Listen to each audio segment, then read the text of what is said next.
All right, welcome everybody. Welcome to seeds.live Earth Day broadcast. And I'm so excited to have you here today. I just want to mention that we want to thank Seeds, a global movement that is a part of the Regenerative Renaissance, and Hypha for sponsoring this broadcast. It is made possible also by seeds.live, dSTUDIO, Hubcast Media, in collaboration with the Fountain, Center for Sacred Studies, and WeWorld.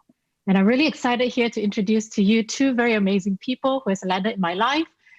Grandmother Jyoti, I call her Jyoti, and she, I met her a couple of years ago, and she's been a guiding light for me, guiding me through my spiritual growth and development. When I met her, I was just blown away by her, who she is, and she has impacted me tremendously in my life.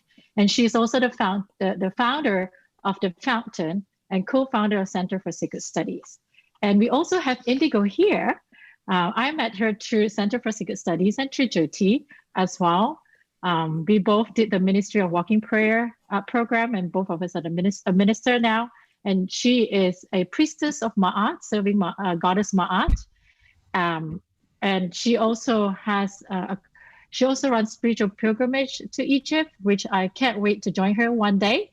And she's currently also initiated and is developing the Kimono Wisdom Center and the Truth House Press International. I'm grateful for her. She's also been someone that I've been leaning on a lot recently and guiding me. And I look forward, to continue to develop that. So I'm going to just hand it over now to Jyoti. Well, and I get the chance to introduce you, Rain. So what do I say about Rain? She's like her name. She rains blessings down on everything she touches. She has brought her teachings around the world, where she's awakening people and helping them heal and come back to the center of themselves, to the heart of themselves. She holds all kinds of gatherings like this, where she's bringing world business leaders and women and diversity into panels and discussions to teach, to talk, to share.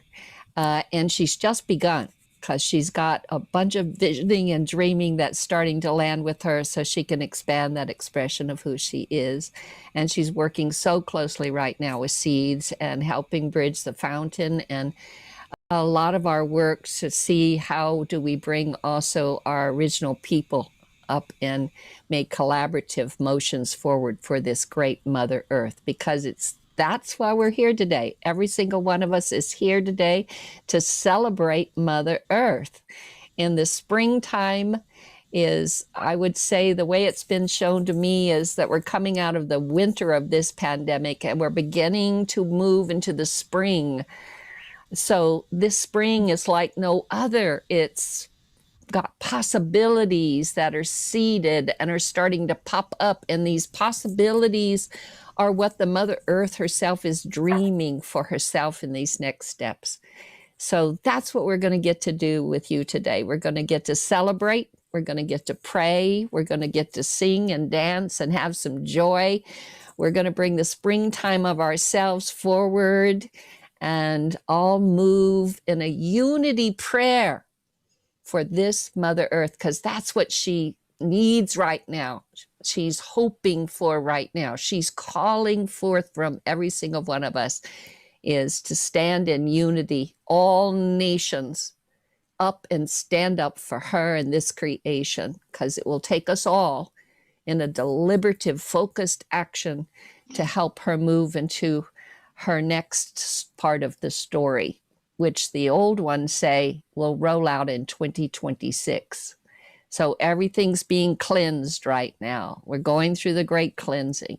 And I know that's not been easy. It's been challenging and hard at times. But I'm hoping that what we can bring to you today is a little bit of clear water to nourish that seed that lives in you, that expression that's part of this weaving, this grand weaving, and that we might soothe anything too that's been really hard, because it is a moment of sacrifice that will bring us to a full expression of service of life itself. So this grandma is really happy. So what we'd like to do is just sit down in a moment here, and Indigo is going to help us gather ourselves through our precious breath, and Rain is going to bring the sound of life into us, and then I'll just open this whole session today with a little prayer. So, Indigo. Hello, everybody, and welcome to today. I just want to honor that every day is an Earth Day, and yet today we get to give special thanks to it. And so in that way, let's bring our attention to our breath and just take a deep breath into your heart center, recognizing that this breath we breathe together. We breathe it with the trees and the animals. We breathe it with the planet itself. This atmosphere that moves around our precious Earth is breathing us. So just take a moment to feel that breath, to breathe your breath, and feel your breath breathe you. Feel your precious heart center. Feel your place upon the surface of this planet that we honor today.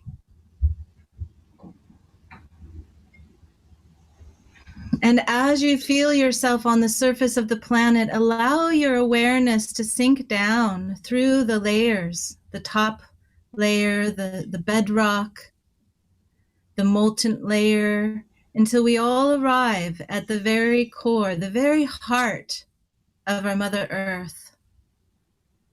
And notice that when we all arrive at this center point, we are all in the same place, all in the same time, no matter where we are on the surface.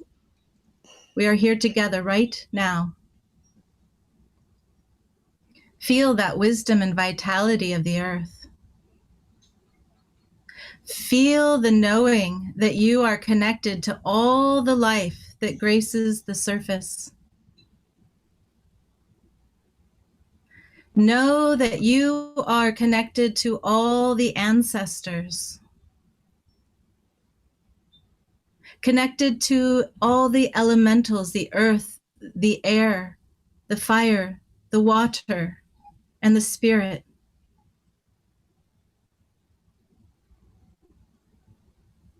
And from this place in the center, from community, from union, allow all of that knowing to rise up through the layers of the earth, up into your heart center.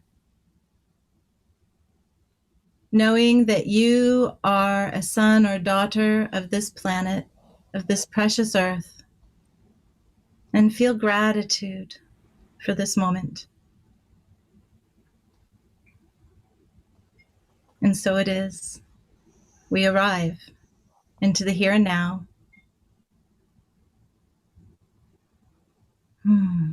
Thank you.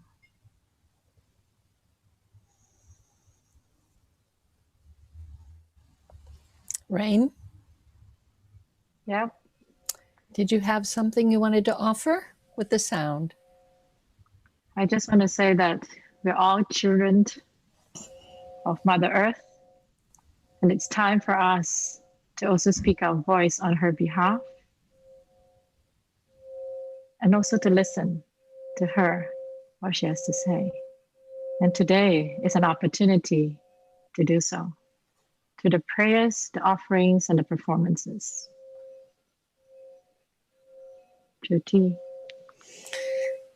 So with all of that, so foundation for our prayer to sit upon so we can build upon it through the day, I just want to say I send my gratitude, Mother, Father, God, for you and this beautiful day.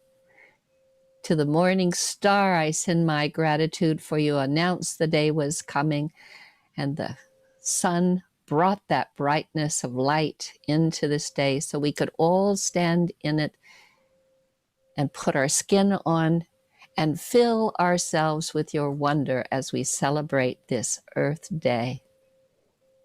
I give great thanks to the ancestors of this land, of the Pomo and the coastal Miwok people, for it is on their sacred territory where I sit to offer this prayer and this day of bounty, a bounty that is combined and in full collaboration with all the different aspects of your creation, through sound, through voice, through song, through instruction from the elders, from sacred traditional ways of prayer through the elders.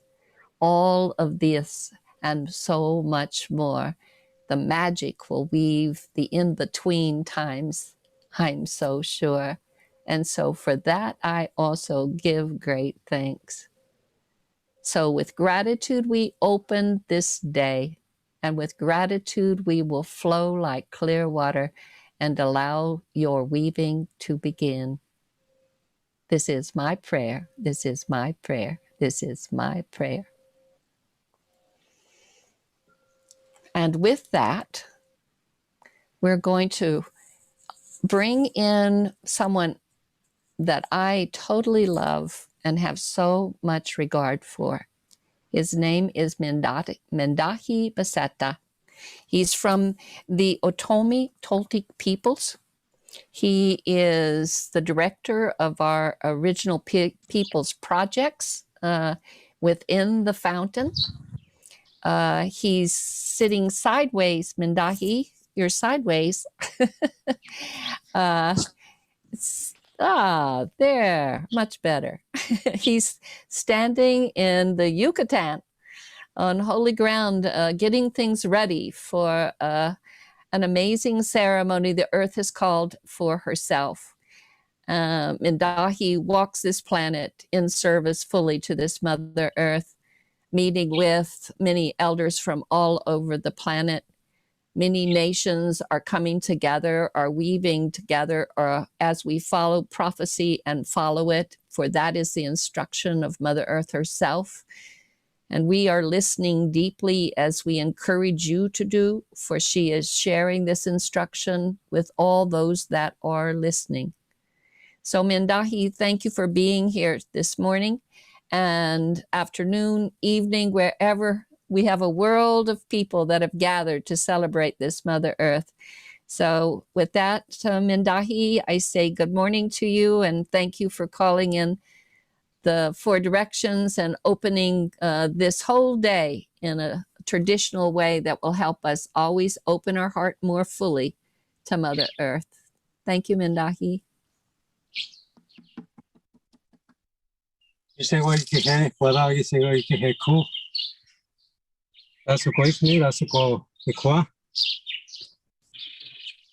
With the permission of the heart of the sky and heart of Mother Earth, calling all the hearts around the world, calling for this new dawn to come together. We ask permission to carry out this 4 direction ceremony and the 7 to come here. First to the west, to the east, to the east with Father Son is born, Tatahiadi. Hey, hey, hey, hey. Isen wagi kehe Tatahiadi. Isen wagi kehe. Mahini. Isen wagi kehe si pra Masha Kenya, Quetzalcoatl.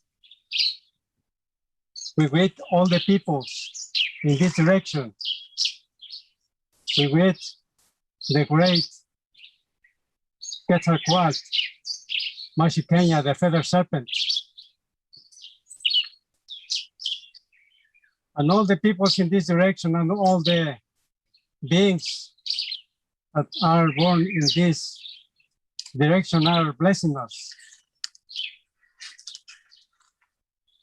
Because our ancestors told us that there was going to come the time when the sun was going to go away. And it has been a long, long night. More than 500 years, we have been living with this prophecy for the new dawn to come. The long count calendar ended in May 3rd, 2013. And we have 13 years to bring back peace and dignity with Mother Earth. Peace and dignity with all beings, and remembering who we are as human beings. For that, Father, Son, we are here, standing up together, calling upon this new dawn. So we are remembering why we are here in this world. Because 13 years is for the cleansing process. 13 years is to bring back the consciousness where we come from. So we honor our ancestors. Who we are here this day, this time. So we are honoring who we are here as original nations, to bring back consciousness around the flourished world, the ancestral wisdom that we need in this time of systemic crisis. Father, Son, heart of the sky, we have never gone away. We have been holding this space and this time. We are here in this sacred place, Chichen Itza, because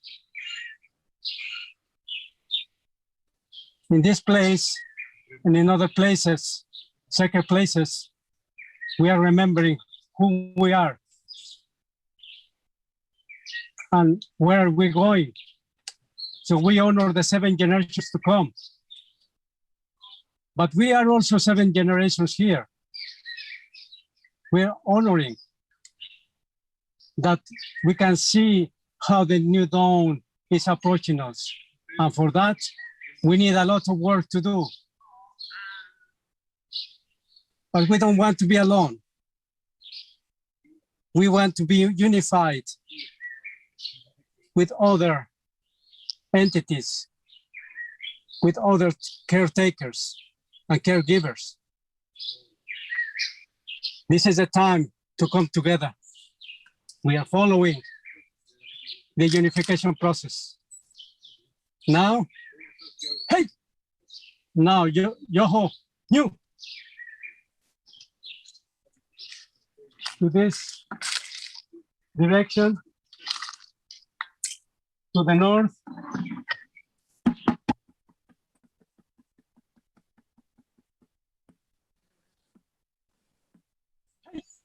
To the white zone, to the white place.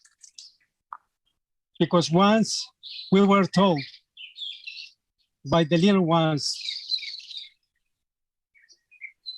by the master, the mushroom people, that we had to follow dogs and other animals in order to survive. And we were remembered that we had to be in harmony and in peace with Mother Earth. Soon after, we flourished. Many original nations around the world, we flourished. But some began to take over instead of taking care. So soon after began the destruction of many places around this beautiful land, this beautiful earth. And some sacred territories were damaged. We call upon the spider. We call upon the bear lineage. We call upon the eagle vision to this direction. We greet all the peoples and all the deserts, all the mountains. So we're remembering that we live in this spiral, in this equilibrium. For you, for all of you entities, for all of you elementals, minerals, sacred plants, and sacred animals, we honor you this time. Hypha Ltd.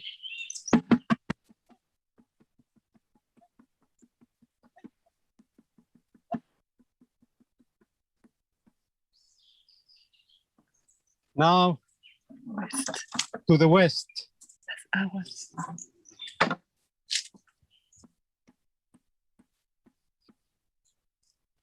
To the Black region, to the region of mystery, to the hidden waters. We honor the feminine. We honor what gives us life, because any seed has to go to the shadows in order to come to this dimension.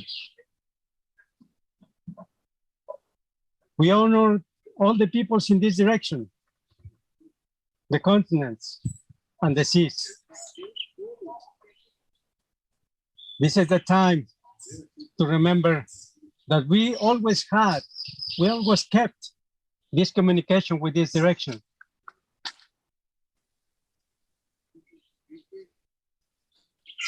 Thanks to the precious stones and precious crystals, to the sacred caves, where the sacred air is born. And when the nights, when we receive these instructions, when we need to keep our minds still, and open, we need to be aware that we need to slow down, stop, and then work hard in order to regain that connection with mystery, that connection with the underworld, where all beings we come from as well. But we are here, and remembering that we are here for a purpose. And the purpose is the care of life and the care of every single entity and living beings, and the ones that are helping us in the spirit world. Hey, hey, hey, hey.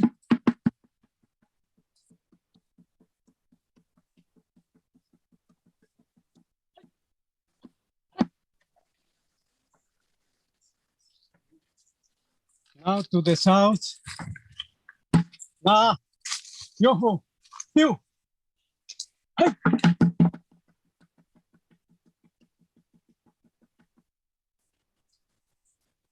To the Emerald Forest, to the Congo Basin, to the Congo Forest, to the Amazon Forest, to the most beautiful desert in the world, and also all the peoples who live in this direction, because this direction is going to bring us so much, because this is the time to come together with all peoples, to learn from each other in a beautiful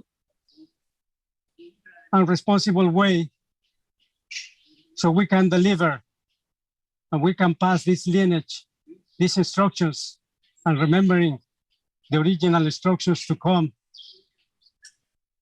aware, because this is the last chance as human beings, as human species, to come together and really turn around all the destruction that Mother Earth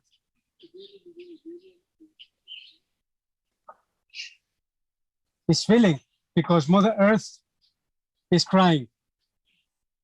And the original nations, we are also crying. We ask to this direction and to the other ones to come together, because we need that support. We cannot do it alone, not anymore. Mother Earth is crying, and we are also crying for all the destruction that is happening all around the world. Now,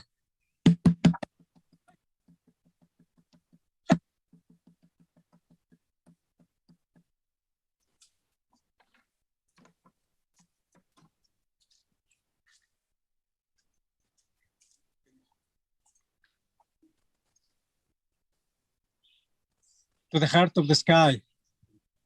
Na, yoho, hiu. Tokar mai tinuzaki, tokar mai tinumui. Kama de makihumu, kama de makita. Dishmagwa, dishmagwa, dishmagwa. Father Sky, Great Spirit, bring us strength. Forgive us for this misbehavior. Has been a long night.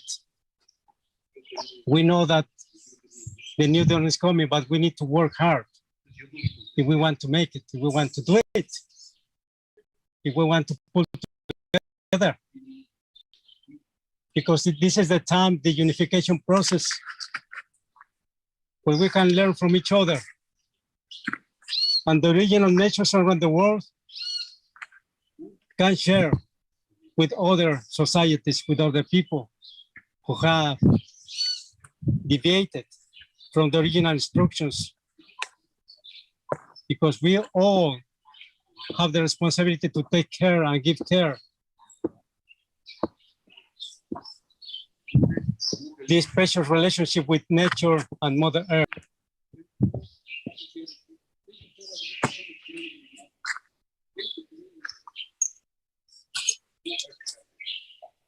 Now to Mother Earth. Na yoho yu. Hey ya ya ya ya. Hey. Nangingu nangingu. 50 shimo ikibuku. Nangingu nangingu. 50 shimo ikibuku.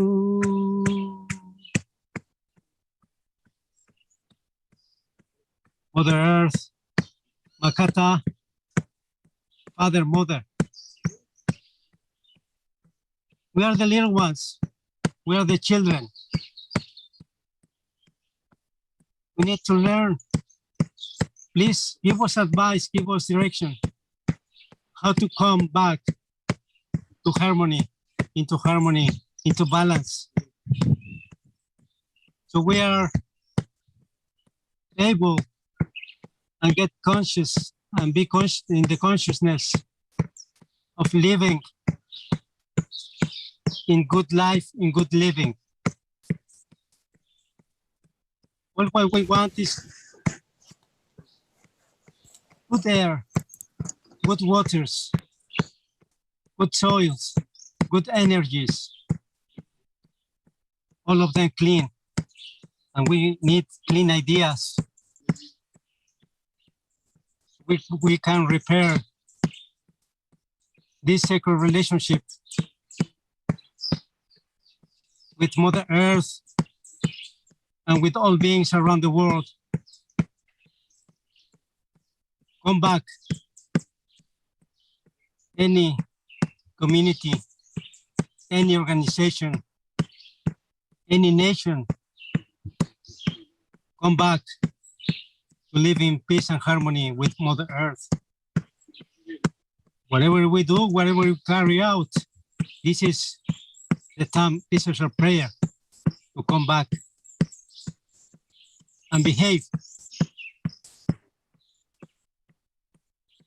This is the time, and the time is now to bring together this strength and this force. We are just another species in the sacred nature and water, sacred land, sacred territories, sacred hearts are calling us to bring this work together. Dikhamadi makihu kamadi makata dikmewa moshingintini ku moshingintini kwada. Thank you, brothers and sisters. We have opened in a sacred way to these 4 directions, and this gathering is blessed. All of you are blessed, and these sacred talks are going to be very, very strong, so we can learn from each other. Blessings to your communities, to your territories, sacred territories, and blessings to your activities. And that these words, the flourish words, can bring us beautiful fruits. Dikhamadi, thank you, thank you, thank you.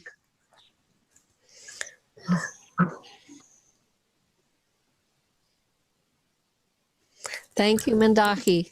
Blessings on you in this holy place in the Yucatan. We appreciate you opening our day with such a strong prayer for unification, honoring of this Mother Earth and all of the variations and diversities of herself. So it is now my pleasure to first I have to do a little bit of business because they sent me a note and they asked me to read this to you, so I'm going to do that real quickly. If you are interested in learning more about seeds, our embassy's open.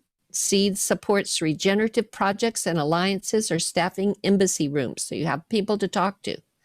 Simply go to seeds.live website and find Seeds, all capital, Embassy in the top menu bar, and find a Zoom link. Once you are in a Zoom lobby, you will be greeted by someone who will direct you to the room that best suits your needs. For Spanish speakers, we have a room of translators who can also help you onboard to Seeds and navigate our passport. So enjoy your journey.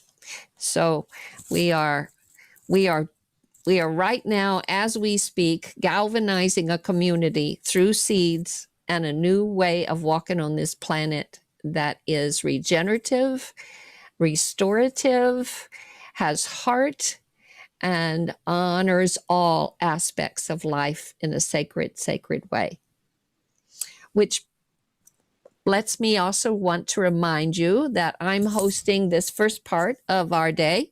Rain and Indigo are going to take turns hosting, so we'll be weaving together that way, whether I'm with you or not. My prayers are always wrapped around you.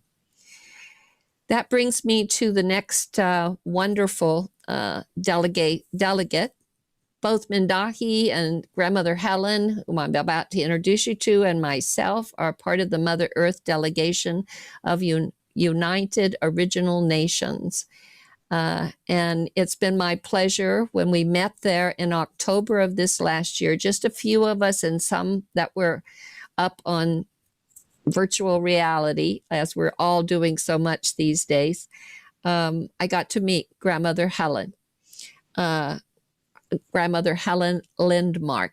She's Sámi. She walks with an amazing heart. She brings healing and wisdom where she goes and sits. She represents the Sámi people of northern Sweden and Russia, Finland, are all connected to this sacred territory there. She walks knowing that a lot of the old traditional ways have been kept quiet and silent. But we're in a time now when most of the elders globally are seeing that it's time for many of these teachings to come forward and to help us all wake up and to help us learn how to realign our hearts with ourselves and with this Mother Earth so we can walk in harmony again. We can call in the peace and be the peace we've been calling for. So with that, I'm just going to introduce you to Grandmother Helene and her sacred message to you today. Enjoy yourselves. My name is Helene Lindmark, and I am a represent from the north. I am coming from the north of Sweden, Lapland, the Sápmi land. And I'm a great-grandmother, a Noi, the healer, and a wisdom keeper. And I'm walking in the presence of Mother Earth. And I am a messenger of her voice, I would like to say. To listen to her. What does she need? What does she longing for? And what is important now? So I will start today to give my offerings for the fire, and then I will take you on a journey in the forest to meet her. And just listen, just be aware, just listen beyond the drum and beyond the silence.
drum represents the beating of the Mother Earth, the heart.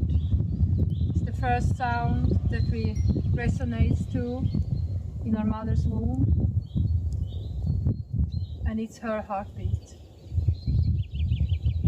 So just close your eyes and follow the drum.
Mother Earth.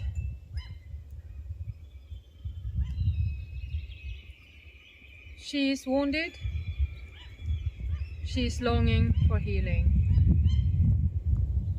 So what shall we do? In my world, we need to start with ourselves. Who are we? And what path are we walking in life? How are we living? What do we really need? And what does she need that carry us?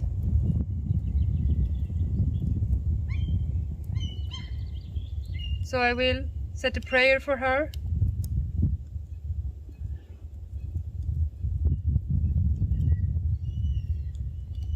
That she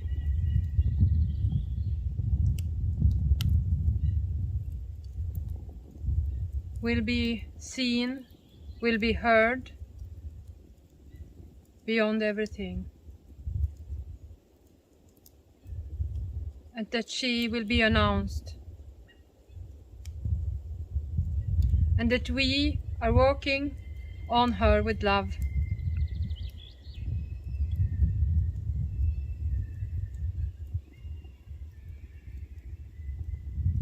With love, with the pureness, with the consciousness that she is carrying us.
Thank you for sharing this moment with me.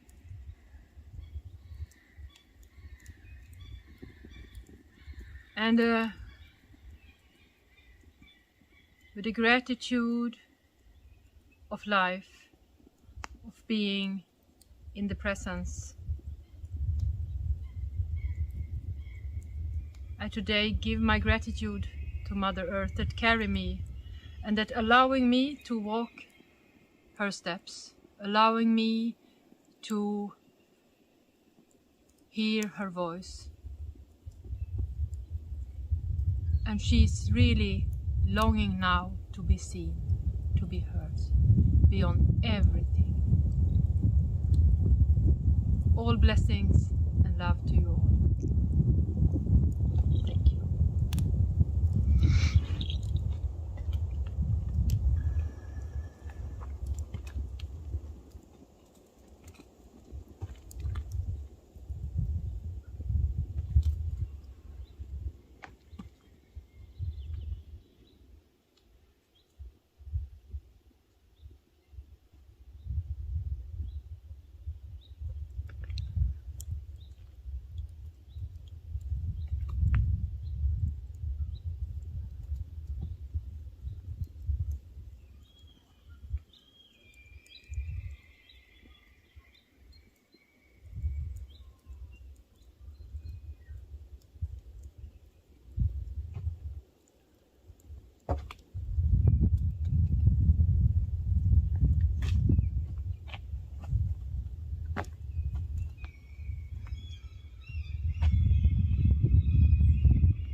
Just feel her and embrace her.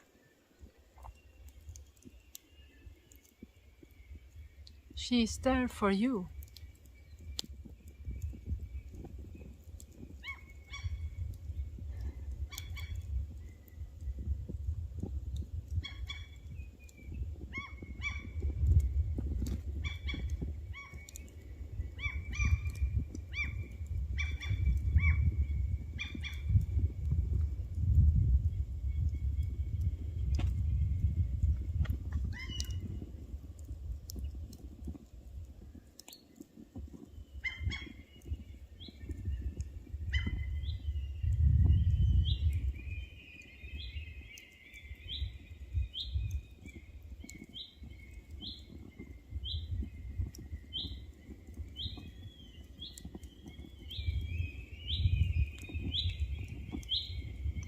It's time. It's time to build the bridge. Time to build a bridge, Grandmother Helen said there. And what is so amazing is that we had a grandfather start us off, Amrita, from the south, there in the Yucatan, and we had Grandmother Helen carry that prayer from the north in the reindeer country. So it's our day is starting off in a very strong way with grandmother, grandfather, masculine and feminine, praying together and walking together, even though they come from very different cultures and they have very different ways of speaking, and they have different protocols that the earth gave them, you know, to take care of her in just the right way. And so that's where we've started today. And now I'm getting to come and sit with you. So I'm very happy to introduce Amrita Zumel. And she and I are just getting to know each other this last year, started in 2020. But I would just say that I'll let you introduce yourself more if you want. But my experience of you is that you have this heart that is so wide open, and its intelligence is flowing, and it's connecting you to other people that are bringing a voice, an impression from the divine, through art, through music, through lots of divine play, I would say. As the interactions occur and as you open to its weaving. So I'm very glad to have you with us today, and I'll sit back and be a grandma full of gratitude and receive your beautiful weavings and offerings. Blessings to you, Amrita. Thank you, Grandmother Jyoti. It's an honor to be here. It's beautiful, the beautiful threads we're weaving around the planet. It's a joy to see this happening now. My walk with Mother Earth, you could say, or my awakening to her, was many years ago, but my full awakening was in 2012. And I feel that many of us have been feeling her call, and in many ways. In 2012, it happened something very magical, because before that, I was just in silence in her forest and in many fields. But in 2012, what I could hear is her music. Music became very vibrant, and art became alive in a way that I would have never imagined. This is when I started weaving with many others a dream of coming together and sing her voice, sing her song. I know many people are already listening to her voice. There are many people also weaving its medicine, what we call earth songs or Icaros or medicine songs that come through her, for her and for humanity. And this is what I feel many of us are doing now, bringing these songs, these sacred songs that not only speak her voice, but they touch something in our hearts that it's a medicine for the soul, a medicine that we really need now at this moment. Come back home or a joy. I'm going to sing some of the songs. I've also been, since that happened and I started listening to her voice, I've never written a poem in my life before, and I start writing also poems to her. So I would love to also read the last poem that came, because I always like to be actual in the moment. I've been, in the last weeks, I'm not sure why, I've been envisioning and seeing the tree of life, or what in Kabbalah, they call the Merkaba, from that tradition. And I have a painting in my room that I'm doing with the Kabbalah tree. And I could just see the tree of life, and that tree of nature that we need to go back to. I also was thinking, why is it a tree? Why a tree? And I felt again through that ancient tradition, that connection to Mother Nature. And this is the poem that came. I want to share it with everybody.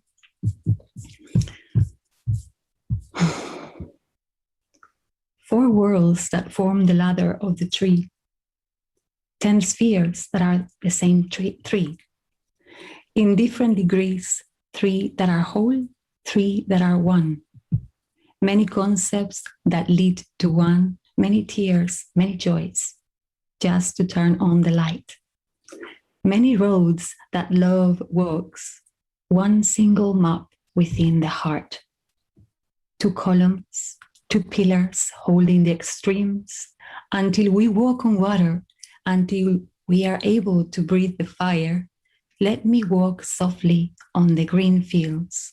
Let me smell its beautiful flowers.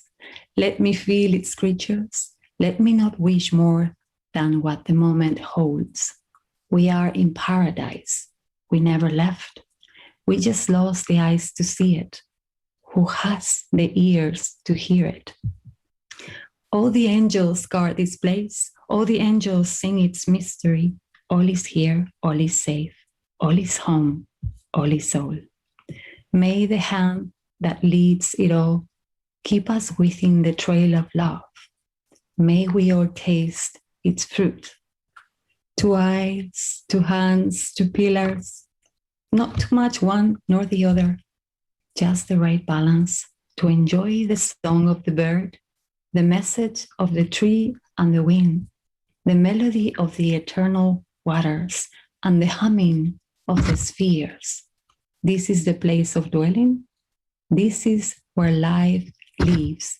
This is where the light that gives life to the suns is born within. The drumming within your chest, the sweetness within your breath. So this came a few days ago, and just connected to that breath, to that nature. I feel we all should maybe sing more to feel the music again, because that's a language we all know.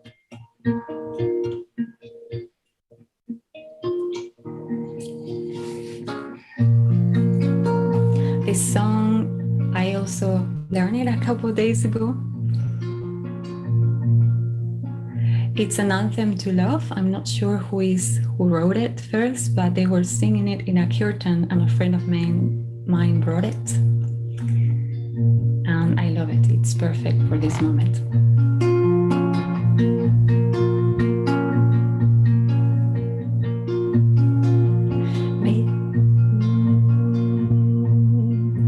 May the love we share here spread its wings, fly across the earth and sing a song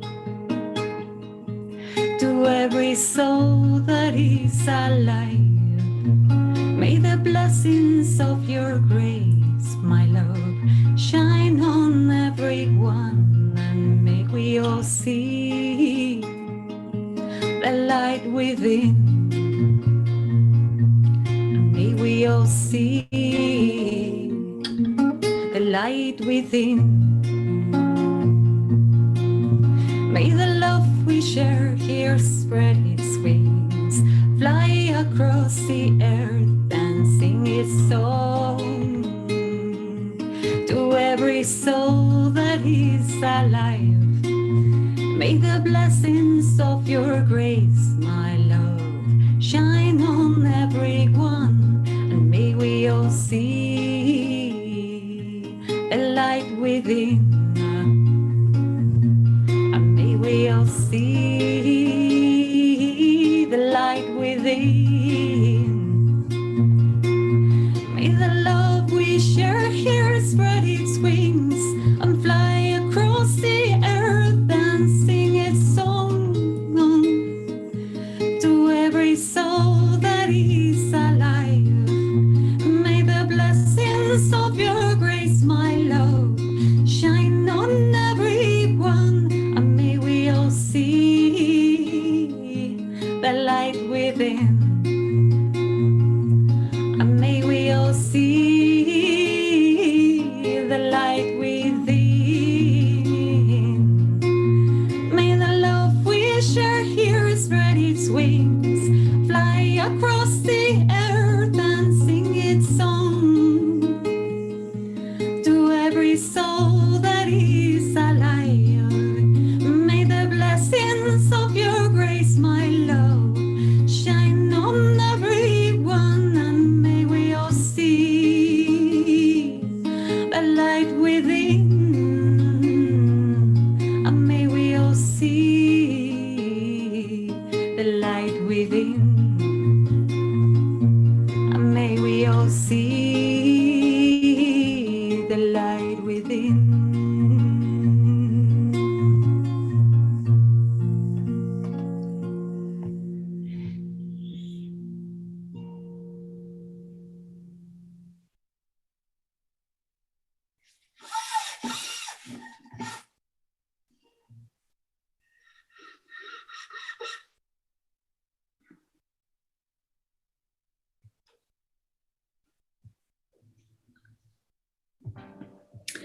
There's, I believe, a prophecy from the one holding the wisdom, the ancient keepers. I'm sorry, today I'm a little bit in Spanish in my brain, so I apologize if my English is not so good.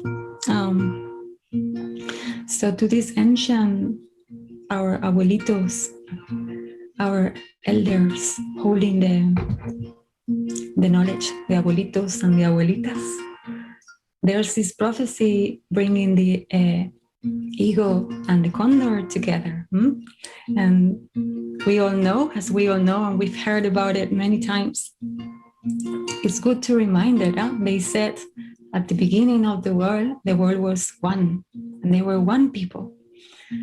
And at some point, something happened, and they became two people. And one group concentrated on the head, and they concentrated on the science and the intellect, and they develop amazing things within the realm of science. They develop incredible skills within this. And the other people, they went to the south. They were the condor people, and they developed also an incredible connection. It was more the intuitive mind, not the intellect. And it was an incredible connection to nature, to Mother Earth. And they said that in this time, both groups will develop skills never seen before, amazing, in both realms, in the left and the right, in the north and the south, one hemisphere of the brain, the other one. And they will come together, but they will need the help of each other. They will not be able to sustain or to survive without the other one. So we're calling now in these events to merge both, the people from the north, the people from the south, coming together as brothers and sisters and creating this new humanity. This song comes from the people of the condor, to the people, calling to the people of the of the north. And it's an Icaro by Doctora Rosa Guiové. I love it. It's one of my favorites. I will try to play it because I've never played it. If not, I will stop playing and just sing it. Ábrete, corazón. Ábrete, sentimiento. Ábrete, entendimiento. Deja a un lado la razón y deja brillar al sol.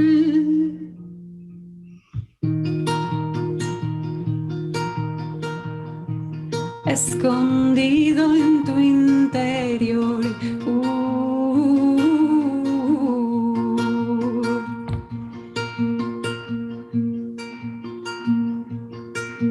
Ábrete, memoria antigua. Escondida en la tierra, en el aire, en las plantas, en la tierra y en tu cuerpo. Es tiempo ya, ya es la hora. Ábrete, corazón, y descubre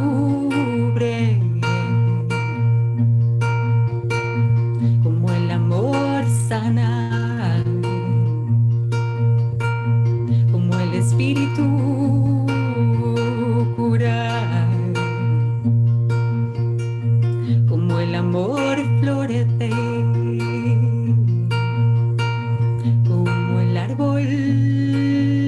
Florece y la vida perdura.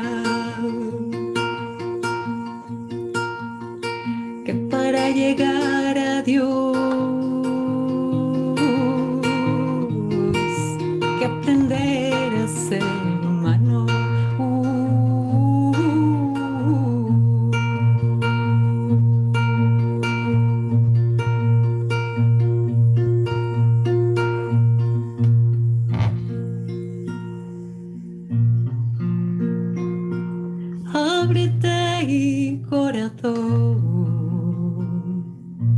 Open heart.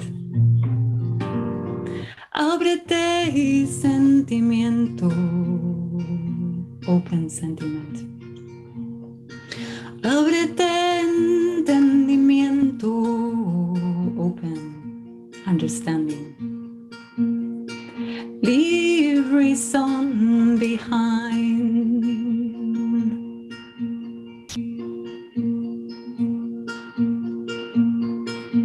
Y deja el sol brillar, escondido en tu interior. And allow the sun shine, the sun hiding within.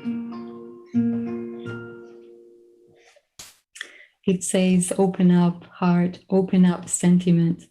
Open up understanding, leave reason behind, and let the sun hiding within shine. Open up ancient memory, hiding within the earth, hiding within plants, within fire, within the air, underwater, within the earth. It is now time, it is already here. Open up heart and remember how love heals, how spirit unites, how the tree blooms and life lasts. As in order to reach God, you must first learn to be human.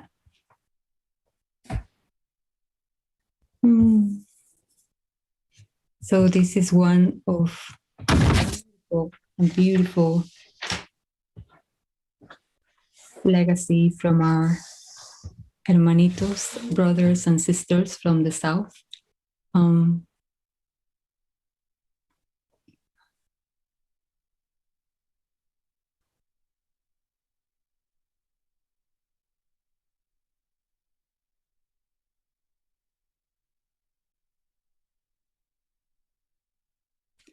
Let us make a prayer for these times now in the world, so that everybody, if they don't have the space to go in nature, they don't find that space and find that silence to sit by a tree and let nature awake the sound within, that at least they can come and drop into their nature.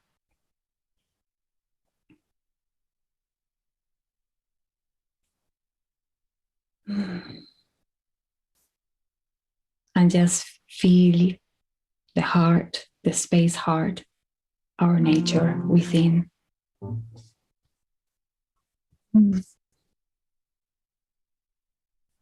Thank you everyone for making this space. Thank you for creating these beautiful events. Thank you for weaving the threads back to Mama, to Pachamama. She's listening to all of us. She's really happy when we create this space to listen to her. We are her. Thank you, everyone.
Well,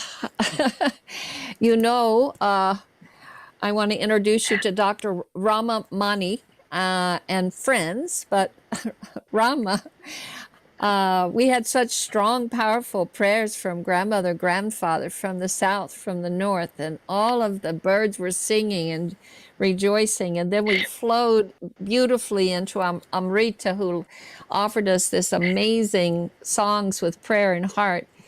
And then, of course, we have to dance a little with the shadows. So our poor technical team has been going, oh, my goodness, because we've had trouble getting you guys to be able to join us. And I know it's very, very late where you live. So I don't want to say, I want to hear your prayer and your song, but I just want to say I thank you for joining us today.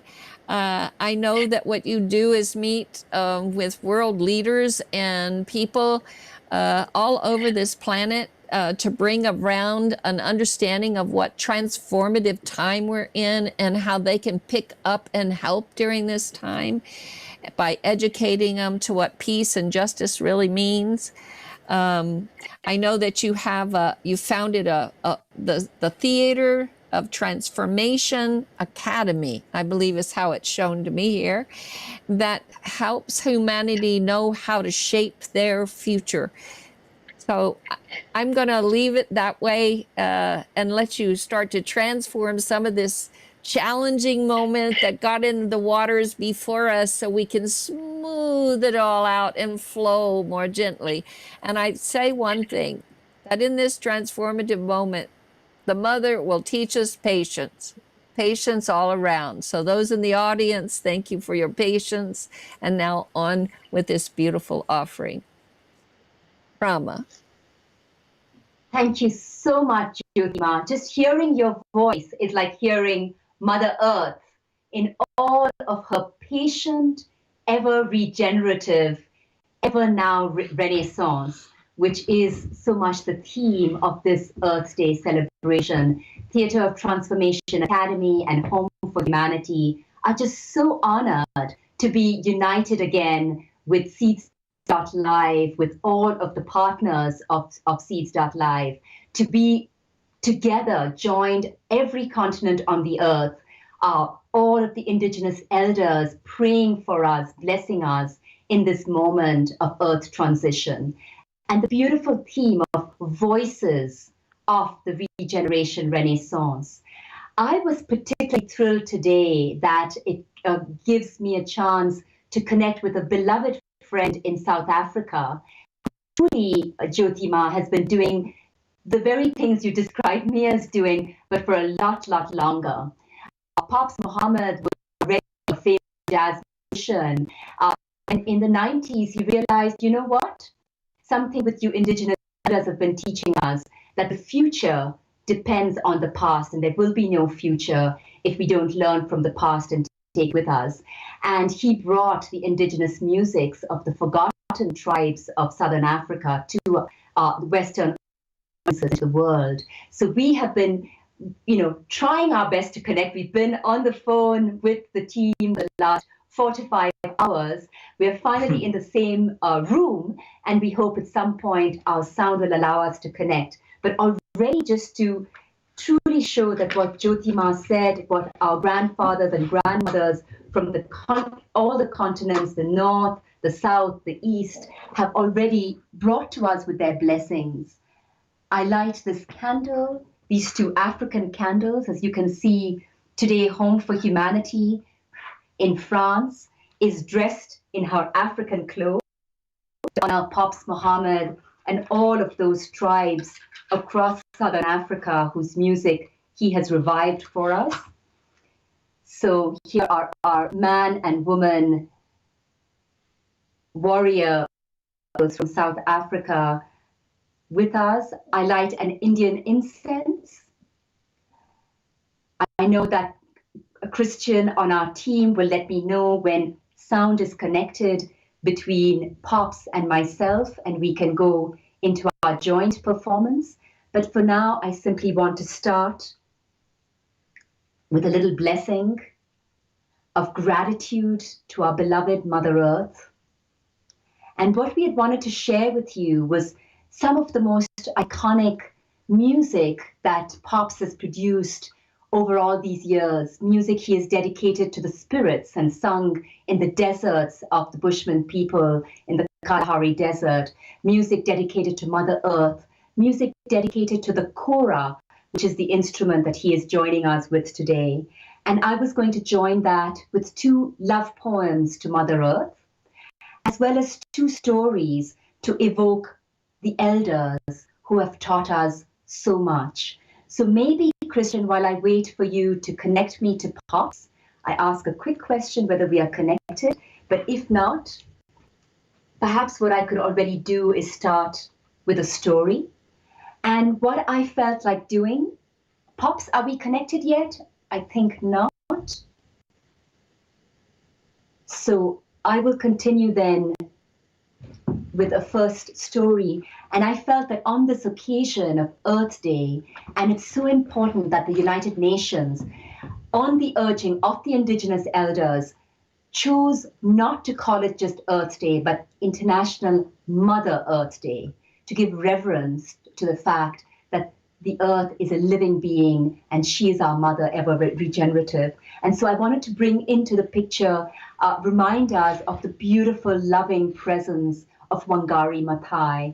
So I had the great honor when I was a young woman of working with her on the Commission on Global Governance back between 92 and 95. And she is indeed one of the leaders who has inspired me so richly. So with that, I will channel, so to speak, Wangari Maathai's spirit in here through her story. And the reason I tell stories is to remind us that all of the people who have touched us and inspired us in our lives are here with us.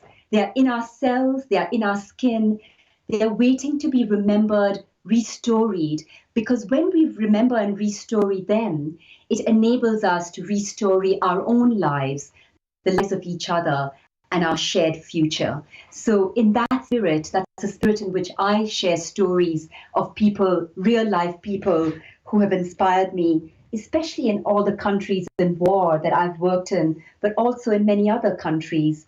And while waiting, Pops, are we good? Okay, so anytime, Christian, that we are connected with Pops, you let me know. But in the meanwhile, I'll start by bringing in Wangari, and then we'll start our joint program with Pops together.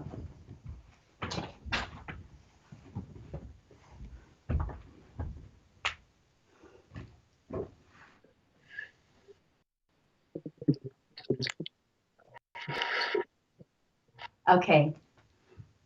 Hello, I am Wangari Maathai. I hope you have not forgotten me down there on earth now that I'm on the other side. From the time I was very small, I would go with my mother into the field, and I would marvel at how a simple seed could grow into a plant, how an egg could become a bird, how a tadpole could become a frog. So I studied biology. After studying abroad in Germany and America, I became a professor here in Kenya. But it was when I became a member of the Women's Commission, the National Commission of Women, and started going around our country to meet with ordinary women, that I realized something was terribly wrong. Our women were treated the same way as our nature. They were exploited, abused, and discarded like useless things. Tell me, how can we mistreat that which nurtures us and gives us life? That was what made me start the Green Belt movement. It was so simple. All we did.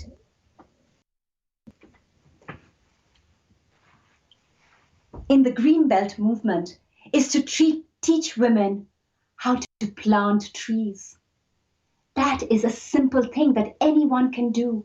But when you plant a tree, you gain a livelihood. As you gain a livelihood, women are again able to take care of their children, their homes, to send their children to school. As they do that, they gain their moral independence, their financial independence, their social independence. Very soon, trees became in Kenya the symbol for peace and democracy. We began to plant trees in gardens for peace.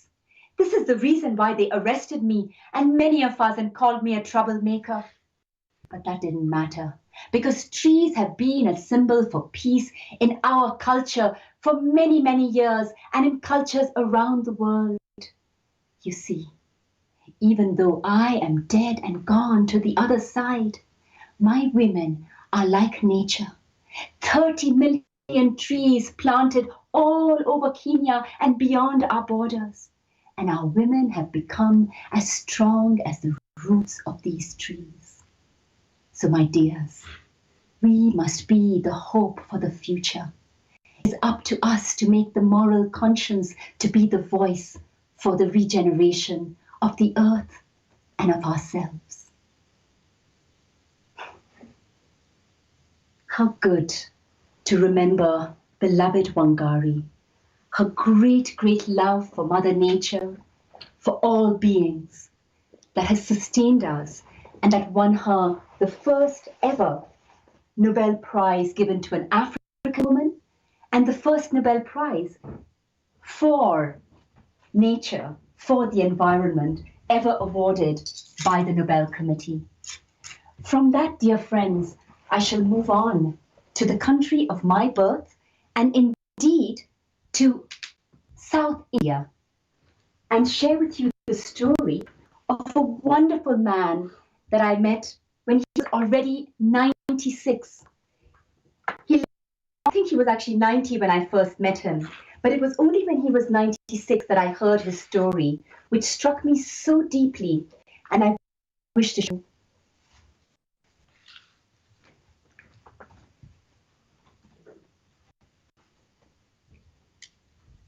So,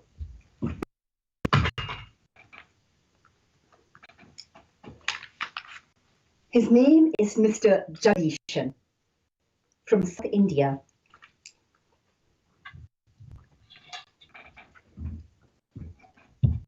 So, my dear friends,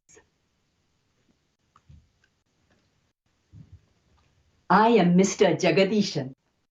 I was born in a small village in South India.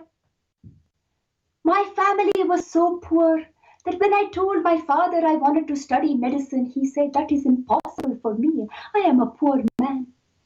I was lucky to get a scholarship to study sugar technology and work in the petrochemical industry. But my big break came when Monsanto came from America to invest in India. I said I will work for Monsanto because they will bring development to our country. And our poor peasants in my village and across India will become rich like you Americans. I worked very hard and soon I became the managing director of Monsanto India. I was jetting around the world, whereas as a child I could not even imagine being up there in the sky. But one day my life changed. I was in the headquarters in the USA, and after the meeting, as we were smoking cigars and drinking our whiskey, my colleague said to me, "Dear Jack," because those Americans called me Jack, not Mr. Jagadishan. "Dear Jack, don't you think it is a great idea that we are introducing the Terminator gene for cotton into your country, India? Soon we will have a cotton monopoly in India." Something happened. My eyes opened. I could not believe my ears. I said to him, "What? But don't you understand? That will destroy Indian agriculture. The peasants who are dependent on the cotton seed, they will not survive. My gosh, this is suicide for them." He looked at me in disgust. He said, "This is great strategy for our shareholders. Shut up, Jack. Stop being an idiot." I shut up. I had been an idiot too long. I only shut up till I reached Brussels. When I landed in Brussels, I called a press conference, and in front of all my colleagues and the world audience, I announced the reasons for my resignation. When I landed in India, I called up Vandana Shiva, the lady who has been protecting seed sovereignty for all these years. I said to her, "Madam, so far I have been your arch enemy number one, but from today I am your ally number one." And that is why, even in my old age, I campaigned with her tirelessly. Yes, despite that, many of our farmers lost their lives, committed suicide as I had feared. But our battle against genetically modified food, against the war and for profit instead of for people and planet, gaining ground. We will succeed. This I know. Vandana Shiva. Voices of regeneration around the world, I am with you. My dears, I'm so sorry we have not yet been able to connect with Pops.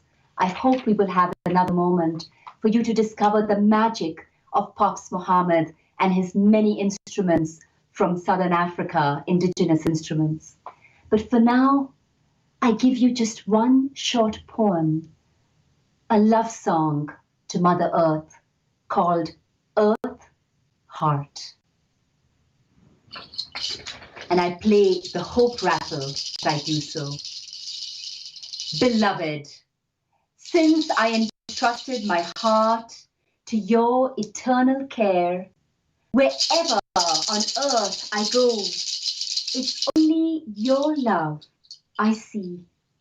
In rocks and stones and pebbles, in leaves, in flowers and seeds, in clouds and waves and sand, because you showed me the entire earth in your one heart. The universe reveals your love in every form it takes. Thank you. Oh, thank you for your beautiful offering. Jyoti Ma, how beautiful to see you. It's my pleasure completely. And you know, I'm kind of in awe because our technical team is having a lot of trouble as things are flowing and going. But we're bringing the seed of patience and we're watering it so that hopefully it will feel good and smooth to you out there. But it's been beautiful because we started with prayers in the south that went to the prayers in the north, and you've just brought in the west and the east. So Our circle brings us back to where your poem just said, to the heart of it all.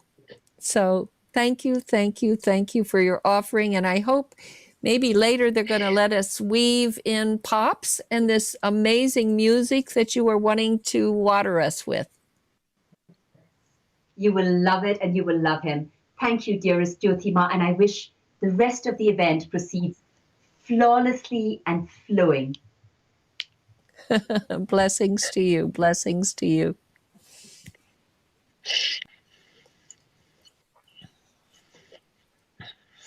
So now it's a mystery that's part of our mix because we are trying to get with Kurukindi, who is also part of the Mother Earth delegation. And he's Quechua, and he's right in the Amazon of the Ecuador forest. And his Wi-Fi isn't as strong as he had hoped. He was bringing his daughter and a message to us. And we have my dear loving Eleonora, who's in Mexico, that will be offering some translation. So he may be here with us now. I think I hear. Are you there, Kurukindi?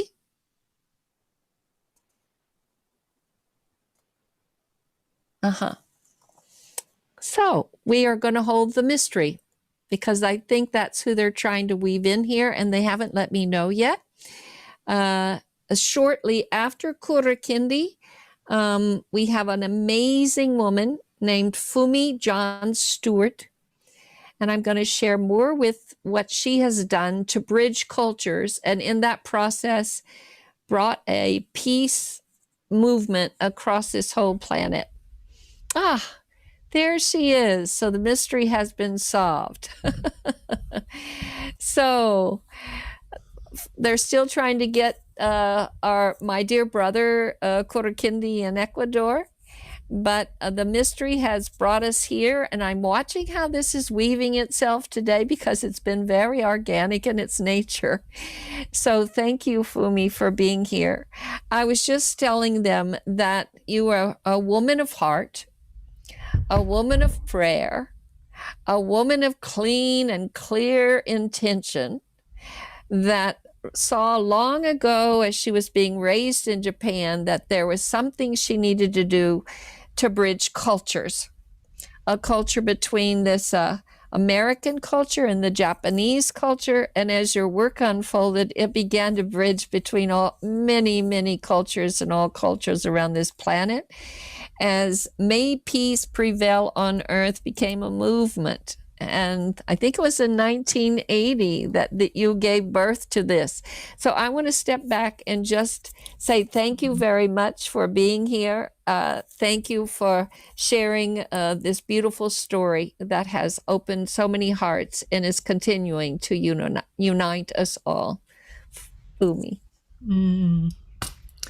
Oh, such a joy being here with you, Jyoti Ma, to honor Mother Earth, all of creation, and all of our ancestors. Thank you so much for having me, inviting me. So today, I'd like to take you all on an adventure, a journey from continent to continent to ignite and invoke the spirit of peace and awaken the souls of each nation, the living cells of Mother Gaia, by sending prayers through peace poles with the message, may peace prevail on earth, that is standing around the world as acupuncture needles of the earth. The World Peace Prayer Ceremony will be followed by a very beautiful offering of gratitude to earth from our friends in Hiroshima, Japan. So such a joy to be here to share this moment with you. Please add your voice to this ceremony. May peace prevail on earth. Let us begin.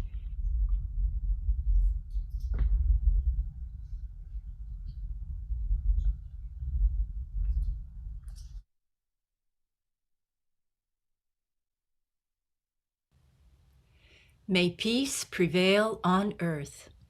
Western Europe. May peace be in Andorra. May peace be in Austria. May peace be in Belgium. May peace be in Denmark. May peace be in Finland. May peace be in France. May peace be in Germany. May peace be in Greece.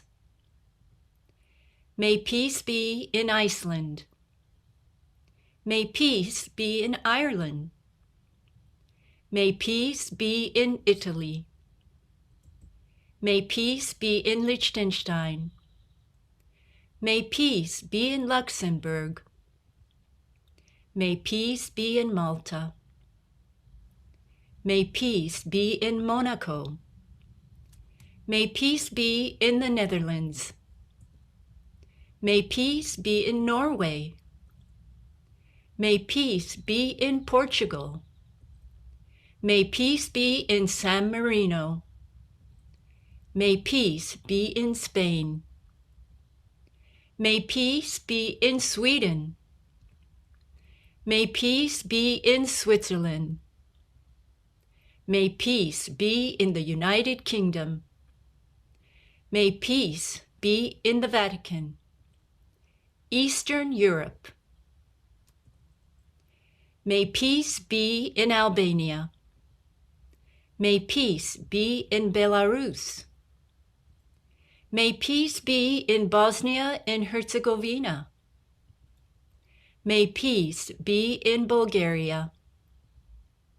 May peace be in Croatia.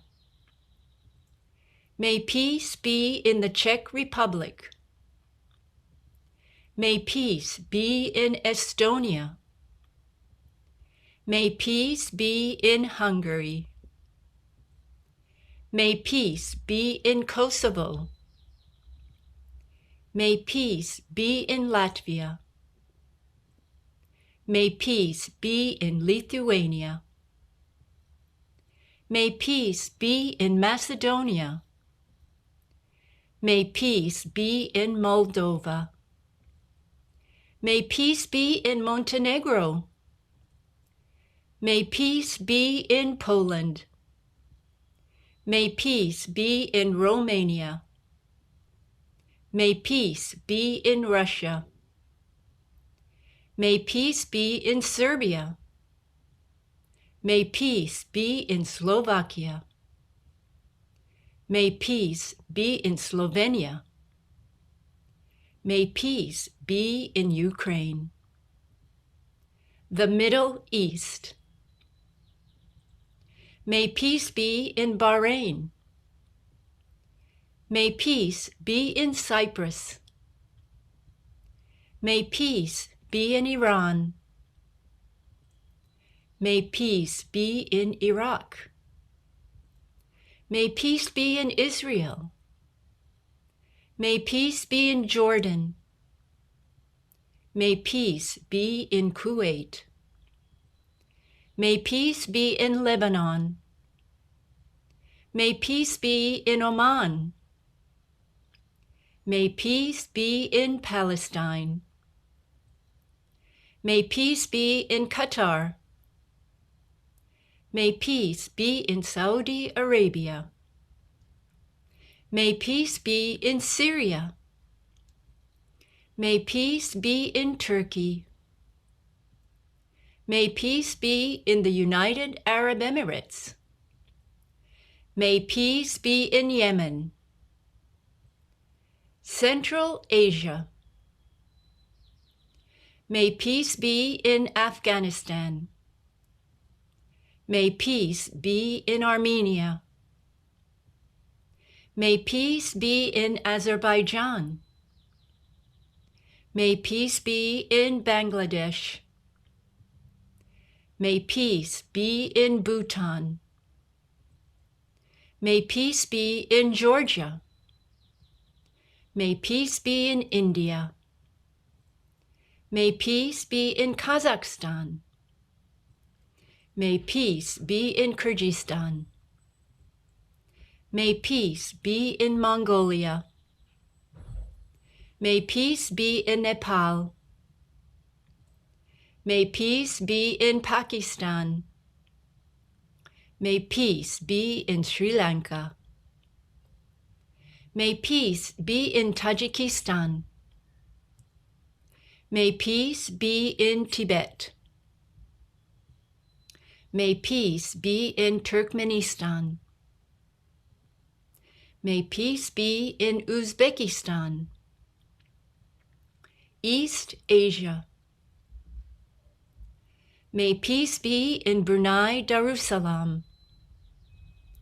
May peace be in Cambodia. May peace be in China. May peace be in Indonesia. May peace be in Japan. May peace be in South Korea. May peace be in North Korea. May peace be in Laos. May peace be in Malaysia. May peace be in the Philippines. May peace be in Singapore. May peace be in Taiwan.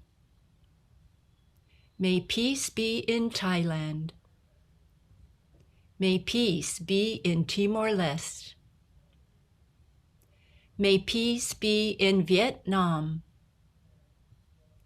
Oceania. May peace be in Australia. May peace be in Fiji. May peace be in Kiribati. May peace be in the Marshall Islands. May peace be in Micronesia. May peace be in Nauru. May peace be in New Zealand. May peace be in Palau. May peace be in Papua New Guinea. May peace be in Samoa. May peace be in the Solomon Islands. May peace be in Tonga. May peace be in Tuvalu. May peace be in Vanuatu. North Africa. May peace be in Algeria. May peace be in Chad. May peace be in Eritrea. May peace be in Ethiopia. May peace be in Libya. May peace be in Mali. May peace be in Mauritania. May peace be in Morocco. May peace be in Niger. May peace be in South Sudan. May peace be in Sudan. East and South Africa. May peace be in Angola. May peace be in Botswana. May peace be in the Comoros. May peace be in Kenya. May peace be in Lesotho. May peace be in Madagascar. May peace be in Malawi. May peace be in Mauritius. May peace be in Mozambique. May peace be in Namibia. May peace be in Seychelles. May peace be in Somalia. May peace be in South Africa. May peace be in Eswatini. May peace be in Tanzania. May peace be in Zambia. May peace be in Zimbabwe. West and Central Africa. May peace be in Benin. May peace be in Burkina Faso. May peace be in Burundi. May peace be in Cameroon. May peace be in Cape Verde. May peace be in the Central African Republic. May peace be in the Democratic Republic of the Congo.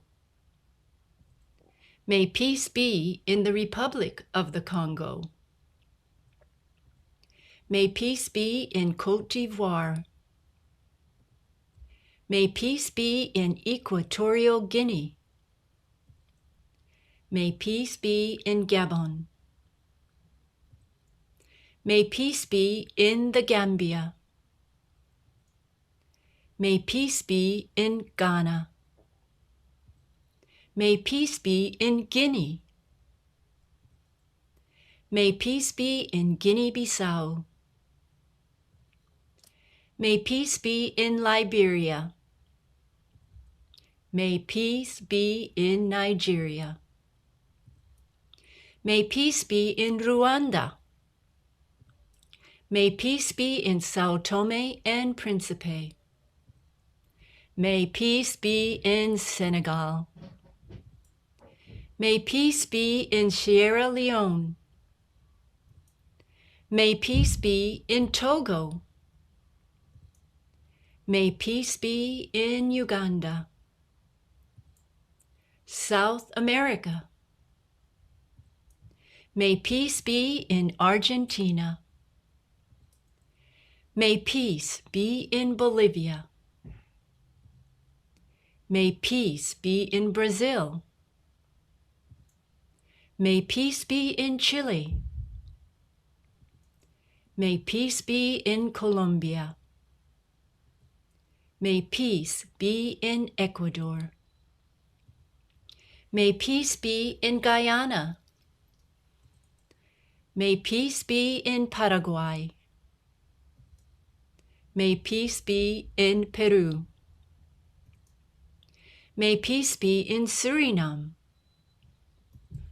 May peace be in Uruguay. May peace be in Venezuela. North and Central America. May peace be in Antigua and Barbuda. May peace be in the Bahamas.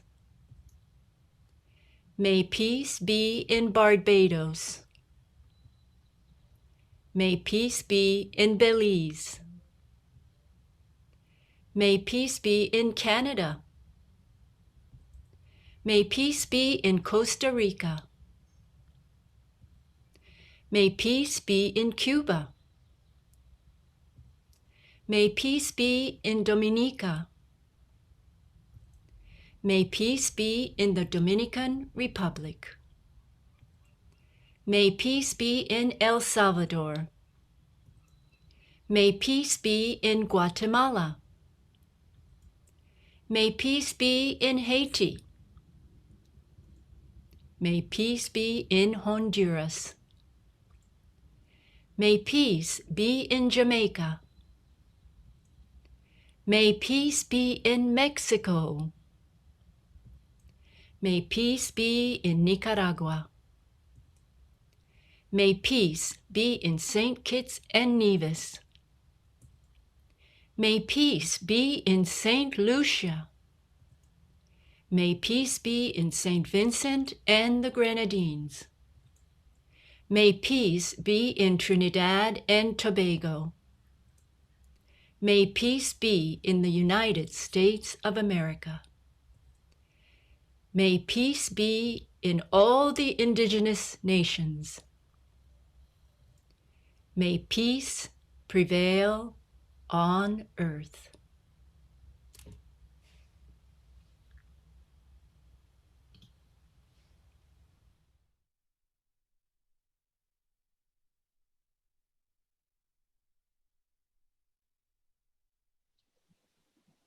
Gratitude to the ocean. On behalf of humanity, We thank you, divinities in charge of the ocean. Dear ocean, we thank you. Gratitude to the earth. On behalf of humanity, we thank you, divinities in charge of the earth. Dear earth, we thank you. Gratitude to mountains. On behalf of humanity, we thank you, divinities in charge of mountains. Dear mountains, we thank you. Gratitude to food. On behalf of humanity, we thank you, divinities in charge of food. Dear food, we thank you. Gratitude to physical body. On behalf of humanity, we thank our physical bodies. Dear physical body, we thank you. Gratitude to water. On behalf of humanity, we thank you, divinities in charge of water. Dear water, we thank you. Gratitude to plants. On behalf of humanity, we thank you, divinities in charge of plants. Dear plants, we thank you. Gratitude to animals. On behalf of humanity, we thank you, dear divinity in charge of animals. Dear animals, we thank you. Gratitude to minerals. On behalf of humanity, we thank you, divinities in charge of minerals. Dear minerals, we thank you. Gratitude to heavenly phenomena. On behalf of humanity, we thank you, divinities in charge of heavenly phenomena. Dear heavenly phenomena, we thank you. Gratitude to the air. On behalf of humanity, we thank you, divinities in charge of the air. Dear air, we thank you. Gratitude to the sun. On behalf of humanity, we thank you, divinities in charge of the sun. Dear sun, we thank you. Thank you for joining us. We send out gratitude to all of you from Hiroshima. May peace prevail on earth. May peace prevail on earth.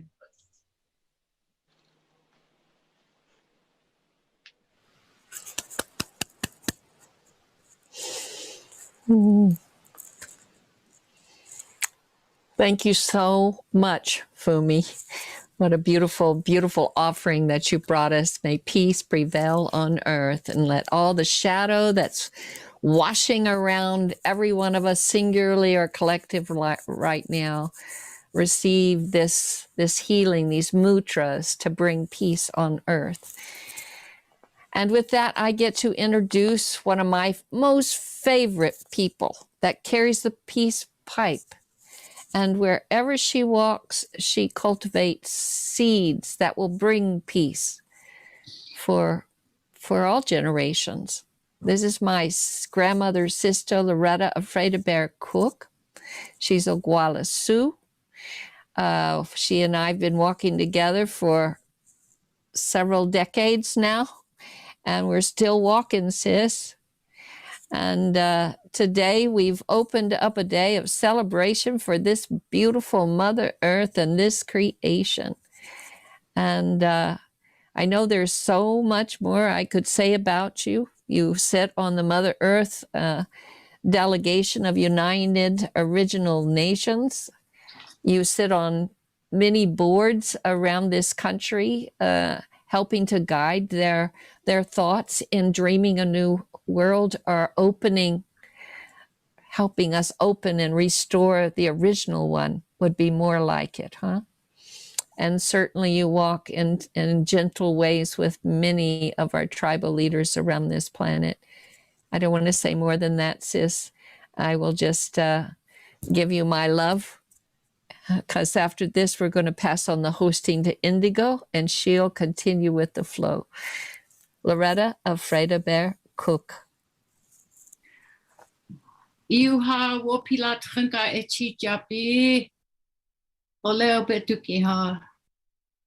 Ucheki na ha wong la koktuka. Iuha wopila echi japi. So today, I put my hand on your face. I reach out to you to connect with you via this sacred air in which we sit today.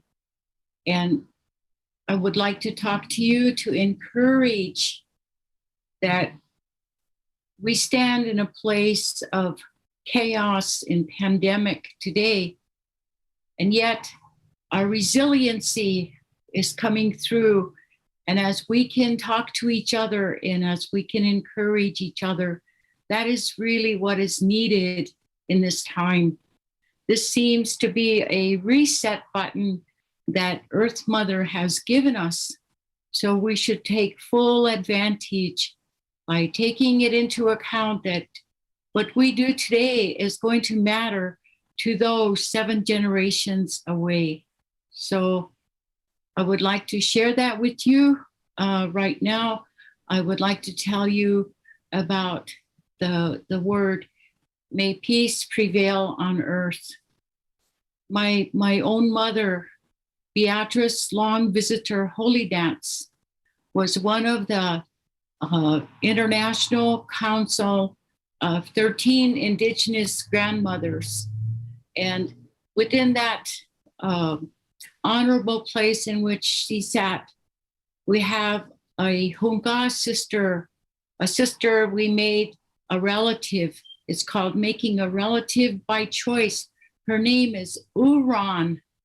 And Uran presented my mother one of these peace posts she made for my mother. So we have that in my mother's home grounds.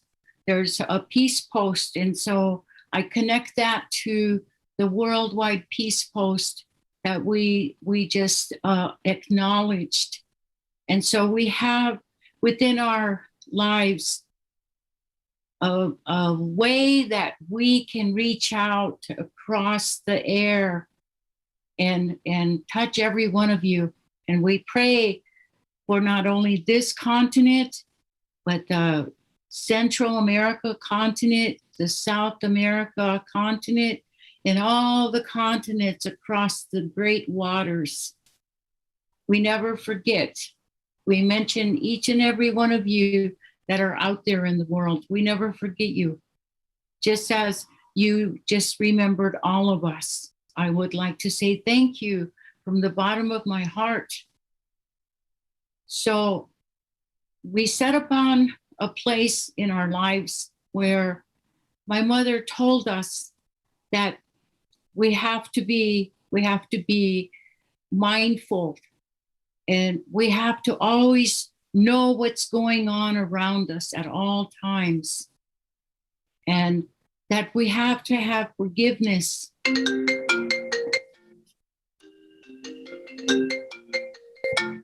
I'm sorry, I thought I silenced my phone. We have to have compassion, and that's the hardest one. Every morning I wake up and I ask for Creator and Wo'okre to give us to help me have compassion so I can look at the people in the world that I'm praying for and really mean what I'm saying. And so by way of that teaching, she told us, and we have the words put on her headstone where we buried our mother. We put a plaque of honor there for her. In the back side of it, it says, have courage, for without courage, we have no justice. And without justice, we have no freedom. And without freedom, we have no peace. And so my mother was a very strong woman who believes in working with compassion, empathy, and sharing everything that she was about. And so today we carry on my mother, Beatrice, long visitor holy dance. We carry on her legacy. She left us a very, very wonderful legacy. I can sit here today and say that my mother and my father taught us every good thing and every holy thing that exists in our world, in our Oglala world. So when we connect our hearts to your hearts and we connect our minds to your minds, I want you to know that I felt every one of those prayers for world peace coming through and going on.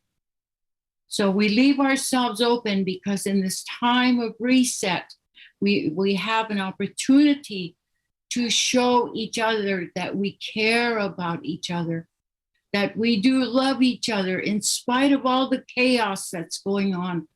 Some of us, the bottom layer of people that are holding this world together, we're all praying for peace. And there's some up here that are showing us chaos, negativity.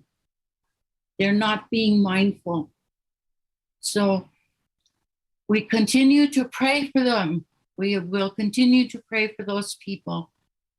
And I would like to say to you that my sister Jyoti, from Sister Jyoti, I learned very many things. One of the more important things I learned was not to be shy and to speak my truth and to always have an open mind.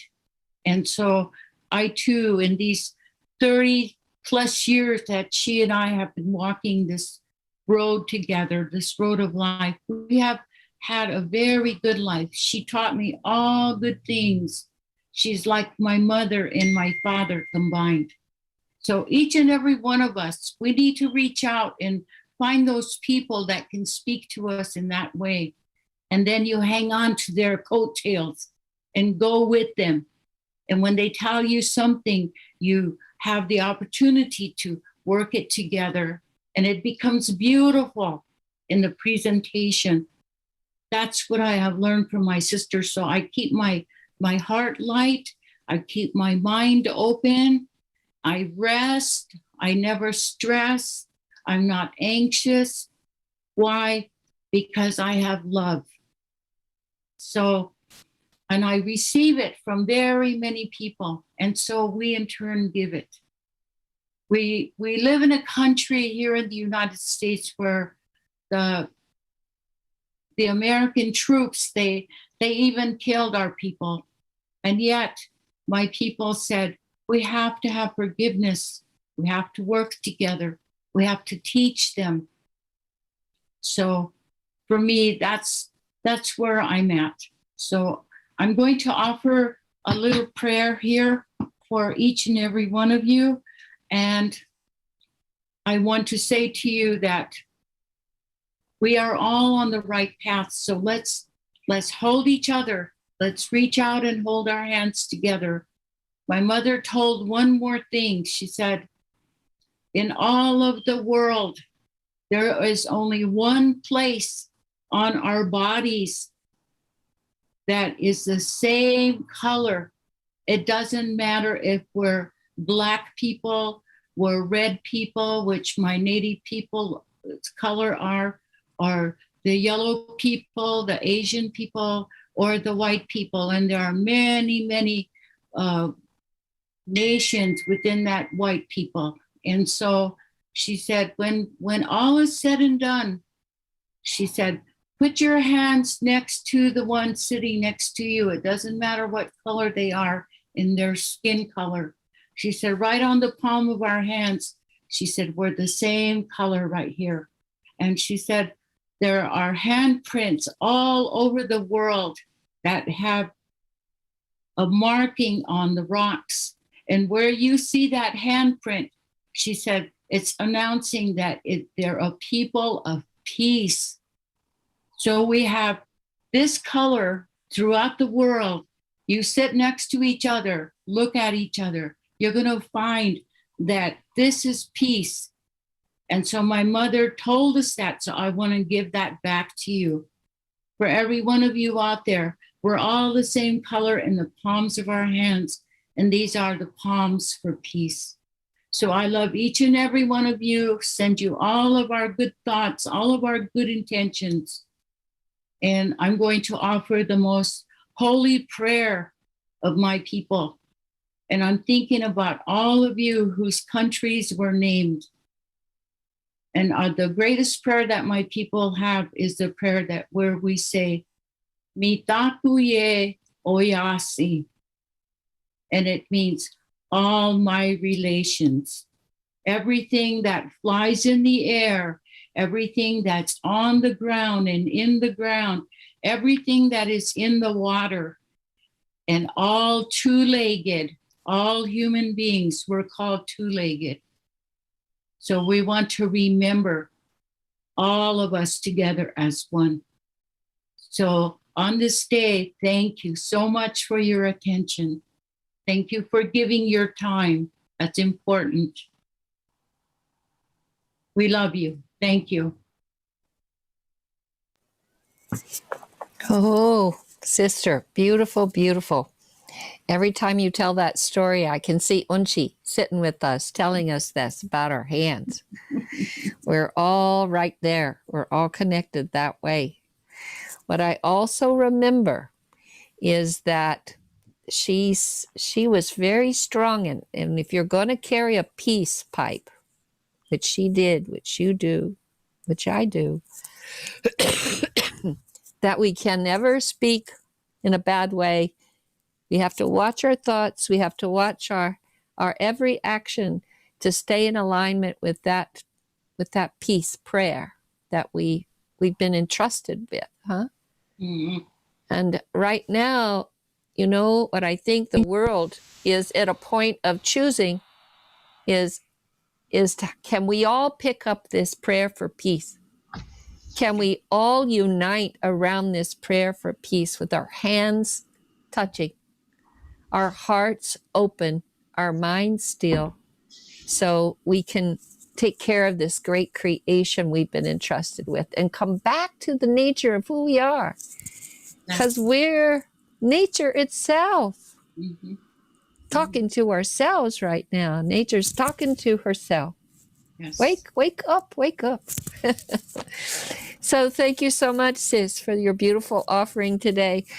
I'm getting ready to pass my baton for hosting on to Indigo, Zara Indigo. And you met her at the first of all of this. If some of you haven't, she's a woman of heart and a woman of peace. She is a woman that walks with Maat and carries the stories from Egypt. She helps women across this planet create businesses that help support their lives and their villages, and the list goes on. But now I pass it off to you, Indigo. It's been quite a morning. I want to give thanks to the team because I know there's been all kinds of challenges, but hopefully we've been able to take care of those in a way that everyone out there in our community is feeling a good flow. So takes all to make all. So blessings. Blessings and much love to you, Grandmother Jyoti and Grandmother Loretta. It's an honor to be here in this room for a moment with both of you. And I wish you many blessings as you move through your day today on this Earth Day. Yeah. Well, I think it takes a village to raise a village. Yeah, they talk about it takes a village to raise a child. I think it takes a village to raise a village, and we are the village raising ourselves right now. And I've been asked to share this little message with you, so I will do that first. And so I'll just read it to you. If you are interested in learning more about Seeds, our embassy is open. Seeds supports regenerative projects and alliances, and there are people staffing some embassy rooms.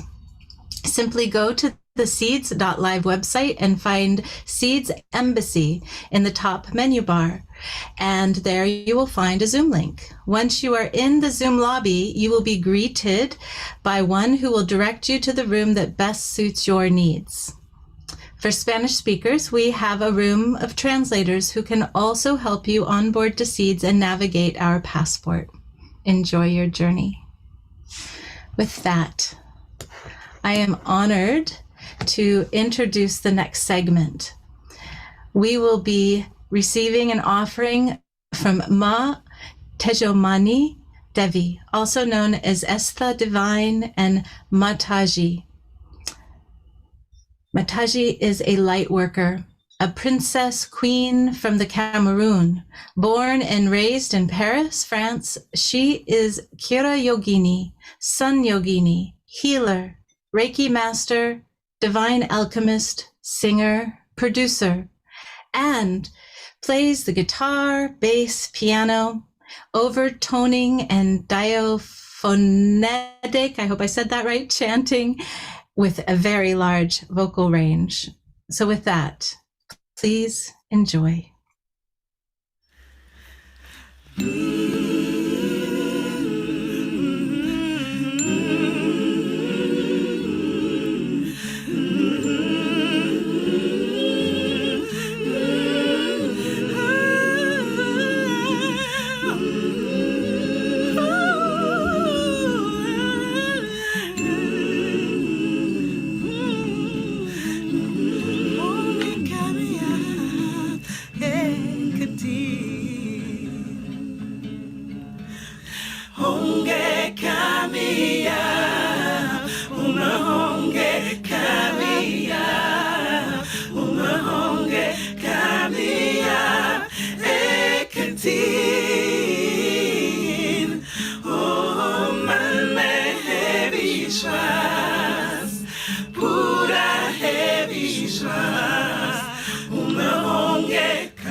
Bhagavate Vasudevaya He Natanaraya Vasudeva.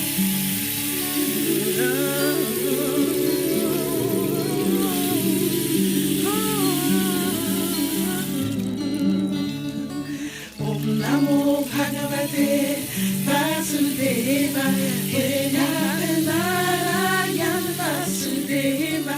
Om Namo Bhagavate Vasudevaya He Natanaraya Vasudeva. Om Namo Bhagavate Vasudevaya He Natanaraya Vasudeva.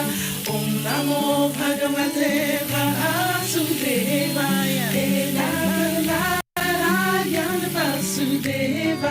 Om Namo Bhagavate Vasudevaya He Natanaraya Vasudeva. Om Namo Bhagavate Vasudevaya He Natanaraya Vasudeva. Om Namo Bhagavate Vasudevaya He Natanaraya Vasudeva. Om Namo Bhagavate Vasudevaya He Natanaraya Vasudeva. Om Namo Bhagavate Vasudevaya He Natanaraya Vasudeva. Om Namo Bhagavate Vasudevaya He Natanaraya Vasudeva. Om Namo Bhagavate Vasudevaya He Natanaraya Vasudeva. Om Namo Bhagavate Vasudevaya He Natanaraya Vasudeva. Om Namo Bhagavate Vasudevaya He Natanaraya Vasudeva. Om Namo Bhagavate Vasudevaya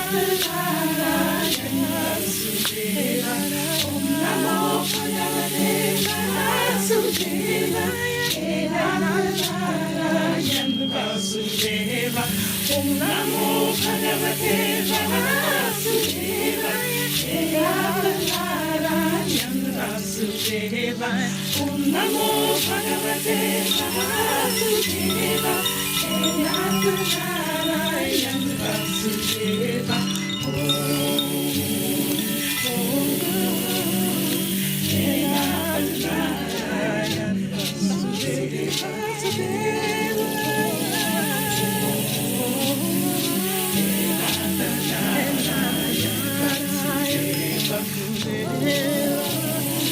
Vasudeva He Natanaraya Vasudeva.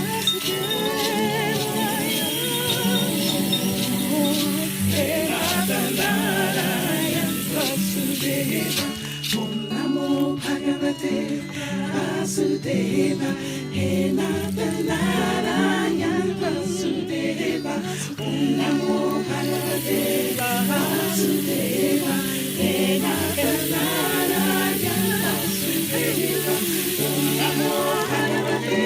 Vasudeva He Natanaraya Vasudeva. Om Namo Bhagavate Vasudeva He Natanaraya Vasudeva. Om Namo Bhagavate Vasudeva He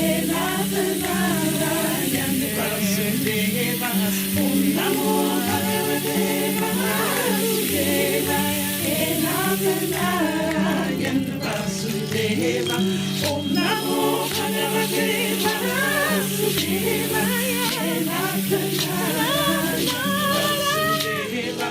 Om Namo Bhagavate Vasudeva He Natanaraya Vasudeva. He Natanaraya Vasudeva.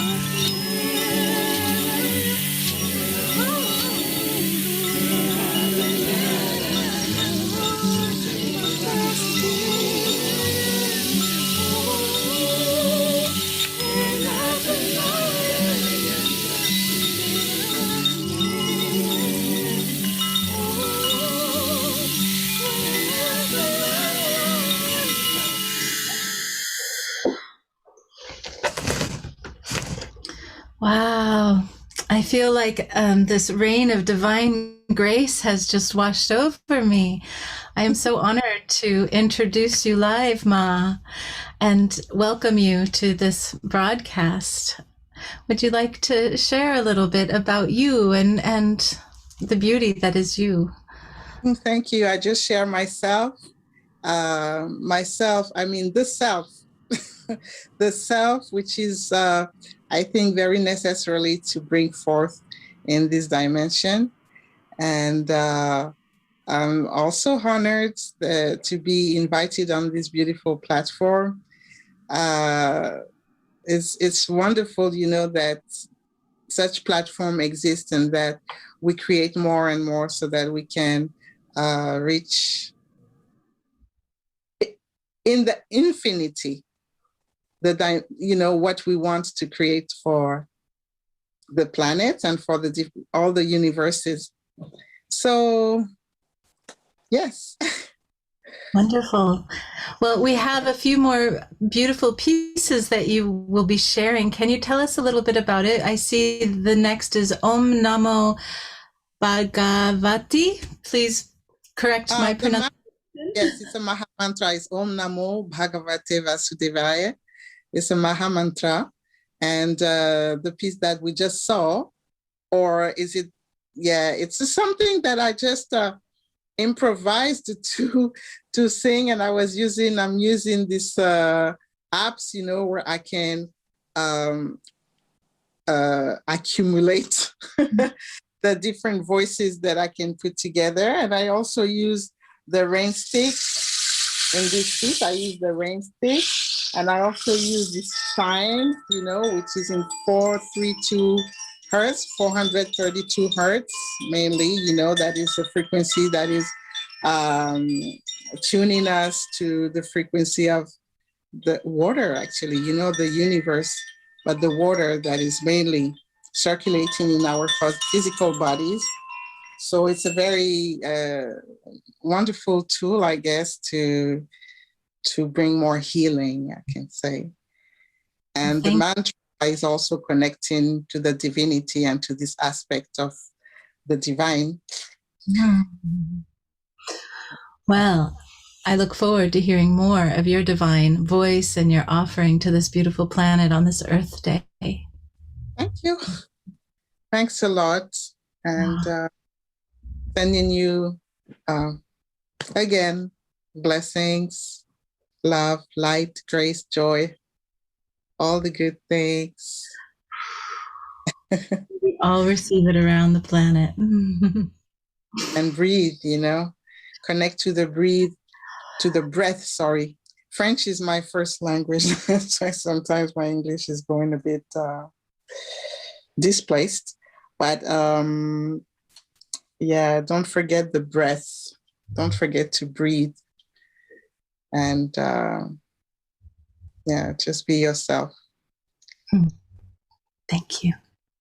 Well, love it. You know, love.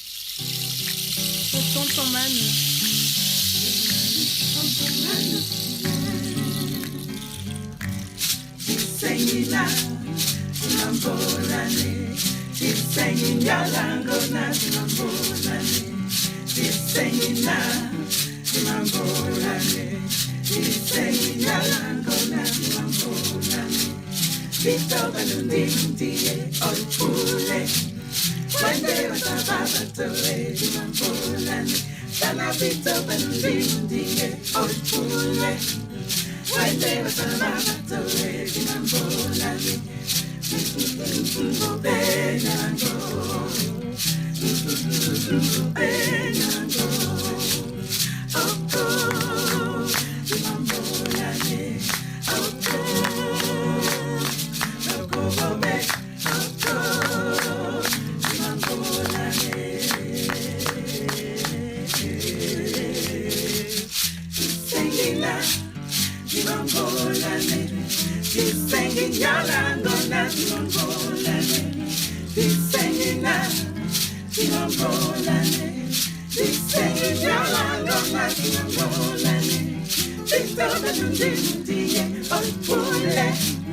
When there was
Trouble will be no more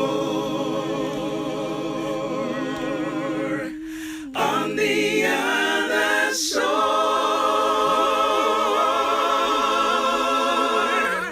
Peace and rest, home at last. When we get over there, when we get over there, trouble will be no more on the other shore.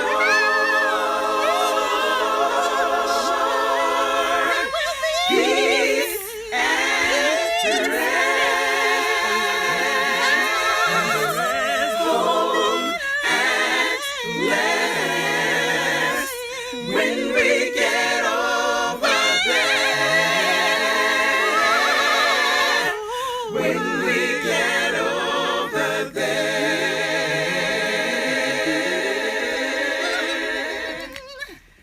Oh, what joy, oh, what peace, oh, what happiness when we get over there. Oh, what joy, oh, what peace, oh, what happiness when we get over there. Oh, what joy, oh, what peace, oh, what happiness when we get over there. Oh, what joy, oh, what peace, oh, what happiness when we get over there. Oh, what joy, oh, what peace, oh, what happiness when we get over there. Oh, what joy, oh, what peace, oh, what happiness when we get over there.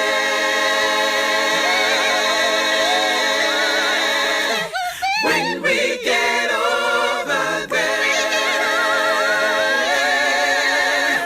When we get over there.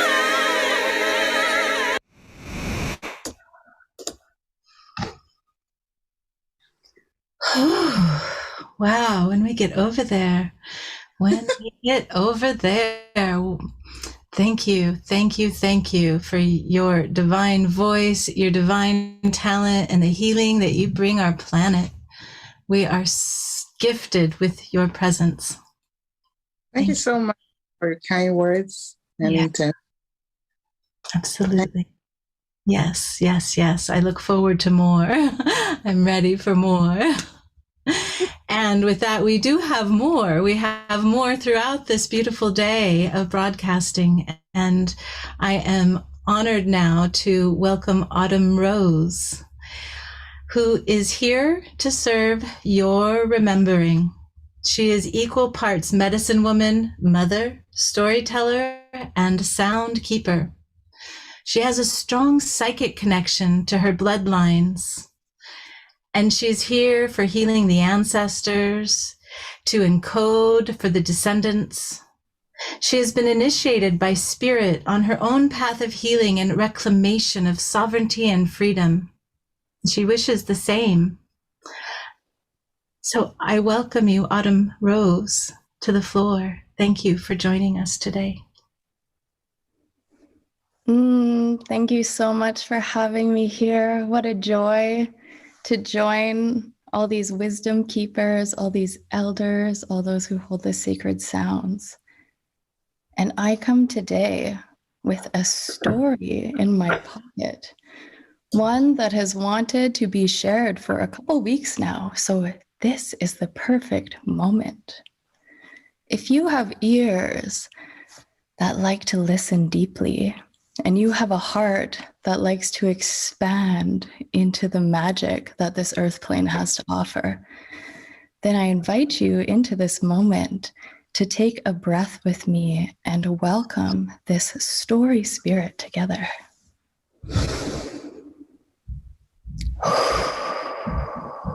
We welcome these ancient story spirits in with our breath to show them we are present, to show them we are alive, and to show them we are ready to remember the ancient future technology of storytelling and deeply, deeply listening. Inviting a couple more deep breaths in to pull this story closer.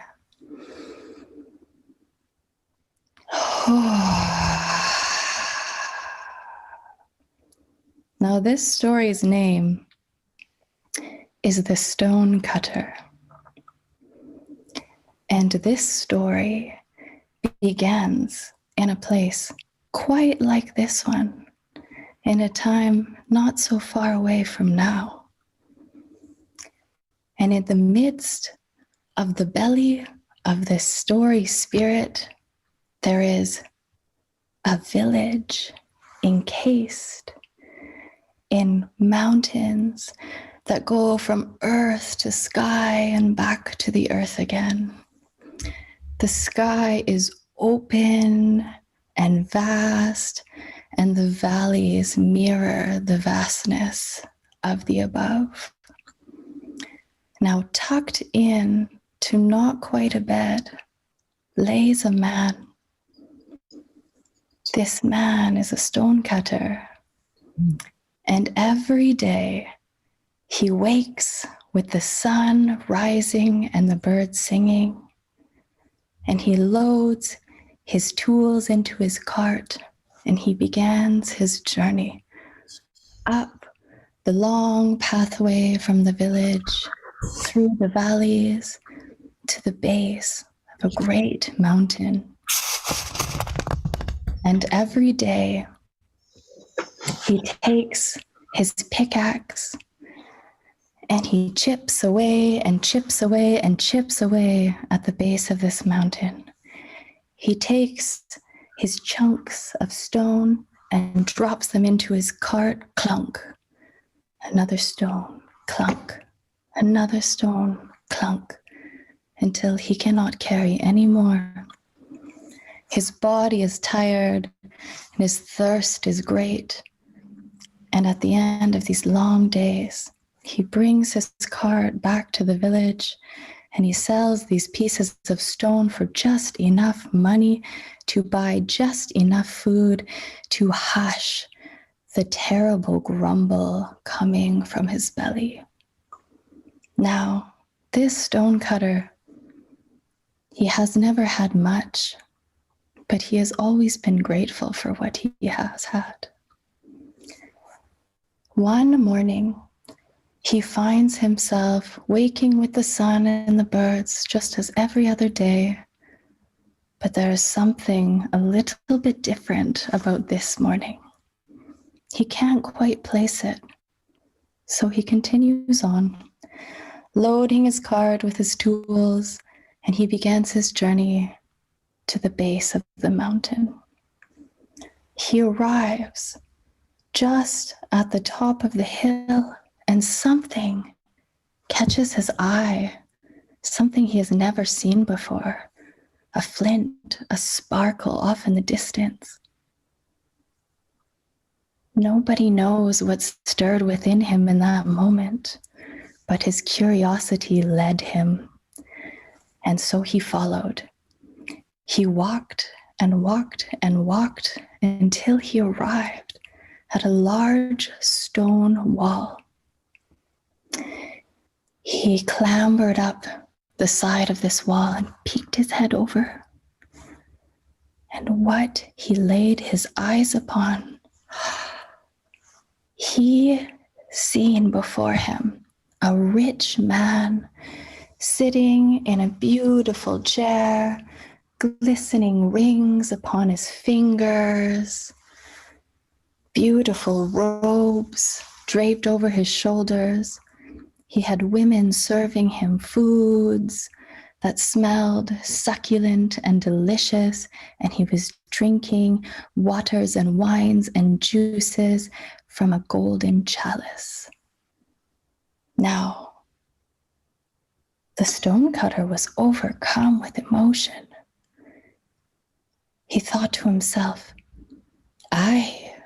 this man is far greater than I. I wish to be as great as this man. Well, the spirit of the mountain was listening.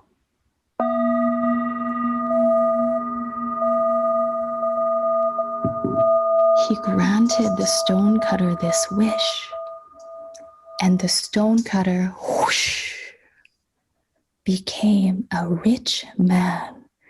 He looked down at his beautiful jewels, his gorgeous clothing, his comfortable chair, and he started to devour these delicious foods and these delicious drinks, and he delighted in it all.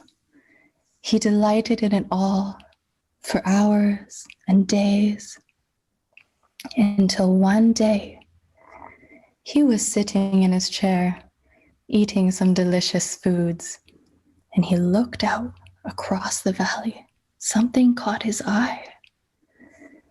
It was a flash or a sparkle. He couldn't quite put his finger on it. But again, something within him stirred, and he journeyed from his rich palace along the road deep into the valley, and he came upon a stone wall even greater than his own. He climbed up and climbed up and climbed up and climbed up until he reached the top. He peered over and he couldn't believe his eyes. What lay before him was a king sitting on a throne with furs and the most glorious jewels glistening in the sunlight he had ever seen. He wore a crown upon his head with the most radiant emeralds and deep rubies, and he began to salivate, looking at the tables and tables of food laid out for him, course after course after course. There was dancers dancing, there was jesters jesting, and there were musicians playing the most beautiful music his ears had ever heard. He looked around and drank it all in, and he thought to himself, I am a great man, but this king, he is far greater than I. I wish to be great as this king. Well, the spirit of the mountain was listening.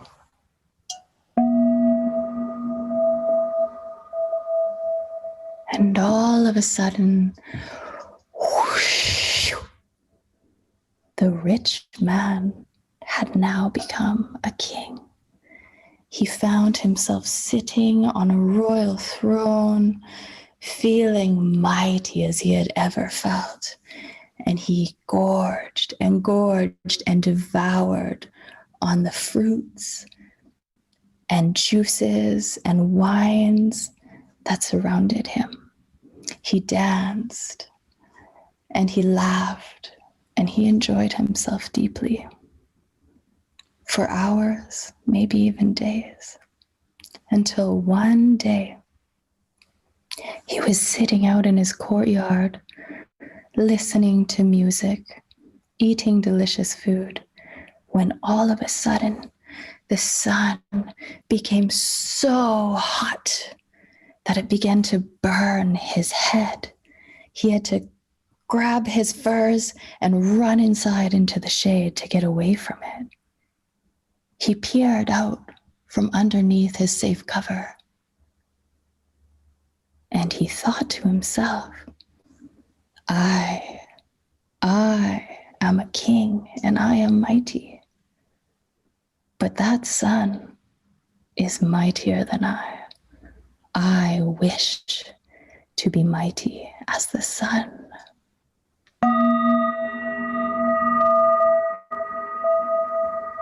Well, the spirit of the mountain heard this wish, and whoosh, the king had become the sun. And he delighted in this. He shone and raged and burst through every cloud with his brightness. As much energy as he could bring into himself, he would furiously shine and radiate out onto the lands around him, burning away everything. He laughed and laughed and laughed at the might of himself. But something had happened with all of this might of the sun. The villagers began to pray and cry and scream and beg for the sun to stop shining, for it was beginning to scorch the lands. Drought fell upon the people. Fires began to catch all over the valley and smoke filled the skies. The harder they prayed, the harder he shone, just laughing in his mightiness. Until one day, a huge dark cloud came up upon the horizon and danced its way towards him. This cloud engulfed the sun and cut off all of his might, all of his power, all of his light. And no matter how hard he tried to shine, none of his rays could penetrate this cloud. Well, now this sun thought to himself, I am a great, mighty sun, but this cloud is mightier than I. I wish to be a cloud. Well, the spirit of the mountain heard this.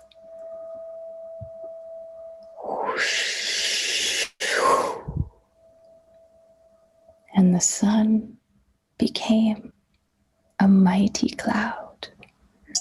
Now this cloud, he raged. He struck lightning. He yelled in anger and fury in thunderous tones. Rain poured down from his belly, and he stormed and stormed and stormed, unlike anything seen before. He laughed in his mightiness And the people of the village wailed and sobbed and prayed and laid offerings. Please, please, rain cloud, stop raining, stop storming. The lands were furious with floods. The waters taking much more than they needed from the village and the villagers. And this storm cloud, he laughed and laughed in his mightiness and raged on. Until one day, this cloud, in all his mightiness, moving across the vast horizonous sky, met a mountain, a great mountain. And no matter how hard he pushed, how hard he pulled, how much might he summoned within himself, the cloud could not penetrate the mountain. Not with thunder, not with lightning, not with rain, not with hail, not with wind. Nothing could penetrate this mountain. Now the cloud took this all in, and he thought to himself, I am a mighty cloud, but this mountain is mightier than I. I wish to be a mountain.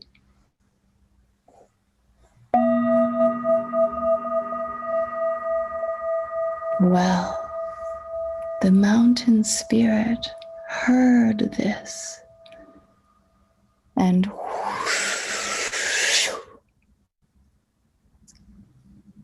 the sun looked down, and he had become a mountain. And not just any mountain, he had become the mightiest mountain, the greatest mountain, the strongest mountain you could ever imagine. And he stood proud and strong in his greatness, in his mightiness, made up of billions and trillions of tiny stones. So strong his stance was that nothing could even compare. Nothing. And this went on for hours and days and weeks. No one really knows how long. Until one day, the mountain noticed something small off in the distance, slowly trickling towards him, gently making his way to the base of this mighty mountain. It was a man, and this man picked up his pickaxe, and he began to chip and chip and chip, chipping away at the base of this mountain, taking chunks from his feet and legs and belly and loading it into his cart.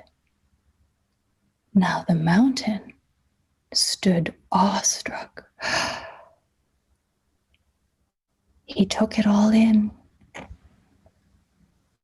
and then he parted his lips and he said, I am a great and mighty mountain, but I am not as great as that stone cutter. I wish to be a stone cutter.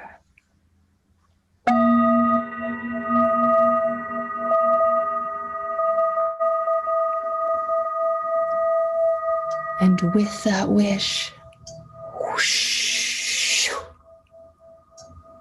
the spirit of the mountain returned him to his form as a stone cutter.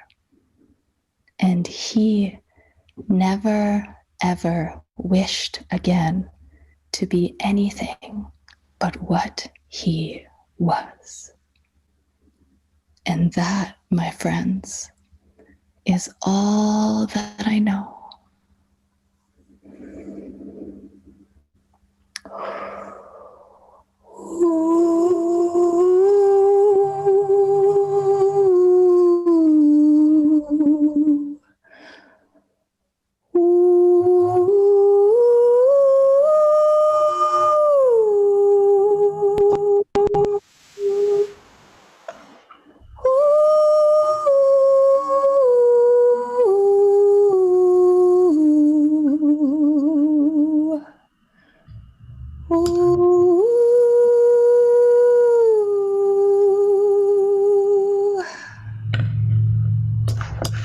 And with that, I leave you with this story to warm your heart and tuck into your pockets and take with you out into the world to remember how great you really are.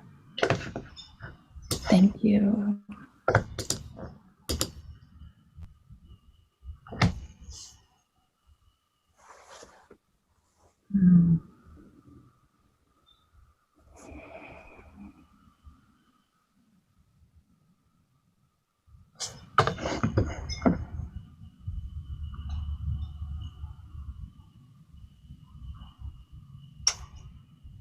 Thank you so much, Autumn Rose, for this beautiful gift of your storytelling. I was just enraptured with this story of the stonecutter and his search for his peace.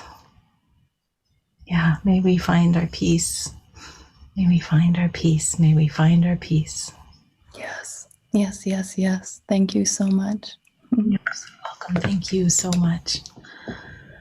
Next, we are honored to have a recording that was caught on New Year's Eve from Kenneth Hooper. And Kenneth Hooper was a late bloomer to music. In 1994, at the age of 27, he picked up his first flute, a penny whistle. And after years of introspection, prayer, and several trips to the Amazon jungle, he attended a prayer meeting where he was gifted a Native American flute. As Kenneth delved deeply into the flute, his studies in psychology and spirituality ultimately guided him in tapping into his creative process in a deeper way. And so now we get to hear what came of that deep process and his learning with the flute. Enjoy.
Wow.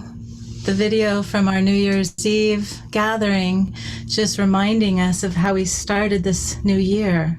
And here we are already in April, right? Wow, how time flies. So I am honored to introduce a sister of Walking Prayer with me, who will be introducing Korikindi, who is next. Eleonora is, as I said, a minister of Walking Prayer. And she has been working on this team as a part of the fountain. And in that work, she has stepped into assisting Korikindi and helping with translation. So Eleonora, I welcome you. Can you please introduce Korikindi and his sister? Of course. Thank you, Indigo. So we're going to meet Korikindi. Korikindi and his sister, Sisa Hypha. They are from the Quichua tribe in the Ecuador Amazon jungle. Korikindi means the golden colibri. So this is her brother, golden colibri. He is a protector of our Mother Earth, a guardian of the Amazon, and a teacher and a teacher of the Sámi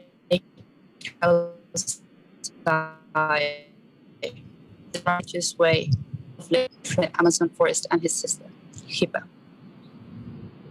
Thank you.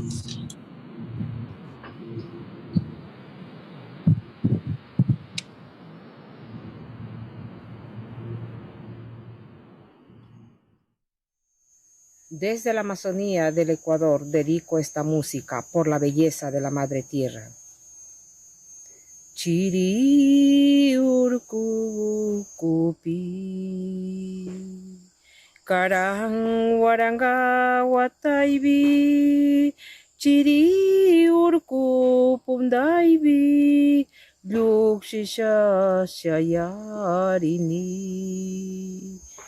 Chiri yuyaita chari Chiri nyawita chari Chiri shunguta chari Karillari kuanga Chiri urku pundaibi Chiri sisa shayari Chiri urku pundaibi Lukshisha shayarini Chiri yuyaita chari Chiri nyawita chari Chiri shunguta chari Karillari kuanga Chiri urku kupi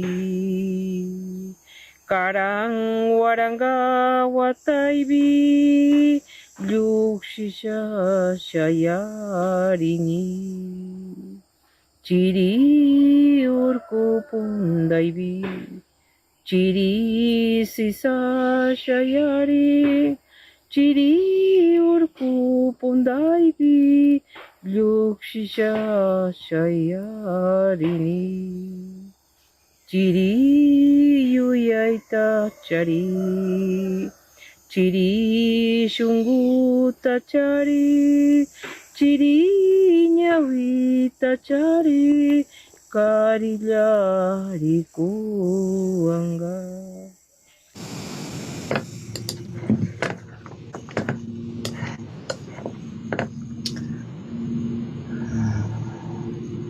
Beautiful song, beautiful prayer. And Eleonora, would you now translate for us the message that Korikindi will bring?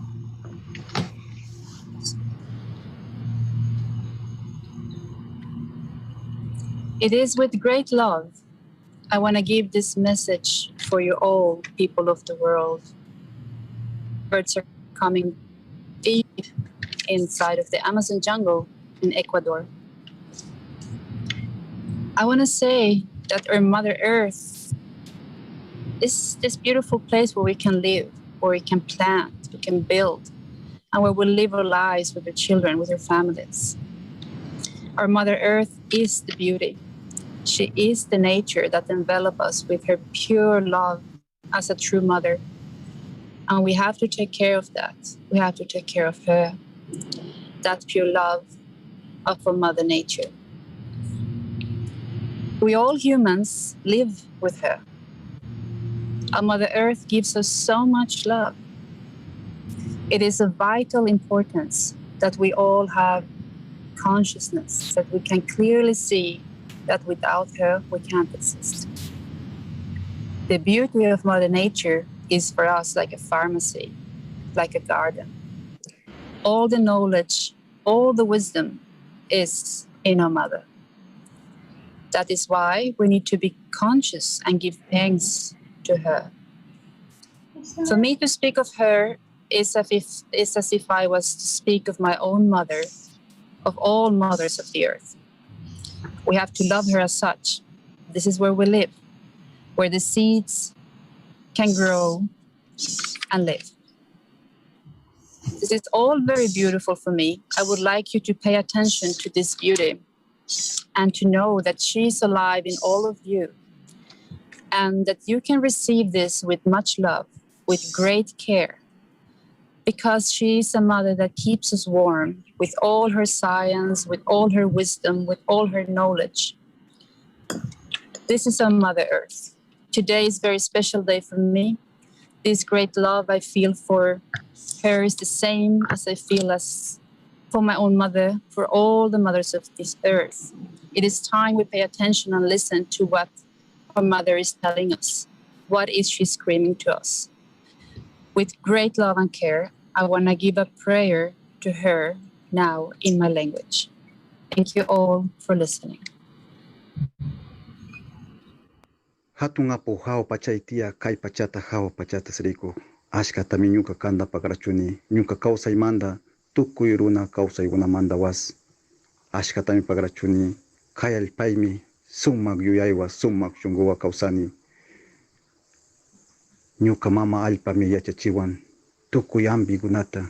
Tuku yoya igunata. Summak nyambita puringawa. Summak nyambita katingawa. Chairai kumi kanda pagrachuni hatungapo. Kanda pagrachuni hatung mama. Ashkata mi pagrachuni. Ashkata mi pagrachuni kanda pacha mama. Kambalpai mi wasisha tarpusha kausanchi runa gunaga. Kambalpai mi tuku yambi gunata charinchi. Kambalpai mi tuku mi kunata charinchi. Kushiwa mi purinchi. Ali shungoa mi kausanchi kambalpai. Ashkata mi pagrachuni kanda pacha mama. Ashka pagrachu hatung apu. Pagrachu.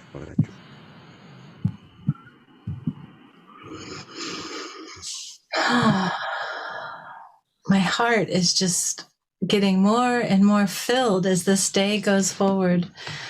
Really, what a blessing that comes to us from the Amazon. Thank you, Korakindi and Sisa Hypha. Now we will move into hearing from another grandmother.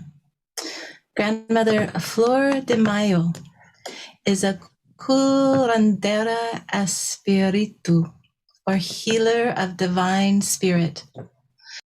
As a seer, she has the ability to see other realms of light and of sound. As a world traveler, she has offered ceremonies and has spoken on a wide range of topics, from healing with the use of herbs and to her more recent project, the Seed Temple, located in Estancia, New Mexico.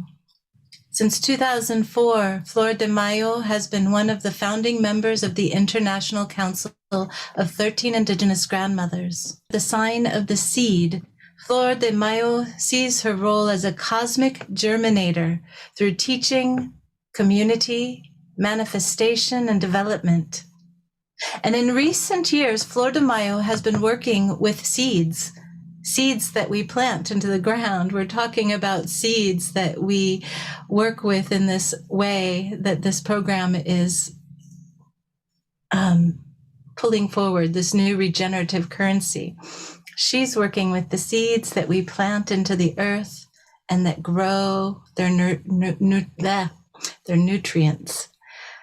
And so, with that, here is Grandmother Flor de Mayo. Greetings to everybody. Much love and light to everyone in the four directions. I'm so happy to be with you on this beautiful, beautiful sacred day of Kat in our Mayan calendar. It's the day of Kat. It is the day in which we, as human, men and women, also children, we look at entanglements of life.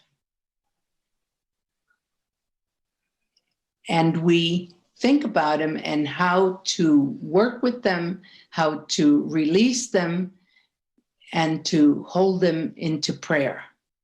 So today is that particular day. It's a very auspicious day because today we are celebrating Mother Earth.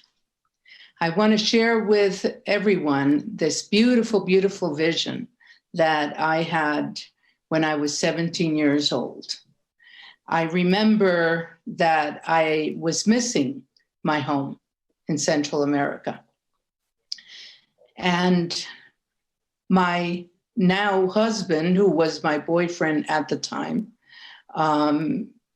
invited me to go to the botanical gardens in New York City. And he felt that if I went to the botanical gardens, I wouldn't be so lonely about going home. So we proceeded to go to the botanical gardens, and we headed towards these glass dome kind of greenhouses where they had the rainforest plants and animals. They had all kinds of small animals and also some small birds. They had some butterflies, they had like little water streams and little waterfalls and things like that, other than the plants. It was really, really beautiful. But before I entered this place, I had just put one foot, actually my right foot, into the door. At that very second, I heard an invisible voice say to me, "Look around you. This is the future of the earth." And it was so powerful, and it hit my everything in such a way that I remember my body just shaking. And I was looking at everything from the doorway, and it was so painful.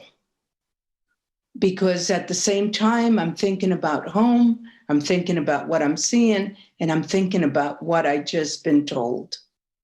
And there's a part of me in my heart that I could not believe that this could be the future of the earth, where we as humans would be holding in a capsule of glass, in a gigantic capsule of glass, the rainforest,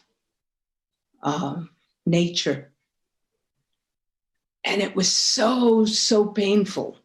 And I went into a state of disbelief. I started to cry, and I remember my body just shaking.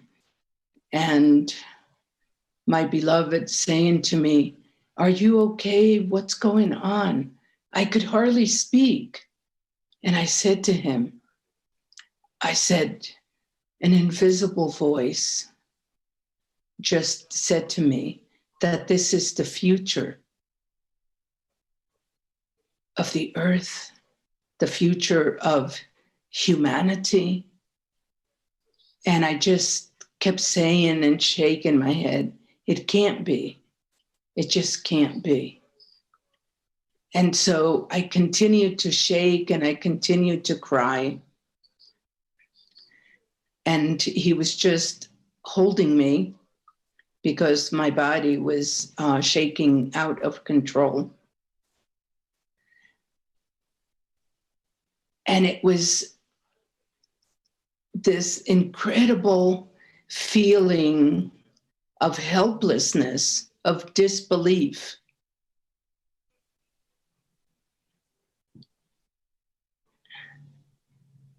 And in those days, I'm talking about the 60s, there were some talks about, you know, taking care of the earth and things, but it wasn't like what we're doing right now.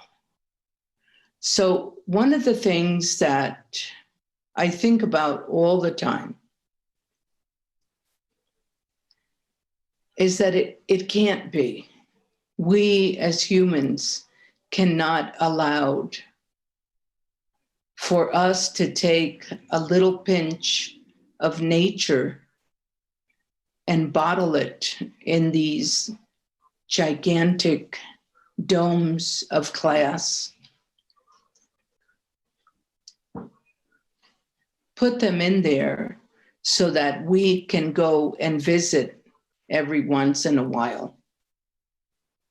We can get a look and be in the presence of something that we have destroyed.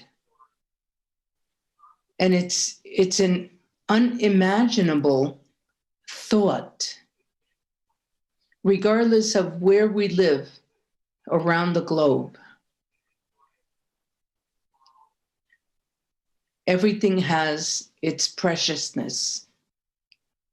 For example, I live in the desert, and I've learned to love everything of the desert. So it doesn't matter where on earth we live, we have to think about it and think to ourselves, how would we feel? How would our children, grandchildren, great-grandchildren, all of the generations coming, how would they feel when they can't see all of these beautiful things that are on the earth right now? The animals, the plants, the waters, the mountains, all of the rivers, the lakes, the oceans, all of these beautiful things that are such a huge part of us. Without them, we cannot live. Without them, we cannot breathe. Without them, we don't have life. And I made a commitment in that young age that I was always, always, always going to keep the earth in my prayers. And even though we're celebrating today, the day of Mother Earth, I encourage you, each and every one of you, men and women, to pray every day for the goodness of the earth and for the continuation of life on the earth. And we can support her with our prayers.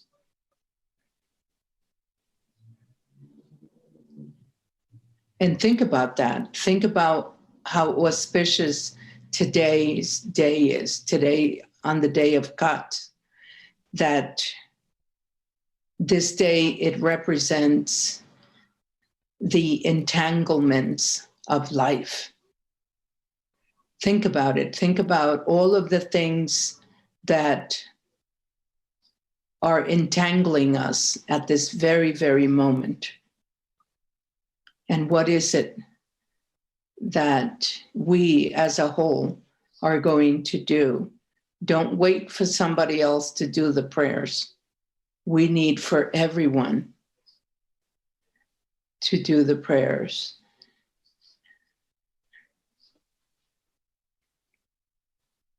Beloved Creator, beloved Beauty, beloved Mother, you spoke to me at that age of 17, and I've been carrying your words in my heart throughout my life, sharing them with my children, grandchildren, great-grandchildren, beloved Creator. As many people that I've been able to speak to throughout my life, sharing that sacred vision and reminding everybody that we need to keep the prayers going for the earth, for the air, for the waters,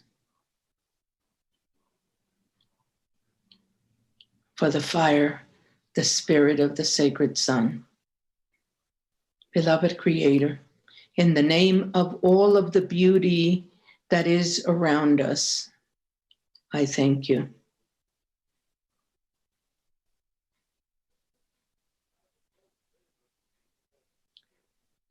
I thank all of our ancestors around the globe. I thank the grandmothers of the four directions. And most of all, I thank each and every one of you in the four directions. Blessings to all. Thank you.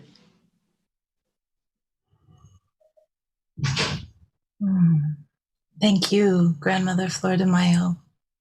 You're graced by your presence. Now we have a treat. So please enjoy this film that was produced and made by Jeremy Whelan and Tree Talk Productions. This was just filmed last February during the Water Festival at Lake Atitlan. Enjoy.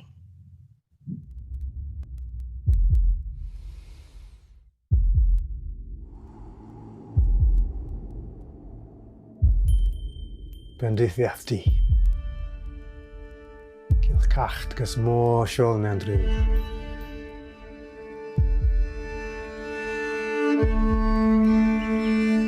Gratitude for this opportunity to be here in this incarnation upon this planet.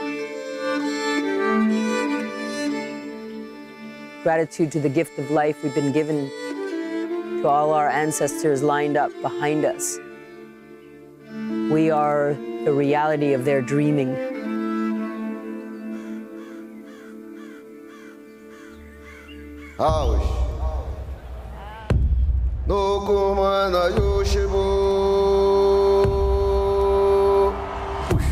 Let us come together in one mind, as one heart and one body. Ay, ay. Hatung apo kamba ursa tami manyani. Sumag yueta, sumag shungutan yukanchik takui. My name is Jyoti. I'm one of the wisdom keepers. An amazing circle of beings that have come from all different parts of the world because we were called here. Our First Nation peoples have a way of life that is sacred and has been given to them by this Mother Earth and Father Sky, and it is the remedy of this time. That I am sure of. Personas que viven con la nueva tecnología es que están muy separados de la naturaleza. Hace que no puedan tener ese viaje con el corazón, la mente y el espíritu. それを教えていたのが先住民族であり、長老たちであり、シャーマンたちでした。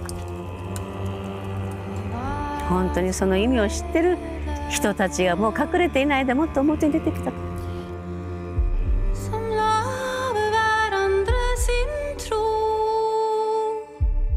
Our mother is crying. She's literally crying to her children for help.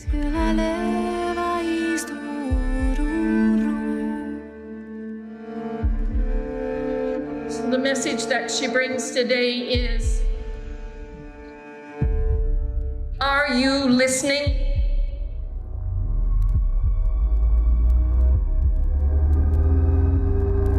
Allow yourself to feel. La contaminación de los ríos, la contaminación de los océanos, el fuego en la Amazonía. Los desastres naturales están viniendo. ¿Cómo es posible la gente no puede sentir o ver eso? We are listening. You have called us to wake up in this time. Help us stay strong so we can march forward now on a planet with one heart. We're able to feel through direct experience what it's like to come together like our ancestors once came together, to reflect, to pray, to listen.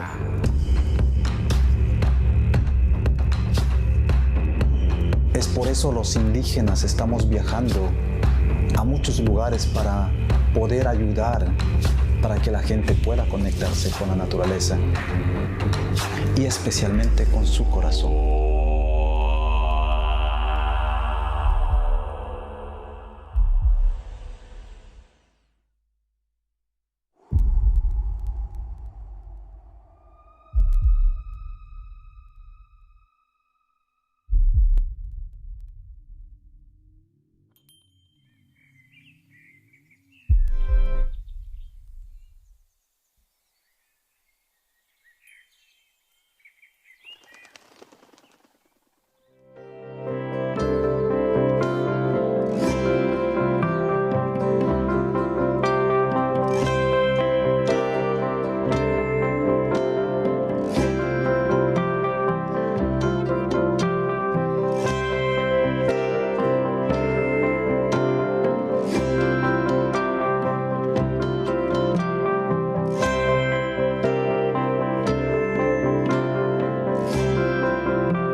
Hello, everybody. I'd like to take a moment for us all to just take a deep breath together and arrive. We've been in and out of all these beautiful prayers and offerings throughout this day, and the sacred breath that we all share is our anchor, this atmosphere that circles our earth, that makes the wind blow, that we breathe, that the trees breathe, that we share this collective breath as children of this planet, of this precious Mother Earth. So let's take a moment and breathe deeply into our heart center.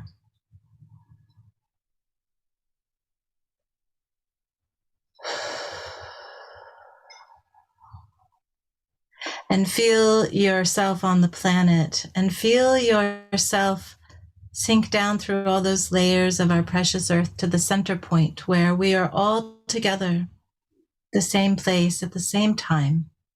No matter where we are on the surface, in the center we are one.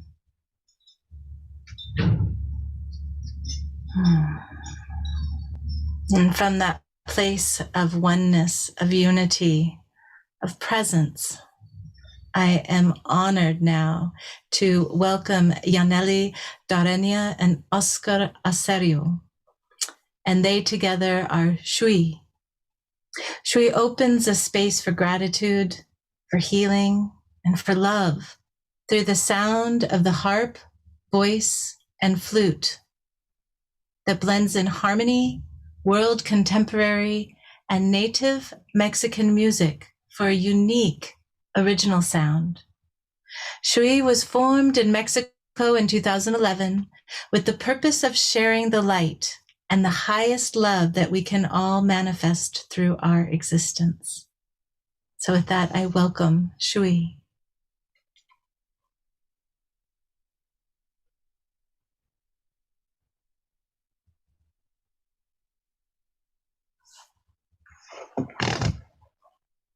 Maybe I welcomed them a little too soon.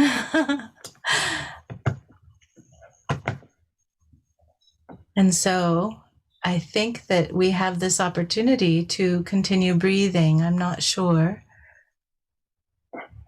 Maybe there's a little technology hiccup. So with that, let's continue to breathe into our heart center.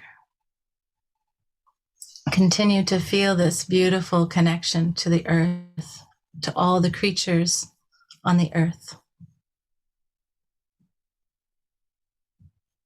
And just sit in that space of presence and silence as we honor the technologies that bring us all together.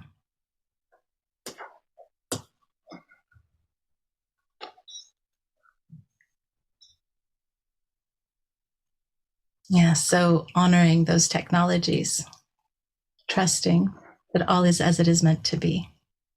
And we will be back with you very soon.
So yes.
Hi, everyone.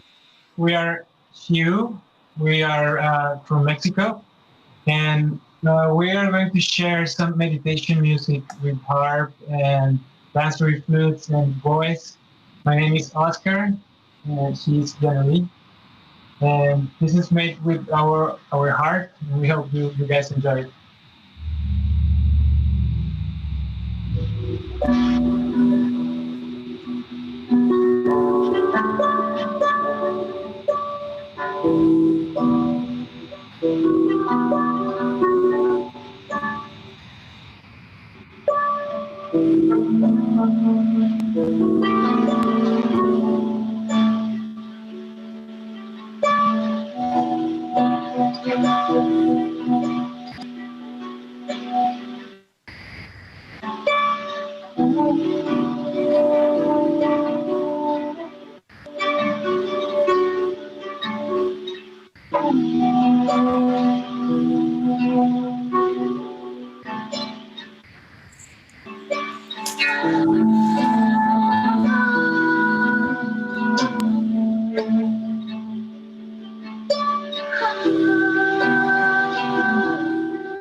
Toda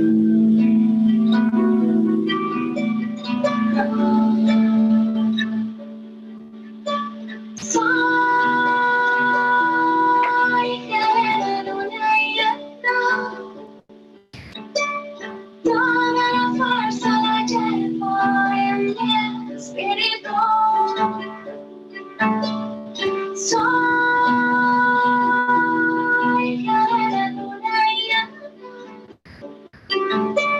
Soy medicina que traigo de todos los tiempos. Soy manantial de agüita luminosa, sagrada, sagrada, de agüita poderosa. Soy medicina que purifica, sagrada, sagrada, que purifica. Soy lucecita que cura, cura mi herida, sagrada, sagrada, que cura, cura mi herida.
Vivo cantando, vivo danzando, vivo amando, vivo soñando.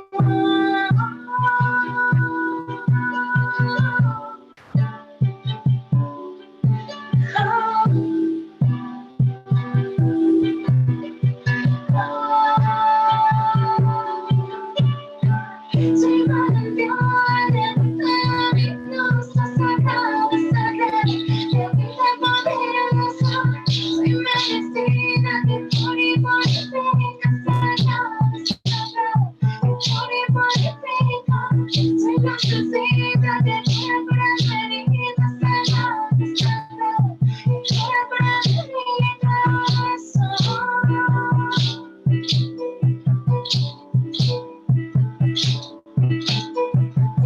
I am spring, the dominant water, sacred, powerful water. I am spring, the very beautiful, sacred, the very beautiful. I am alive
Thank you very much, everyone.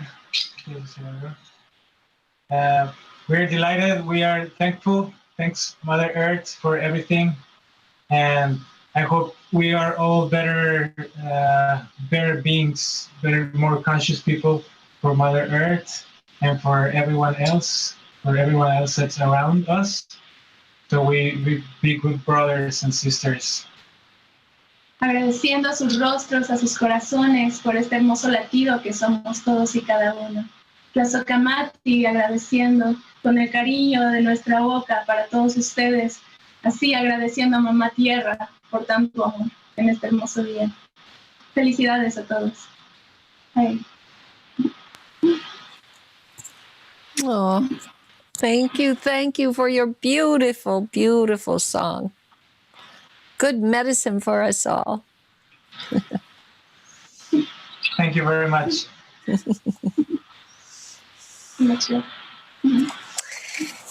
So Indigo, I have flowed back into the room here. And what a special moment I got to flow and be here for the honey on the plate of the day. Yumminess. Yeah. In their bio that I read, it said that they open a space for gratitude, healing, and love. And this is so true. This is so true. Thank you, Yaneli and Oscar, for this love and healing that just exudes from your heart. It's palpable. It's palpable, even in these little Zoom rooms that we are in right now.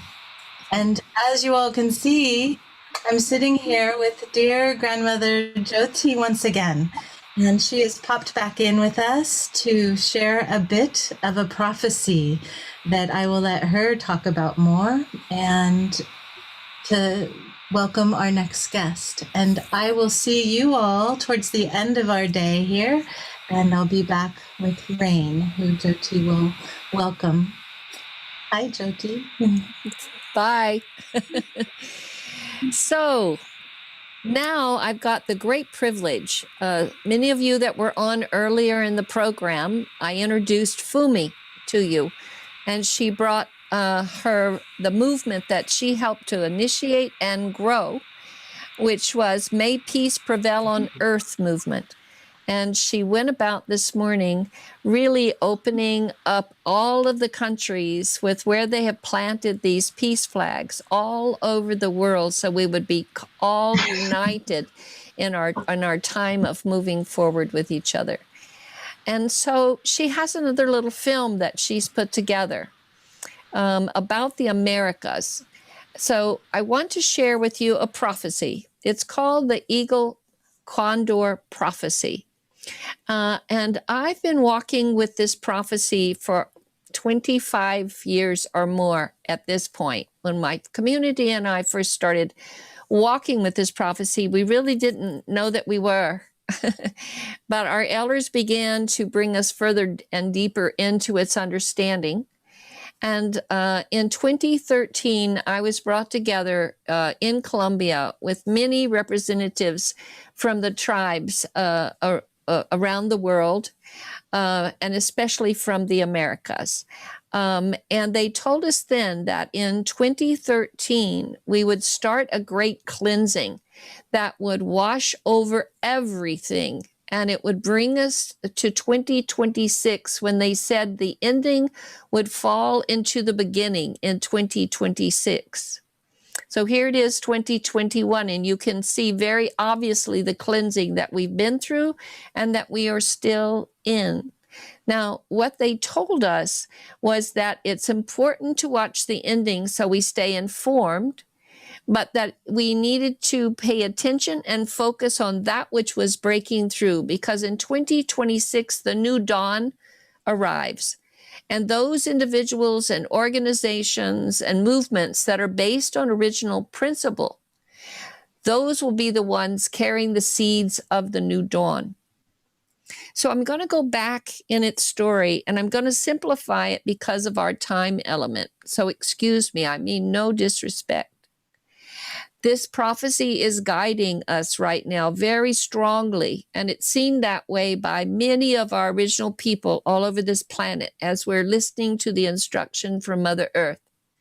Because you see, a long time ago, there were big changes on Mother Earth, just like they are now.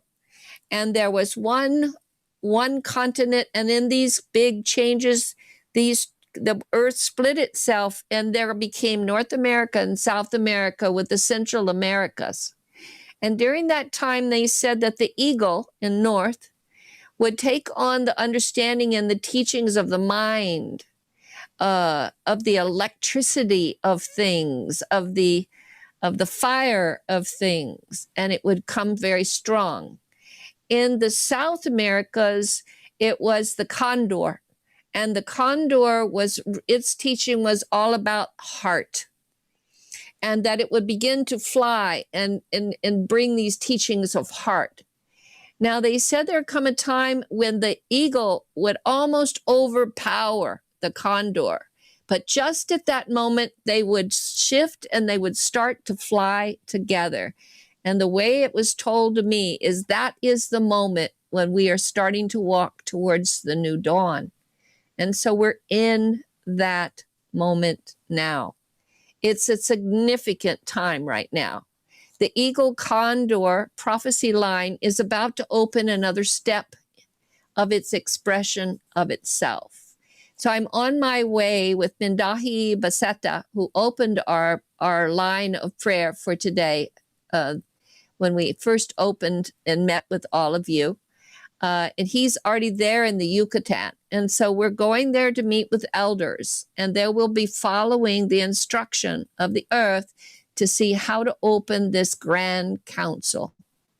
And then after the grand council, which will be meeting from May 1 through May 7, so say prayers, light your sacred fires, light your candles on your altar, hold a point of time where you really feel this moment where the earth is opening yet another level of instruction for all of us during these great turning times. And then we will leave, Mindahi and I, and we will go to Colombia, where the mamas are holding ceremony in their high sacred community that we've been asked to come to as a fulfillment for the rest of some of this work together, that they've been guiding us now for almost a decade, very directly with this project we call the fountain. They call it the fountain for our existence. So for the natural order of our existence, the fountain for the natural order of our existence.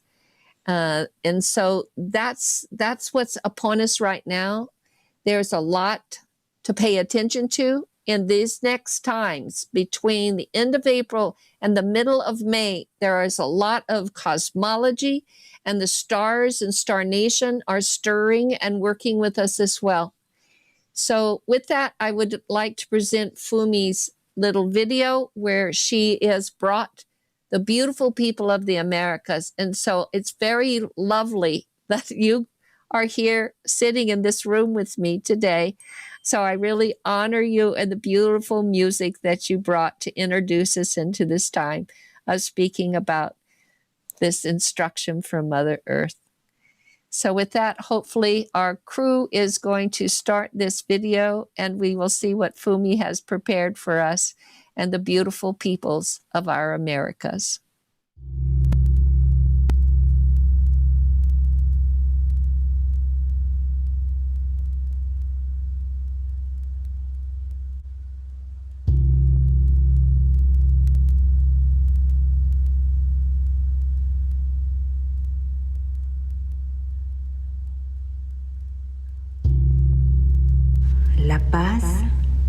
prevalece en Antigua y Barbuda.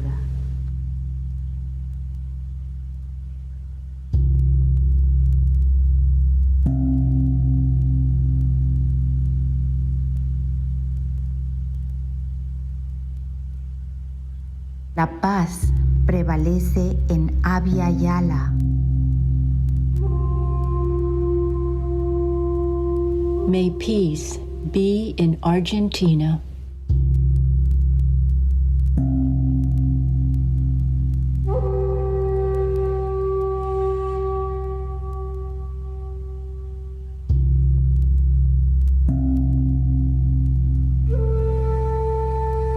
Que la paz prevalezca en la tierra. La paz prevalece en Bahamas.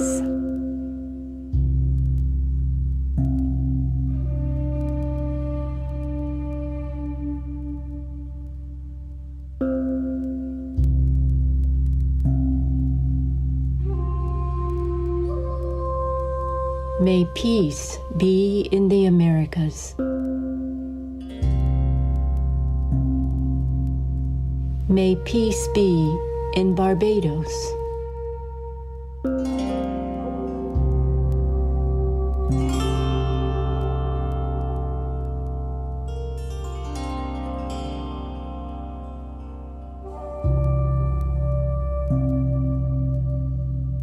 May peace prevail on earth. La paz prevalece en Belice.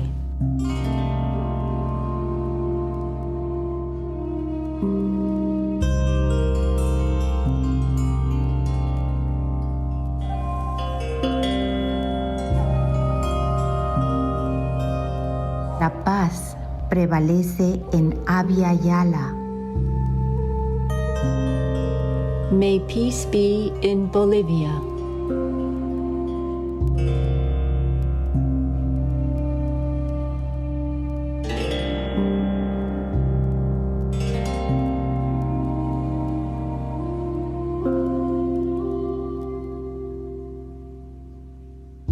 Que la paz prevalezca en la tierra. La paz prevalece en Brasil.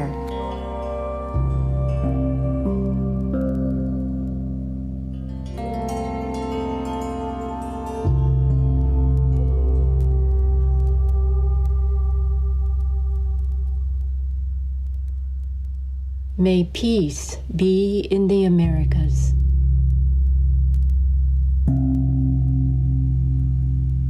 May peace be in Canada.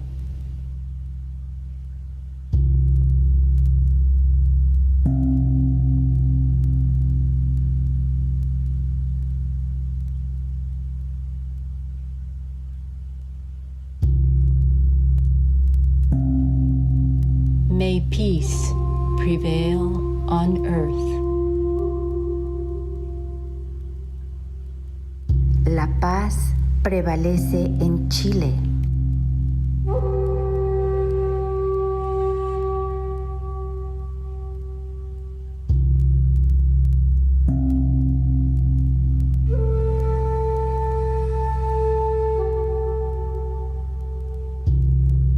La paz prevalece en Abya Yala. May peace be in Colombia.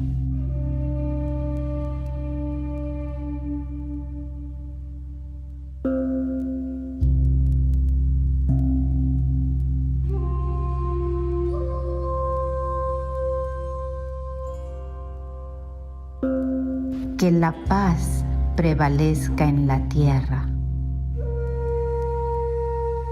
La paz prevalece en Costa Rica.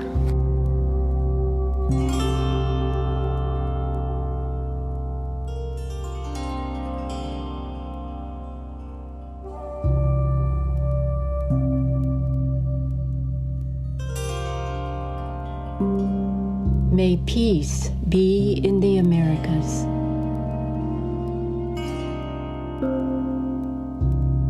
May peace be in Cuba.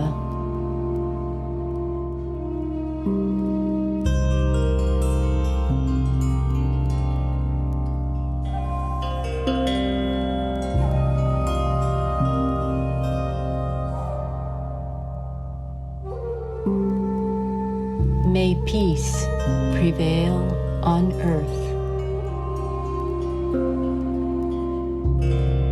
La paz prevalece en Dominicana.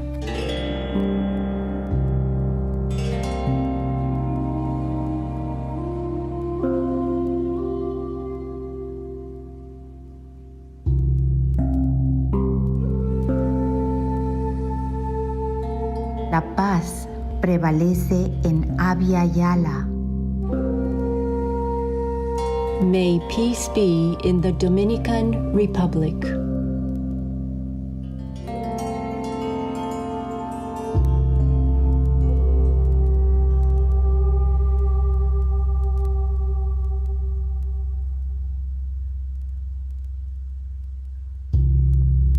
Que la paz prevalezca en la tierra.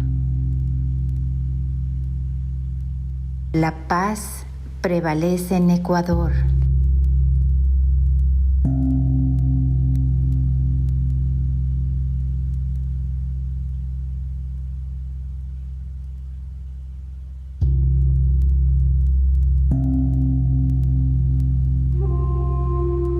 May peace be in the Americas. May peace be in El Salvador.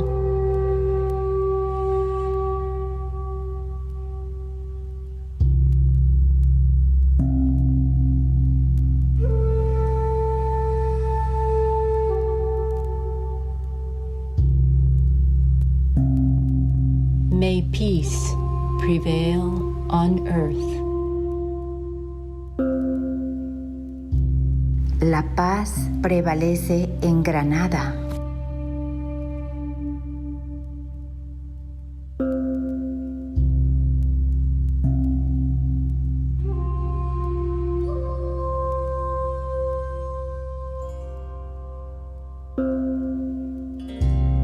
La paz prevalece en Abya Yala. May peace be in Guatemala.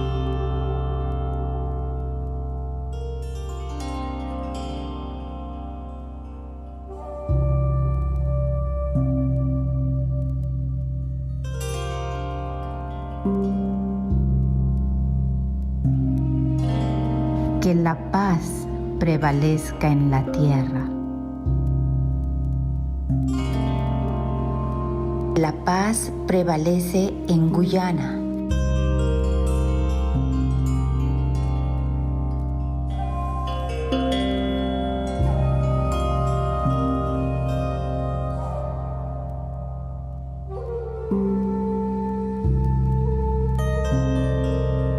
May peace be in the Americas.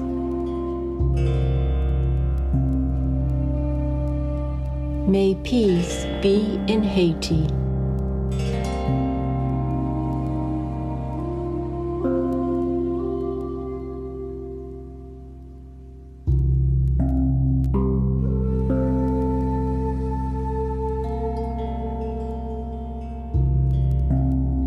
May peace prevail on earth. La paz prevalece en Honduras.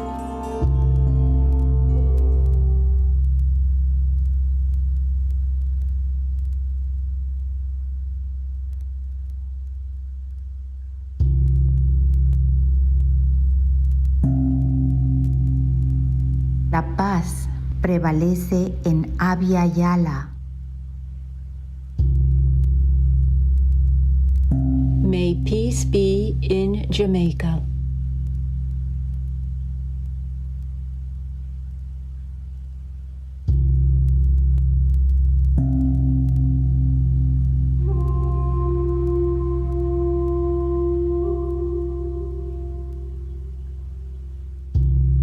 Que la paz prevalezca en la tierra. La paz prevalece en México.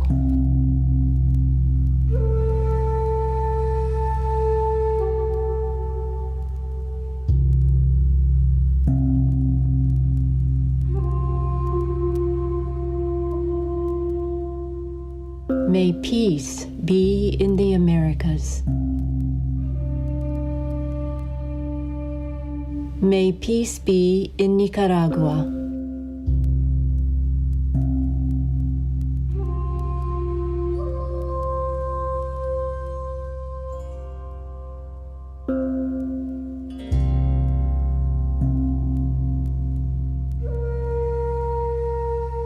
May peace prevail on earth. La paz prevalece en Panamá.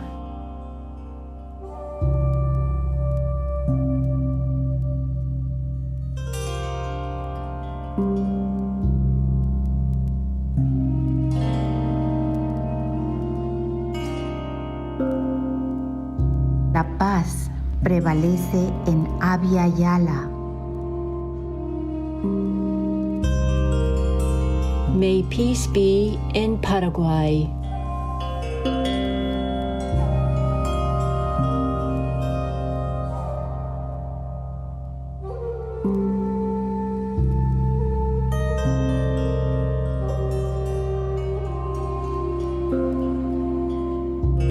Que la paz prevalezca en la tierra. La paz prevalece en Perú.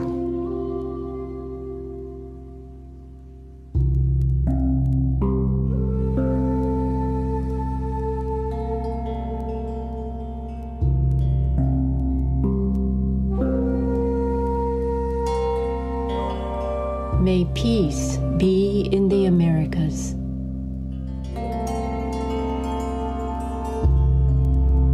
May peace be in St. Kitts and Nevis.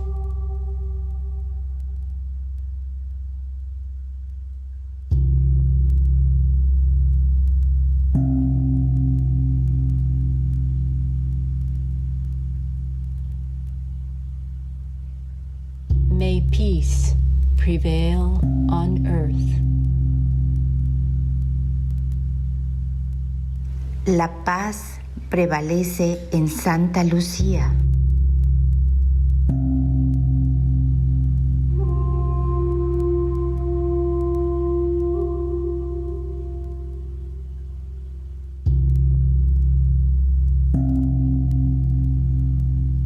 La paz prevalece en Abya Yala. May peace be in Saint Vincent and the Grenadines.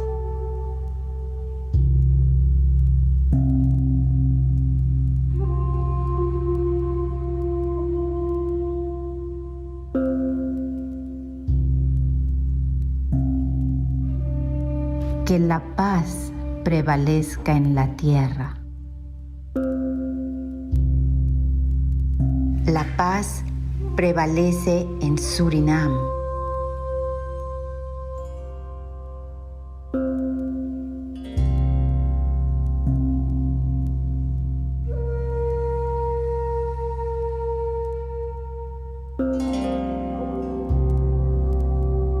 May peace be in the Americas. May peace be in Trinidad and Tobago.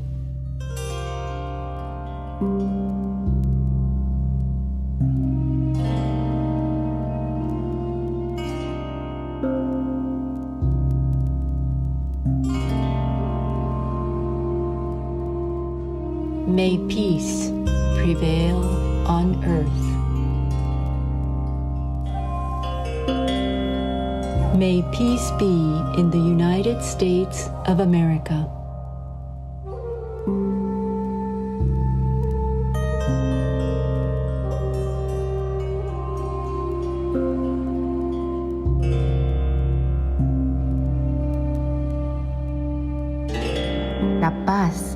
prevalece en Abya Yala. La paz prevalece en Uruguay.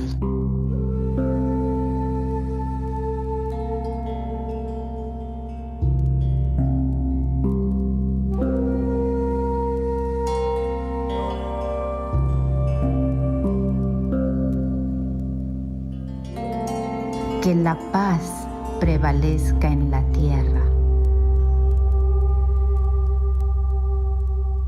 May peace be in Venezuela.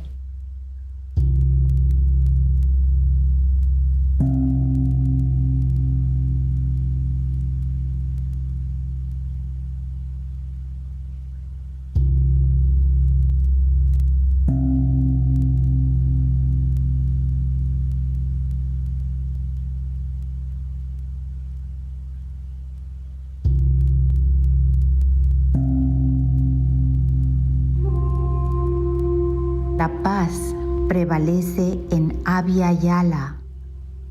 May peace be in the Americas.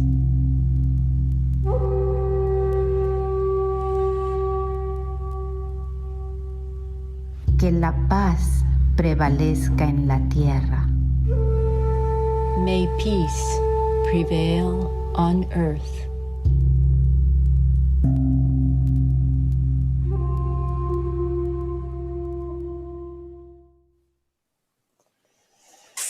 Whoa. Hi, Rain. Hi, Jyoti. I'm glad you came to join in here as we're completing this beautiful video that Fumi prepared to bless peace upon our Americas as this next part of the Eagle Condor prophecy begins to instruct us. You know, we're so blessed that way.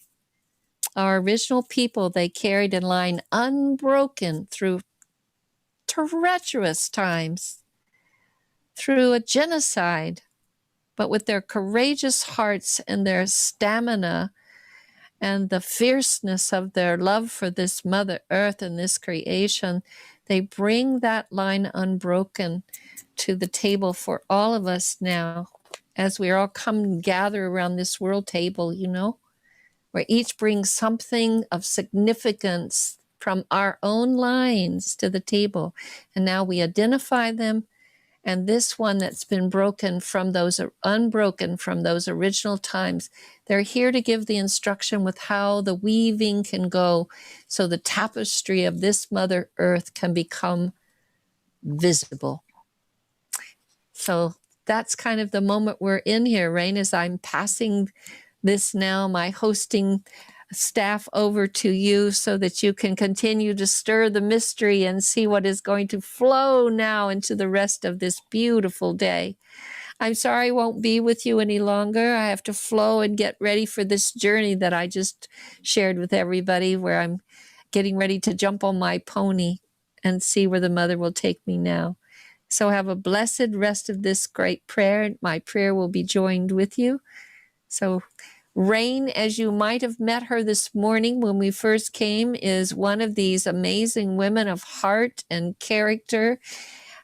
She holds focus. She is one of those in the 2026 that's carrying the original principles of reciprocity and collaboration and heart and unity, and all life is sacred.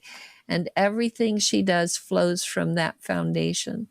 So Rain, thank you for helping to organize all of this and to bring it together with this beautiful team that's been working enormously behind the scenes, because it's been a cosmic moment of something. I don't know, sunspots are going off or what, but my husband, same thing happened with his car. So it's happening in more than one place. Anyway, blessings on you, Rain, for all you do. Thank you, Jyoti. And, you know, I just want to say thank you for all the wisdom that you bring. Like I mentioned from the introduction, you are a guiding light, not just for me, but for the world and many. I am so honored, so privileged, and just so blessed that I get to walk with you and learn from you.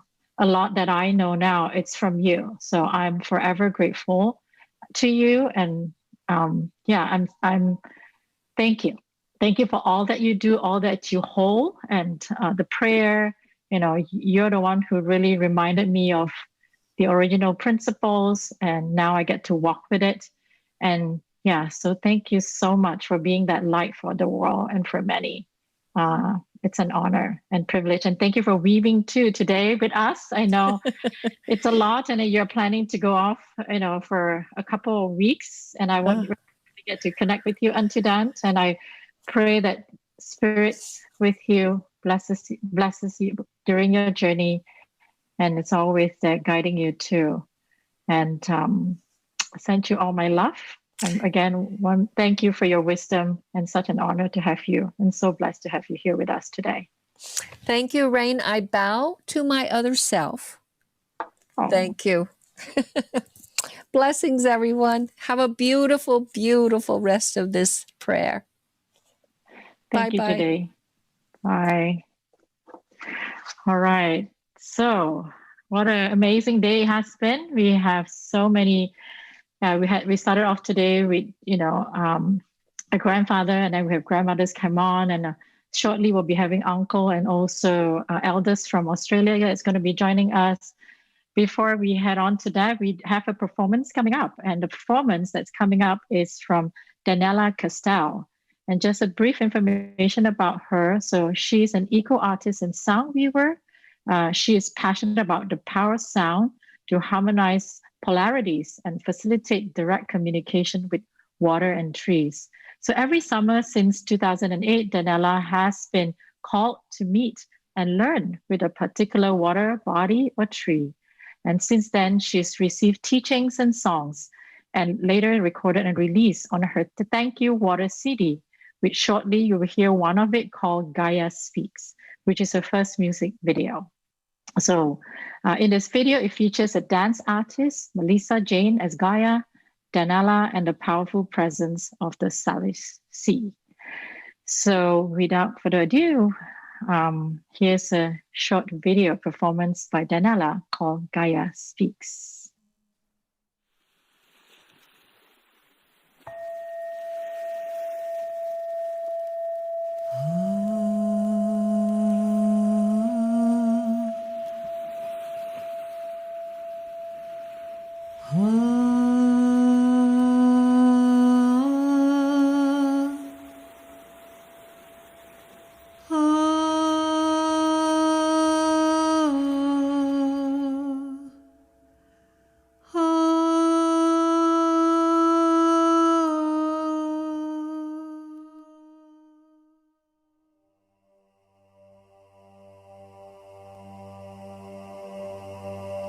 Your heart is my foundation. I live there in my fullness. A new design is forming. You cannot shape it with your will. Feel the rippling patterns moving the waters of your being.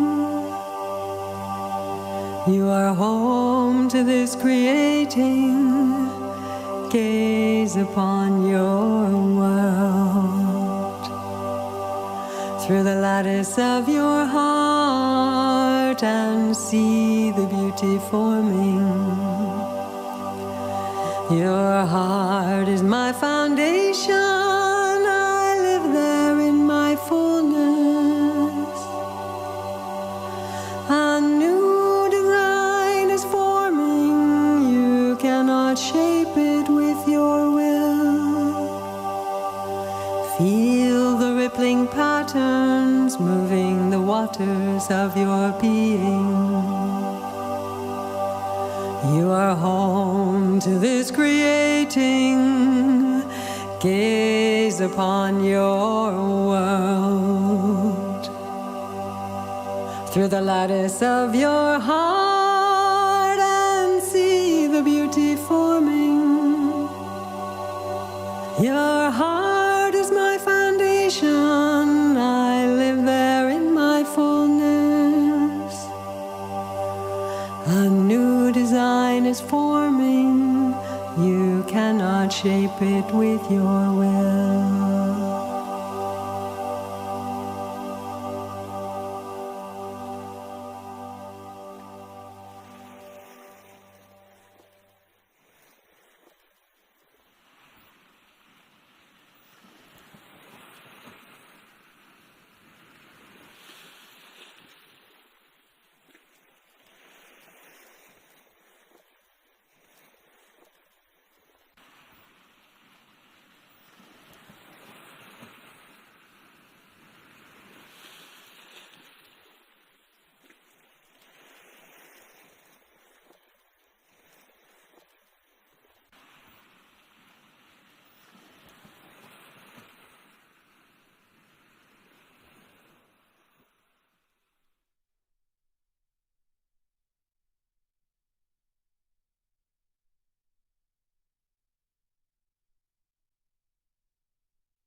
Wow, what a wonderful performance. My heart is so full just when she sang about the heart is a foundation and water. You know, my name is Rain, as you know, so water always reminds me, it nourishes me and nourishes our soul.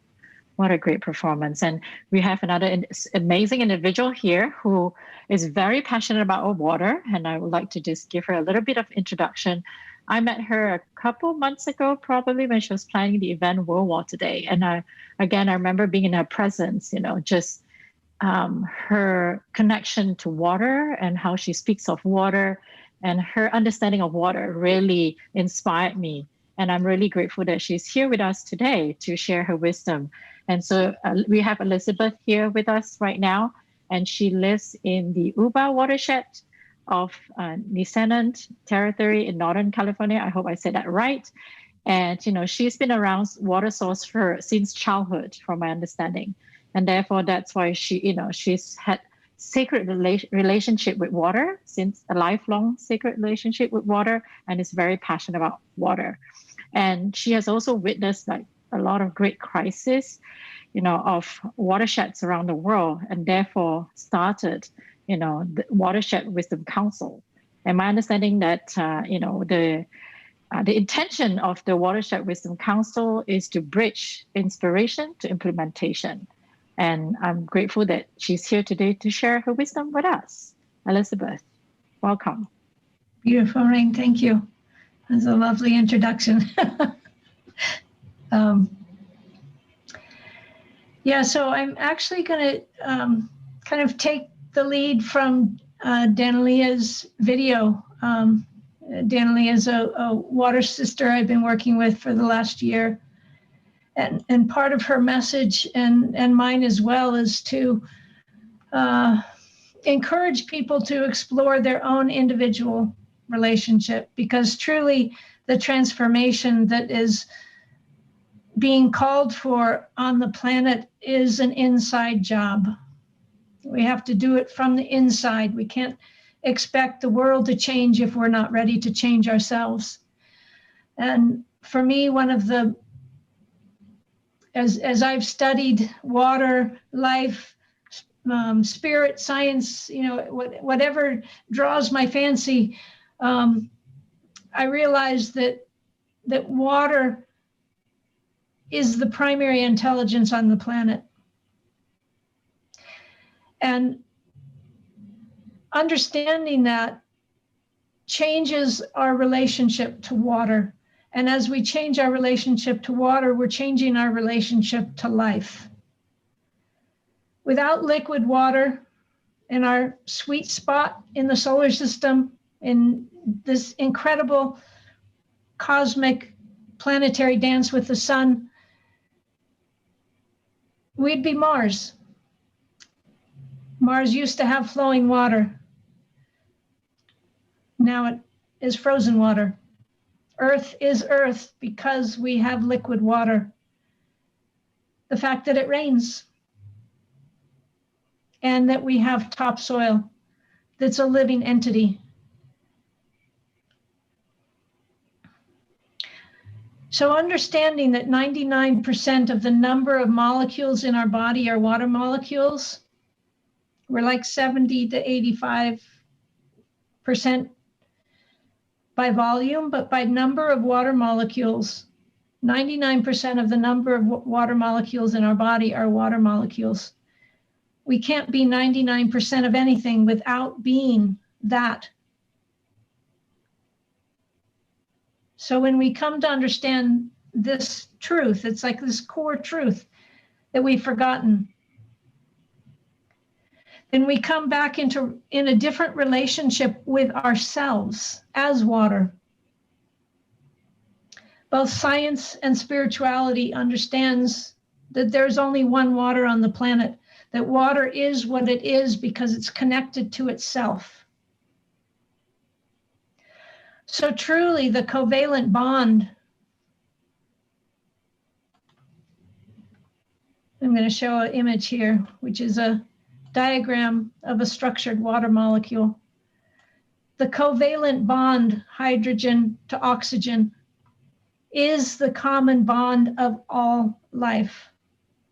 And it's the primary intelligence, this ability of water to be itself. This is the extreme macro. Something's rising on the planet now. There's an upwelling of awareness of our unity.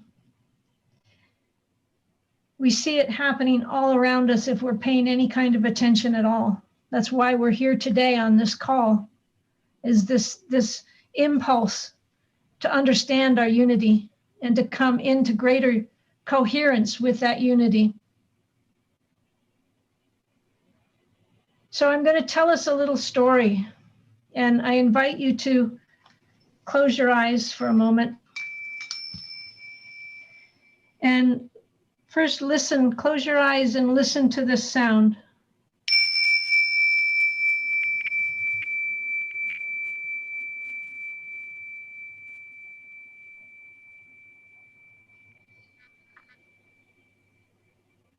All of life on earth is the infinite vibrational frequency creation of water. As we are water, we begin a journey starting with the moisture in our mouth. Put your hands on your heart. Feel your heartbeat. This is the electromagnetic conductor of the vibrational frequencies that is our body.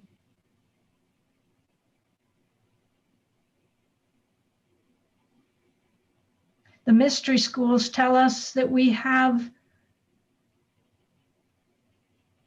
control over this electromagnetic field that is our body. That we can either be a leaf floating on the water with the willy-nilly of the current, or we can be a salmon determined to reach our source.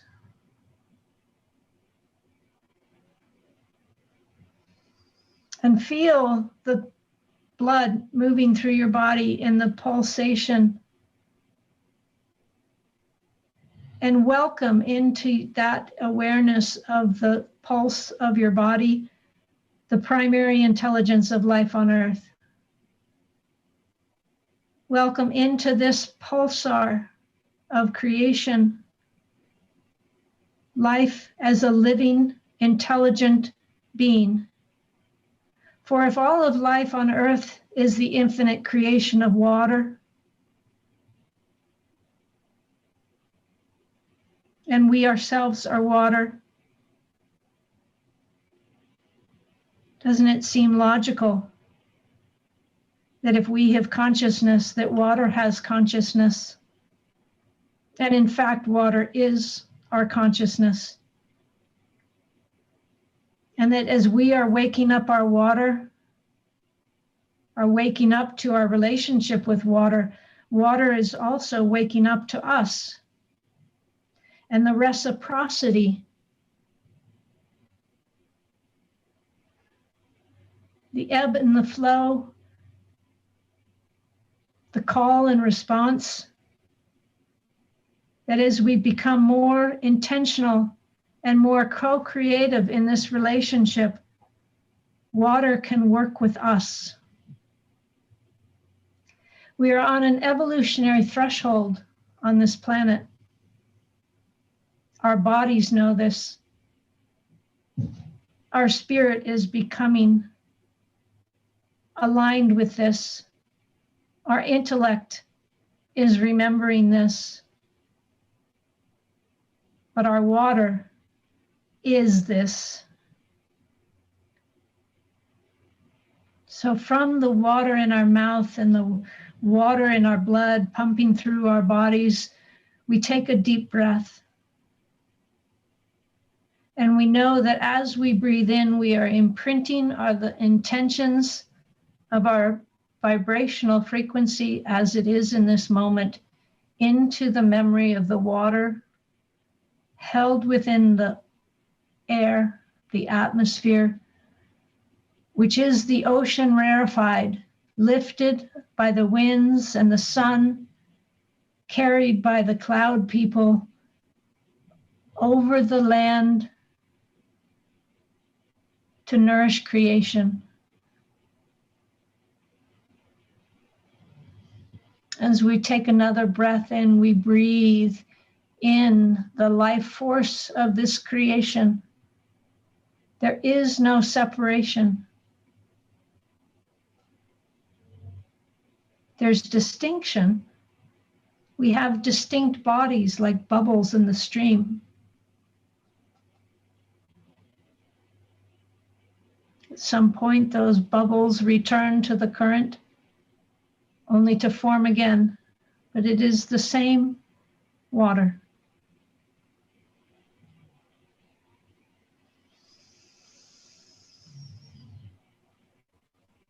Somewhere along the line, the human expression of water as humans, as a distinct species, has forgotten who we are. We've forgotten where we've come from. We've forgotten what nourishes us. We've forgotten our own bones and blood and sweat and tears.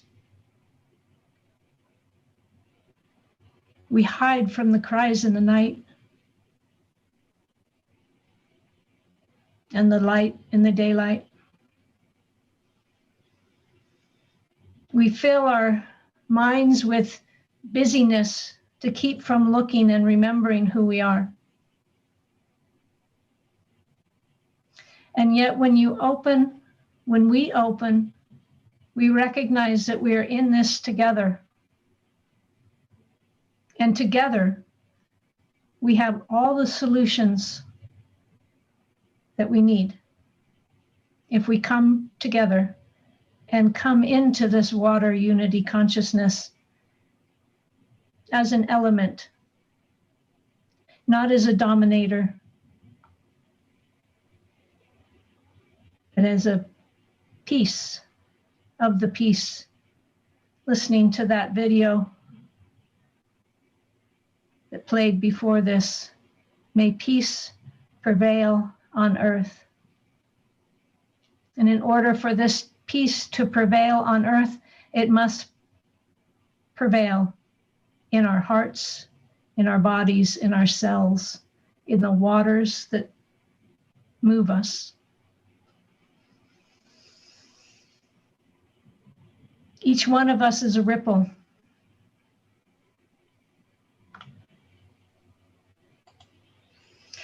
I look at this image. This is all that's happening on Earth Day, all over the world.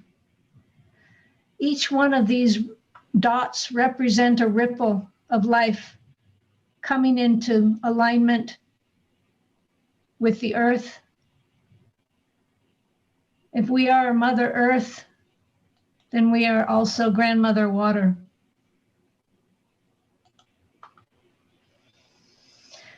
Because water exists throughout the universe.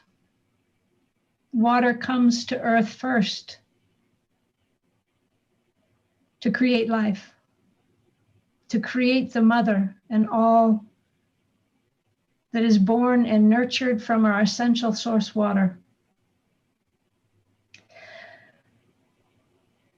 So as the human expression of water on Earth, we have forgotten, and we are in a delusion of separation, and we are raping and pillaging our mother to the point where she can no longer care for us. We are raping and pillaging the heart and lungs of our planet, the rainforests, so that they can no longer care for us. How can we care for the future if we cannot even care for ourselves? The time is now. The only time is now to come together, to remember who we are, to remember our unity, and to act from this understanding appropriately and immediately. We have exceeded the holding capacity of the planet to take care of our bad behavior, to cover for us. We must draw down our bad behavior and draw up our wisdom, knowing that that wisdom is arising if we are listening in alignment to the vibrational frequency of who we are. It's arising from the entire watershed. So as we are faced with this crux moment on the planet,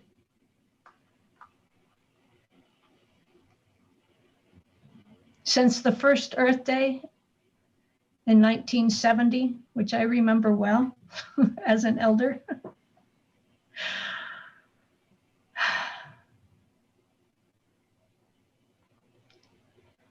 50% of the Earth's extractable resources have already been extracted, if not more, from the planet. We have to change our behavior as a species. And from what I can understand, the best way to do it is to form wisdom councils where we're calling on the wisdom of the indigenous people, we're calling on the wisdom of the youth, we're calling of the wisdom of the water, the animals, the trees, the clouds. And we take that inspiration and we bring it into the most practical, tangible applications in our own watersheds. And we claim our watersheds. My watershed is the Uba River in the land of the Nisinan, the traditional territory of the Nisinan people, who are still here after receiving extreme treatment of genocide during the gold rush days. I'm in Northern California in the gold rush country. They were in the way, so they were taken care of. This is happening in the Amazon as we speak. Manaus has a hospital of 1,000 beds for a territory of 2 million people. And no oxygen, no vaccines, no care, no attention. There's a crucial SOS happening, calling out from the indigenous people, from the vulnerable populations, from so many, as the resources are turned into money and hoarded by a few. It can't sustain itself. And in fact, we are at the tipping point now. And so with my last 30 seconds, I just offer a prayer to the planet that we can do what needs to be done. And I know we can, because we are an intelligent species. Because we are the intelligence of the primary intelligence of Earth. the master designer, water itself. And I thank you for this opportunity to hear these words. And in your own watershed, go down to the river, give thanks. You drink a glass of water, give thanks. It rains, give thanks. Because this is creation itself. And come together with people, with circles of trust, with people you know, with people you don't know, and network coherently across the planet as best we can. We have the tools now, near zero cost mass coordination tools that we can come together and say, no more, enough is enough, no more rape and pillage. We are going to regenerate the planet because we believe in life and we live for life. And we are the future of our children. The decisions we make today are the decisions they will live with in the future. So thank you. Thank you so much, Elizabeth, for your sharing and to remind us that we are water, to connect to water, that water has consciousness. Water is being. And I love talking to the ocean when I meet with her and listen to her and her waves and her messages. And for thank you for reminding us to act from unity as well, that there is no separation, just distinction. And it's time. It's time for us to take care of her, as because of her, we are here today. So thank you for your wonderful sharing today and your prayer. I mean, gratitude. Thank you. And for the next segment, what we'll be doing right now is we'll be sharing a video very shortly. And I just want to talk briefly about it. It's about seeds. And as you know, this event is also sponsored by Seeds and Hypha as well.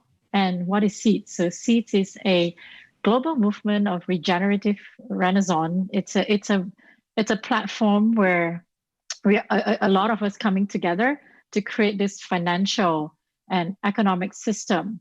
You know, currently what we're seeing in the world is a lot of the finances, resources are going to projects that are destructive, you know, degenerating the planet. But here's a movement that we're up to creating regenerative effort and regenerate our planet. So here's a short video about seeds. While most of us dream of recreating a cleaner, greener, and more beautiful world, the financial system has very different priorities. It relies on infinite exploitation to feed a dream of endless growth. In reality, though, our lives depend on one planet with finite resources, and with that planet in the midst of a climate crisis. This disconnect between our financial system and our ecosystem is one we can no longer afford. Seeds offers a solution, a movement that allows us to share financial success, distribute value fairly, and move towards the common vision of a thriving civilization. Seeds gives humanity the tools to reimagine what money can be and do. A financial ecosystem designed to regenerate our planet and all who depend on it. Seeds, all uppercase, is the ecosystem's name, and Seeds, with a capital S, is its currency, one that's already rewarding the people and organizations creating a healthier, more equal and abundant world. Seeds uses cutting-edge technology aimed at creating a more healthy and stable economy. And there are no fees for using it. In fact, the more you exchange, the more value you help create. Value that Seeds reinvests in the planet via grants to community projects, regenerative businesses, and movements. Better still, as the value of Seeds grows, it flows to all members of the Seeds ecosystem, not based on wealth, but on how much they contribute to healing the planet and shaping Seeds itself. That's right, Seeds is a true democracy that lets us all own the change we want to see in the world. Finally, a financial system by the people, for the people, to regenerate our planet. Yes, let's do this.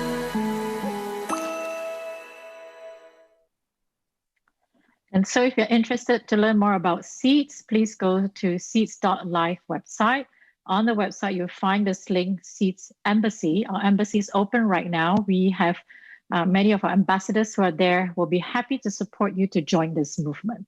And for Spanish speakers as well, we have a room of translators who can help you on board to Seeds.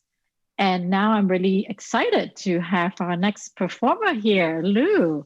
Lou, I got connected to you through Bethany, who will be coming up shortly. I'm really excited to have you here join us today. Just a little bit introduction about Lou. Lou is a poet, peace poet. He's a MC and organizer as well. He has performed at rallies, in the streets, in hospitals, on stages, inside prisons, and also in front of precincts. He has worked with many communities, for collective healings and liberation in Latin America, Africa, and Asia. Lou's work is to sing truth to power. He uses music and poetry in a struggle for human rights and justice in Colombia, Sudan, Palestine, Afghanistan, and the US. So welcome, Lou. I'm really excited to hear your poem today. So over to you.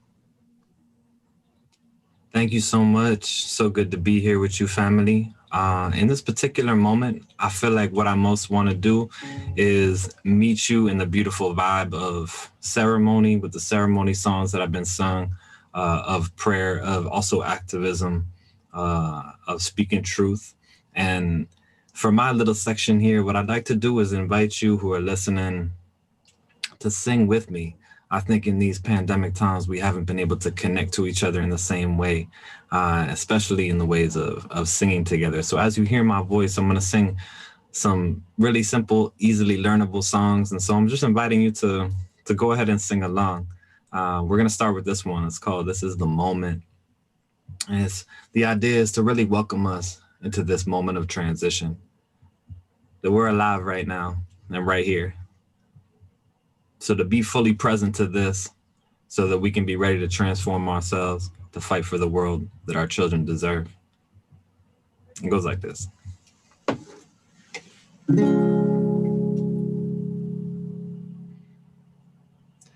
This is the moment, put down what you're holding. Everything is changing, listen to the wind. And when you hear it, open up your spirit, 'cause now's the time for healing. Everything you love, got that with me. This is the moment, put down what you're holding. Everything is changing, listen to the wind.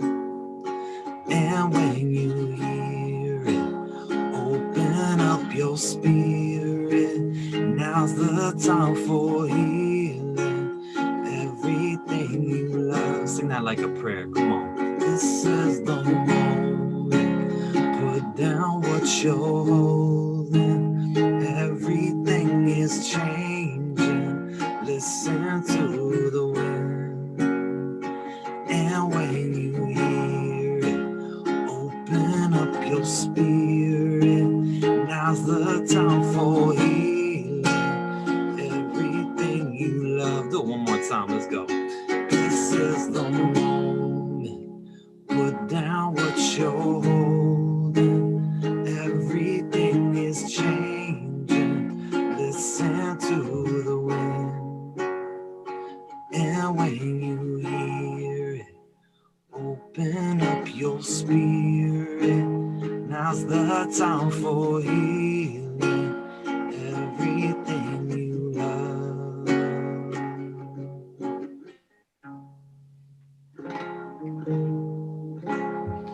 Thank you so much, family, for wherever you at, for singing in this particular moment, for joining my voice and your voice. I believe that our work in these times is the work of being both connectors and creators. And so I want to take this moment to say that I believe in the power of you to create music, to create kindness, to create more justice in your community, to create policies that protect the water, to do this work that we need to do. So I just want to tell you that I believe in you today. And I believe in all of our comrades who are on the front lines doing that work of protecting the water. And so we're going to do this next song because right now there's a movement all over the country to defund Line 3. It's threatening our waters up in Anishinaabe territory. And so we're going to do this. We're going to do this song like these songs are prayers. And this song in particular is one that simply says defund Line 3. The people and the water will flow free. And so if you down with that prophecy, if you down with that vision, I want you to sing this prayer with me. It goes like this. Defund Line 3. The people and the water will flow free. Try that now. Say defund Line 3. The people and the waters will flow free. Like you mean it, say defund Line 3. That's right. The people and the waters will flow free. You can feel that. Defund. Come on, y'all. Line 3. The people and the waters will flow free. So sing it with me, say defund. That's right. Line 3. The people and the waters will flow free. Sing that prayer. Defund Line 3. The people and the waters will flow free. For those on the front line, defund Line 3, like they can hear you. The people and the waters will flow free. Do it 2 more times. Defund, what now? Line 3, that's right. The people and the waters will flow free. Last time we said defund Line 3. The people and the waters will flow free. That is a beautiful prayer. Thank you for singing with me. I really believe in that, y'all. So that's what it takes. We ain't going to get to that world that we need if we can't envision it, if we can't pray for it and sing for it, if we can't hold each other down in the struggle to get it while we fighting. So that's beautiful. Thank you for singing that, especially, like I said, for our comrades that are on the front lines fighting these pipelines right now. I'm here in Ohlone Lashon territory. Just really blessed to be offering the songs and these prayers in a community of people who do have their eyes on the world that we, the healing of the world. And so in light of that, really the song that I want to sing is directly to the water. I've been appreciating what y'all been saying about we need to both listen to the water and speak to the water and be in relationship. And while we're talking about Line 3 and people fighting pipelines all over this world, but while we talk about the ones that are up there in Anishinaabe territory, one of the bodies of water they're protecting is Gitchigami, also known as Lake Superior. And this song simply, it sings to her, sings to that water. And so again, I'm inviting you to sing with me. The words are Gitchigami, we respect you. We are here to protect you until all of our children know your name. So let's try it like this. Gitchigami,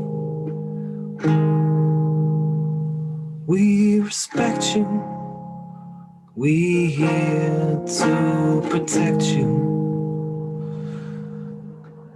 till all of our children know your name. There we go. I think we got it now. Let's try that. Gitchigami, we respect you. We here to protect you till all of our children know your name. Gitchigami, we respect you. We here to protect you till all of our children know your name. That's it. Let's try that. Gitchigami, we respect you.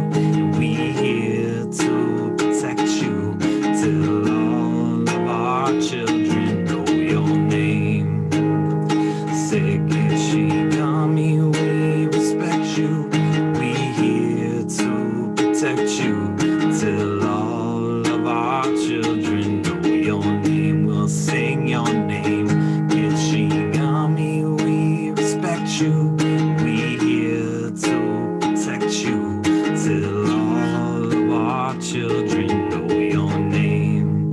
family, I know we don't, maybe some of us don't sing to the water every day. Maybe. And so I want you to really think about that, right?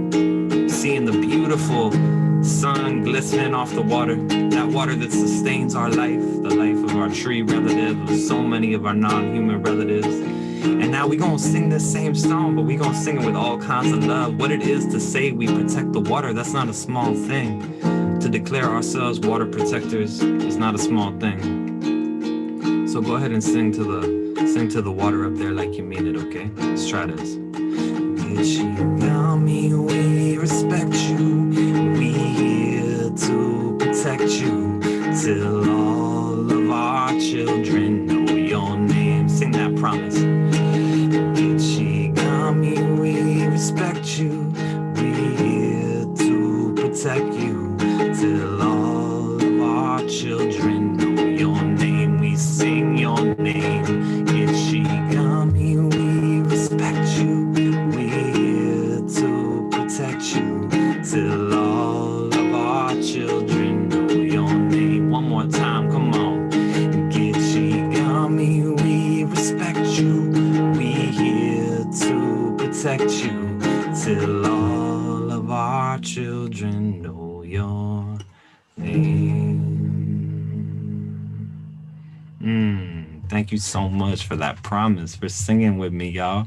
I'm so grateful. That's a song that was composed with our loved ones up there. So my crew was called the Peace Poets, and we're blessed to travel around the world, infusing the power of music and poetry into social movements. And today, as we celebrate the earth and the water, the land that we are blessed to live in relationship with, I want to shout out all the beautiful communities that we've been blessed to pray with, to walk with, to struggle with, to learn from.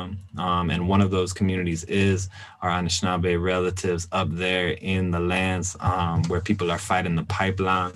And it's also our Lakota relatives who we were able to listen and learn from in our brief visit to Standing Rock. And those moments continue to inform us. So shout out to all of our teachers, our elders, our Native relatives who've been holding down the front lines in so many ways. And we've been doing work to stop Line 3 here in the Bay Area, which shout out to all the people all over the country who's showing up for those different strategies. And so next I want to share a song that came through at the beginning of the pandemic. And it's a song that invites us to slow down. So this one goes like this.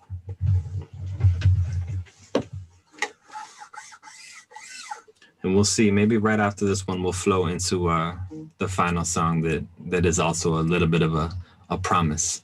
And so all these songs, like I said, go ahead and don't be shy. Whatever room you in right now, fill it up with song. It might be your office, your kitchen, your rooftop, your deck, your car.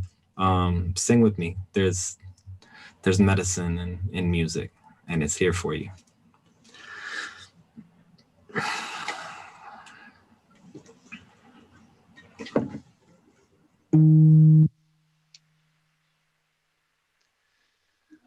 This is Mama Nature calling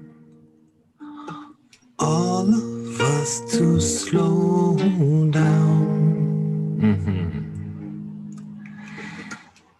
Listen to the rhythm of the way we used to sound. Try to hear that. This is Mama Nature calling all of us slow down. Listen to the rhythm of the way we used to sound. This is Mama Nature calling all of us slow down. Listen to the rhythm of the way we used to sound. Try to hear that. This is Mama Nature calling all of us to slow down. Listen to the rhythm, the way we used to sound. This is Mama Nature calling all of us, slow down.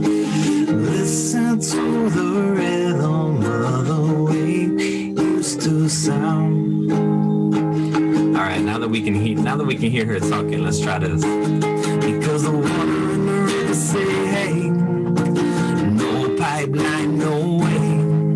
And the wind in the sky say, hey, no Shasta damn rays. And the fire in our hearts say, hey, no pipeline, no way. And the earth beneath our feet say, hey, no pipeline, no way. Now we say, oh, we gon' stand up for the water, for the sacred land we on. Try that with me. We gon' stand up for the water, for the sacred land we on. So we sing out, we gon' stand up for the water, for the sacred land we on now. And we gon' stand up for the water, for the sacred land we on. The last time, say the water in the river say, hey, no pipeline, no way.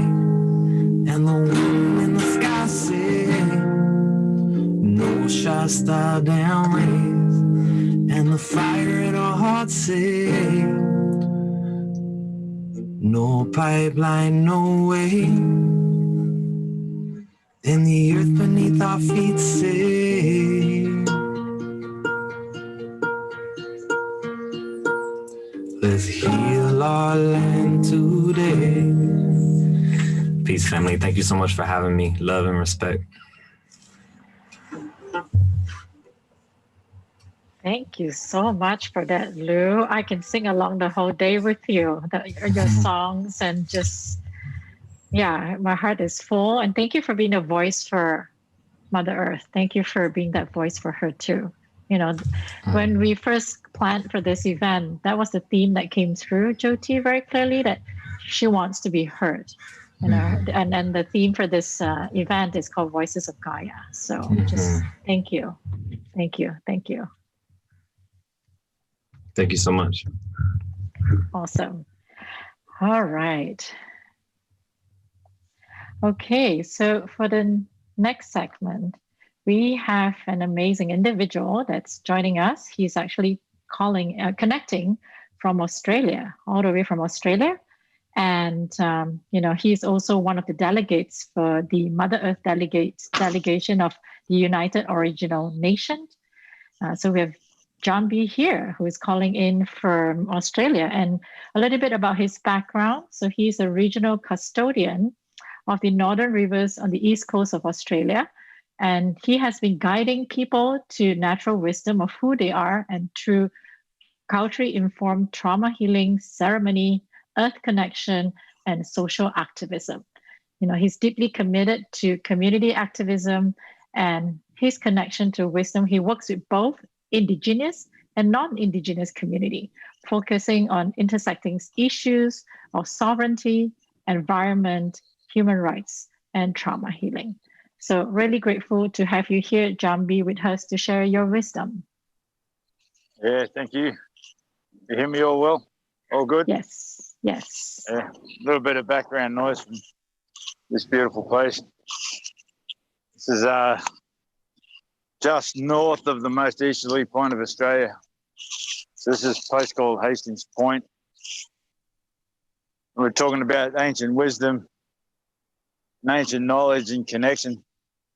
This, the headland that you see over here, is where our elders and our ancient ones used to welcome as the whales as they pass through on their migration and connect with them in a very deep way. It's like seeing our relatives passing by on their journey. Very important. Did that when they, as they headed north and as they came south again too. It's remembering how important it is to remember our place in all this. Just how much we are part of the organism, just a small part of the whole. I was been doing a lot of conversations lately about what's the wisdom of this time and what we're going through, and listening to the people who spoke before me. It's the same story. Same story. It's the water. After the 21st of December last year, we really felt that shift. And we're all feeling, where's this new information going to come from? Where do we have to tap in to feel it? Is it going to fall from the heavens? Is it going to come up from the earth? No, it was flowing down the rivers. So it was to pay attention. Obviously, of course, this is a water planet. We are water people. So in understanding that basic common principle, then we have the knowledge of where our direction comes from. For a long time, I felt the undercurrents of the earth, of the deepest parts of the ocean, of how the messages that are transferred from country to country, landmass to landmass, evaporated into the sky and rained down into the aquifers, into the catchments, held there in the groundwater and informed and charged, and then comes up in the springs, runs down the river system, informing all the land above, out into the ocean, carried in currents from place to place, from land to land.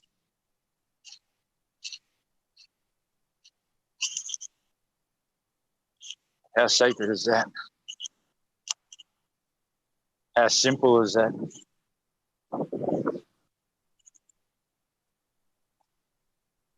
Isn't it amazing? Something so sublime that us mere mortals think that we know better.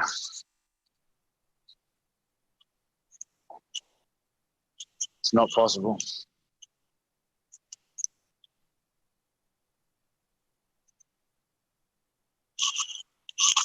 Just going to switch over so you can see what I see.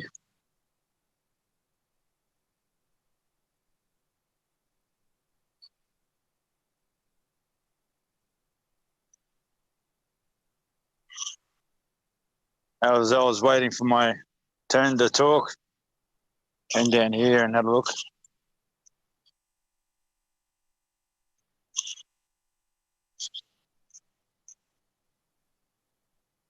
How many of us actually just take the time to feel a place? It's funny. I live in my van, traveling for a couple of reasons. One is I don't believe Indigenous people should have to pay rent on their home country. I'm not going to wait for the government to okay that. So I stand by my beliefs and I do it myself. So I have the understanding there's a big difference between where you live and where you sleep. A very comfortable bed in my van. I feel very safe in it. And that's all I need for a good night's sleep. But where do I live? I live here. The world. Child of the mother. I live out here, not four walls.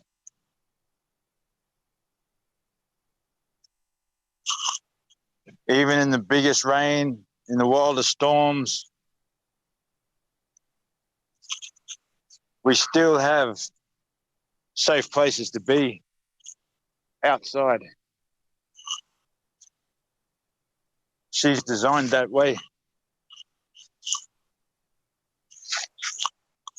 Very amazing, wise, and clever, extremely clever Mother Earth we share.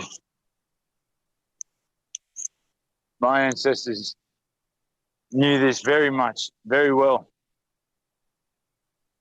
To align ourselves with the mother. Not change her, not lay expectation on her to do something to make us more comfortable, more profitable. That came with trauma. The understandings of how to deal with that trauma is written on country, written in the landscape. The way the animals deal with their trauma.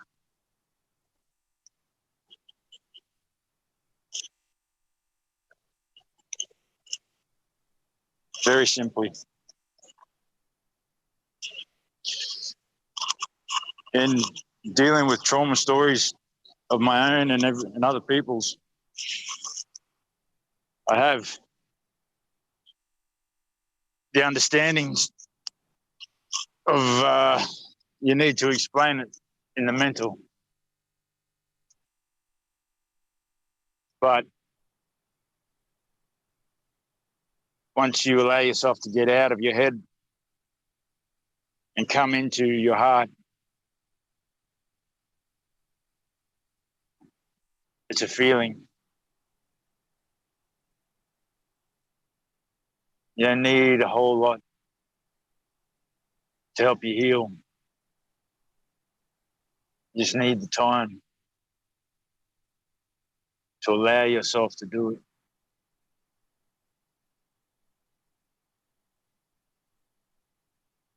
And it's coming into the time of the grandmothers,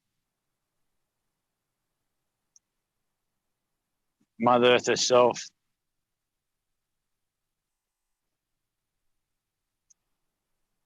She's holding us. She's making the changes in the hearts of man, in the world we live, setting the new vibration, the new tone.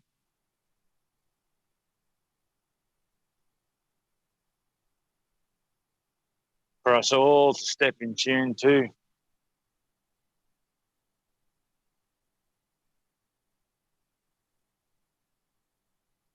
And all of that rhythm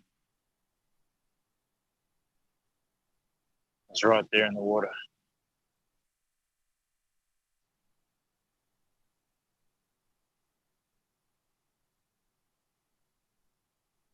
My elders say it's very simple. Just have to sit in nature. Come back into the natural vibration. Allow yourself to become earthling again.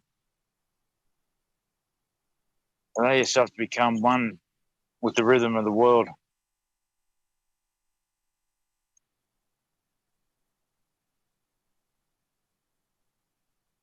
It's not hard. Even in this little pool of water amongst all these rocks, the waves that come in the open ocean, coming through into this one little pool.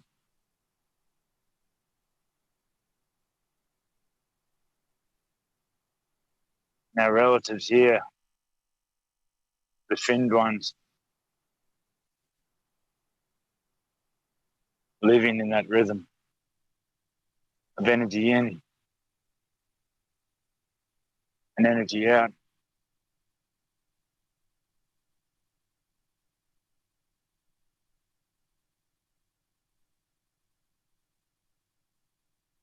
so wise as our mother.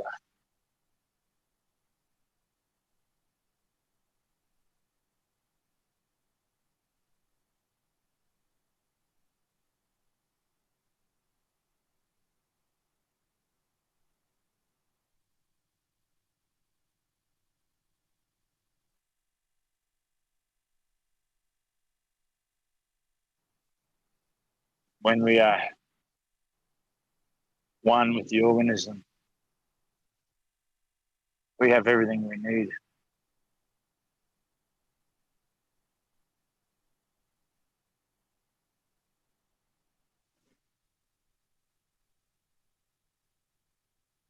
To be embodied, spirit embodied.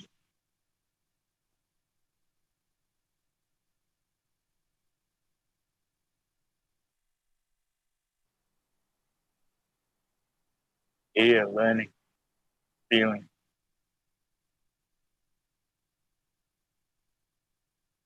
The self-perpetuating custodianship of this planet.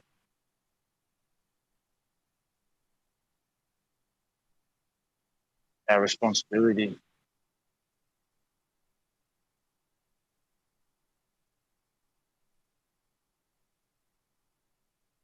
We know exactly why we're here. When we're allowed and respected to be that.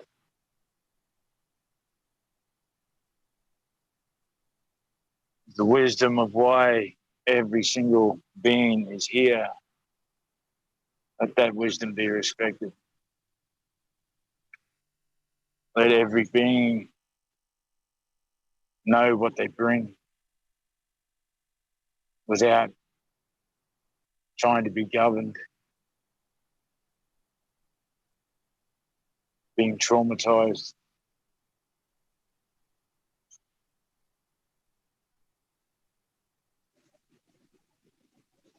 Profit and gain of the sick, of the broken, the disconnected.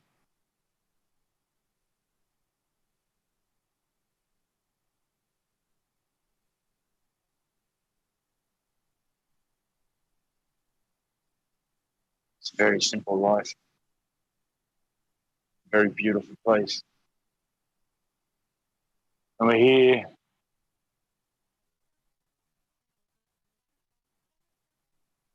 as the continuation of our ancestry. We're here to take the next step to heal our bloodlines, reconnect to the earth. And from here, we make wisdom respected again. Make wisdom precious. Make respect the commodity, the only true commodity on this planet.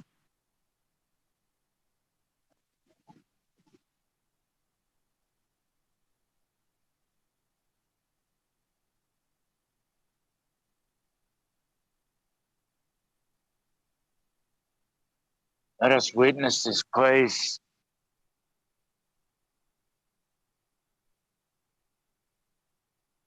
as the spirit that was created to be here, not with expectation or judgment. When we let Mother Earth tell us that we get the true messages, true gifts of life.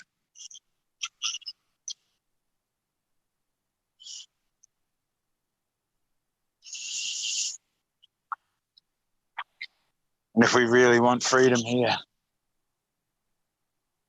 it should be the freedom to do our job, to be responsible here.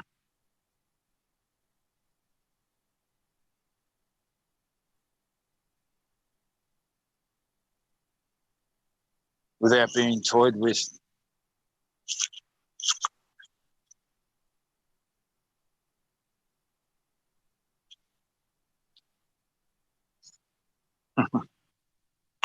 All these little pools of water, all these little pockets of wisdom.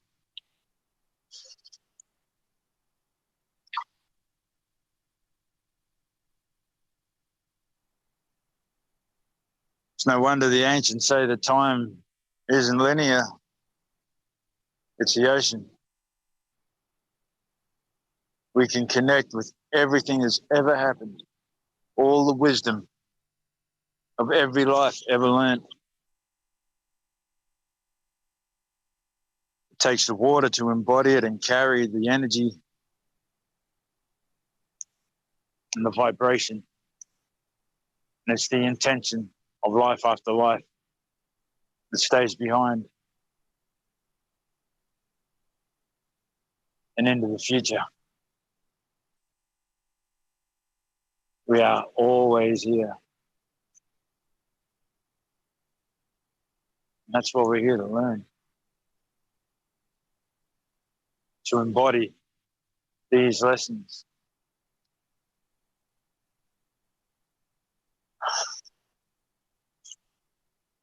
And know that we are one. We have a responsibility and a right to be here. And the Mother loves each and every one of us.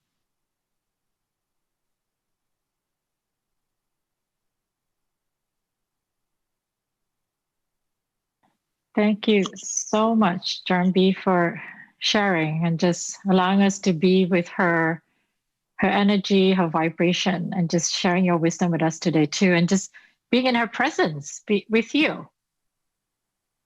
No worries. It's really beautiful. Thank you so much again for being here with us today and for sharing your word of wisdoms. That's what I'm here for. My job. Find out what yours is and don't do anything else. Yes.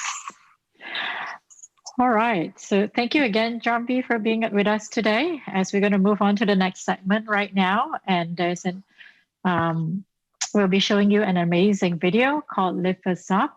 It is a prayer of protection for all the water protectors. And this is sung by a very special individual. And she'll be coming on really soon. So have a listen.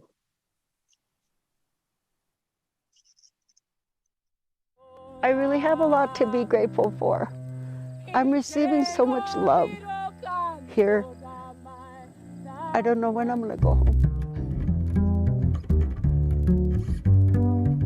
Lift us up, make our stand, oh, let love triumph in our land.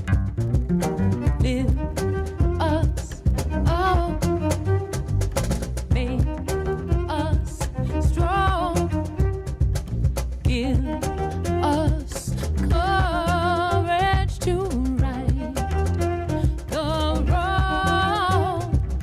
America, our hopes and dreams are truly all at stake. Let not the hate divide us, let not our spirit break, let not our courage falter, let not our bravery fail. Let unity bring victory, let love prevail.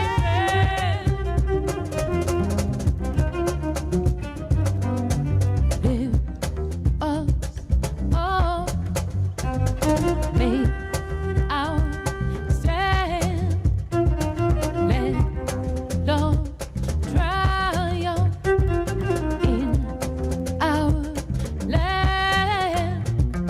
Lift us up, make us strong, give us courage to right the wrong. Oh, lift us up, oh, and make our stand. Let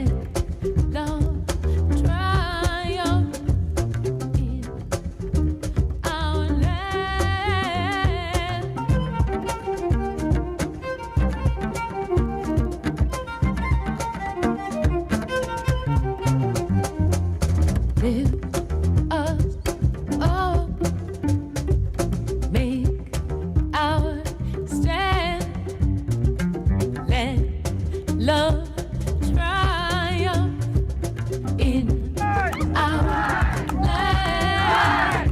Lift us up and make us strong. I know what's happening right now is extremely important for the larger picture and what's going on. But I don't know how to make it live other than, you know, everybody who's there has to take a little bit of what's good there and keep that flame lit. Keep tending that flame, making sure it never ends.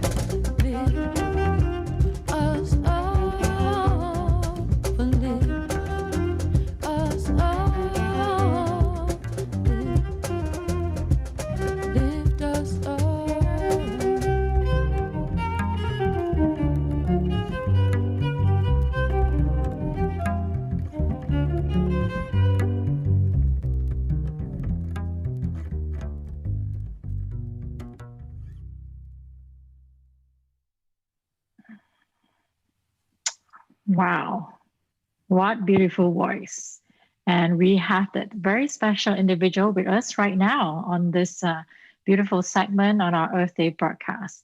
And she's called Bethany Yarrow. I just want to introduce her. Firstly, when I first met her on our trip in Nepal, it was a spiritual pilgrimage.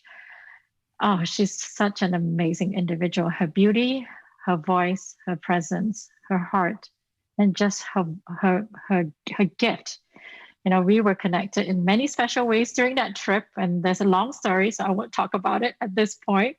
But I'm so grateful that I get to introduce her today, and so honored and privileged. So just a little bit about her background. So Bethany is a songkeeper, earth activist, and a student of the spiritual traditions of the Americas. Now, Bethany has co-organized the Black Hills Unity Concert, which advocated for the protection of sacred sites and the return of the Black Hills to the Lakota, Nakota, and Dakota nations. She also co-founded the Waterfall Unity Alliances, which successfully helped to stop the Constitution pipeline and other fossil fuel infrastructure projects. She also made a documentary film that won many awards. The film is called Mama Awitu, and the awards including from the Sundance, Berlin, Human Rights Watch, and Bombay Film Festival. So welcome, my dear sister, Bethany. Thank you so much, Rain. It's so nice to be here with you. It's an honor and a privilege right back at you. So Bethany, I know you've prepared some songs to offer to us, and I cannot wait to hear them. So over to you. Okay, thank you. I feel like Trevor Noah. I'm going over to this camera. Well, Rain, thank you for the beautiful introduction. And it's a real honor to be included with the voices of the other people that have been speaking and presenting on this Earth Week presentation. You know, this is a very, right now is a very powerful moment. And there's, the UN has just released a new report saying that we're already at 1.2 degrees Celsius of our 1.5 degree limit, where the worst effects of climate change and the feedback loops become triggered. So we're very close to that edge. And we're also in a place right now of gratitude and celebration of one small step for justice, for George Floyd, and for so many of the people standing up right now saying Black Lives Matter, Brown Lives Matter, Native Lives Matter, and that all of these movements right now are connecting. There's a song called No More that I released really in honor of Eric Garner, and then updated it for George Floyd. And it goes, no more, no more, no more, no more, no more, no more, no more, no more, no more, no more, no more, no more. We won't take no more, we won't take no more. No more poisoning, and no more poisoning our earth and water, our earth and water, and no more killing, and no more killing our sons and daughters, our sons and daughters. No more, no more, no more, no more. We won't take no more, we won't take no more, no more, no more, no more, no more. We won't take no more. So that's a song of, that's a part of what the Unity concert was about, that I helped organize, where Lou Aya and the Peace Poets were a part of. And from the Unity concert in the Black Hills, advocating for the return of the Black Hills and the return of all sacred sites to the indigenous caretakers, and for recognizing indigenous rights, idle no more, the rights of Mother Nature, the rights of Earth. We all went, after the second year, to Standing Rock and touched base there just for a brief moment to join our prayers.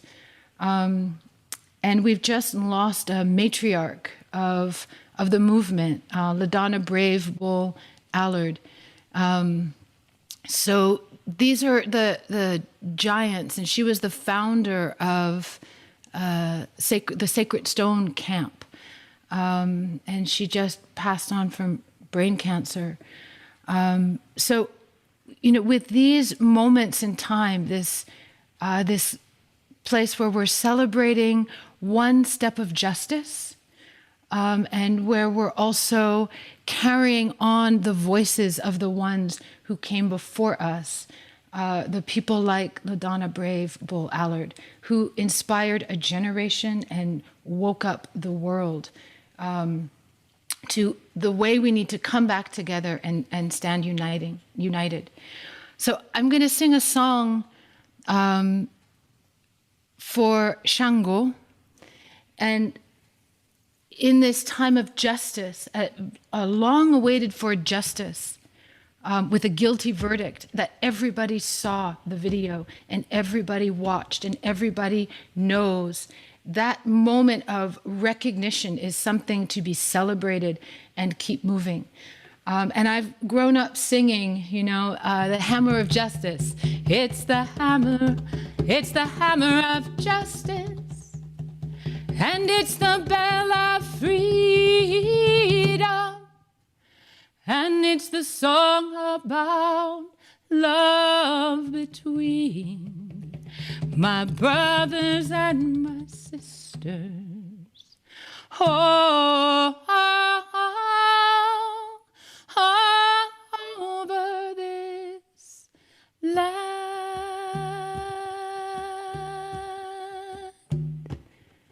So that hammer of justice, there's a spirit that carries that hammer. And I know that energy as Shango.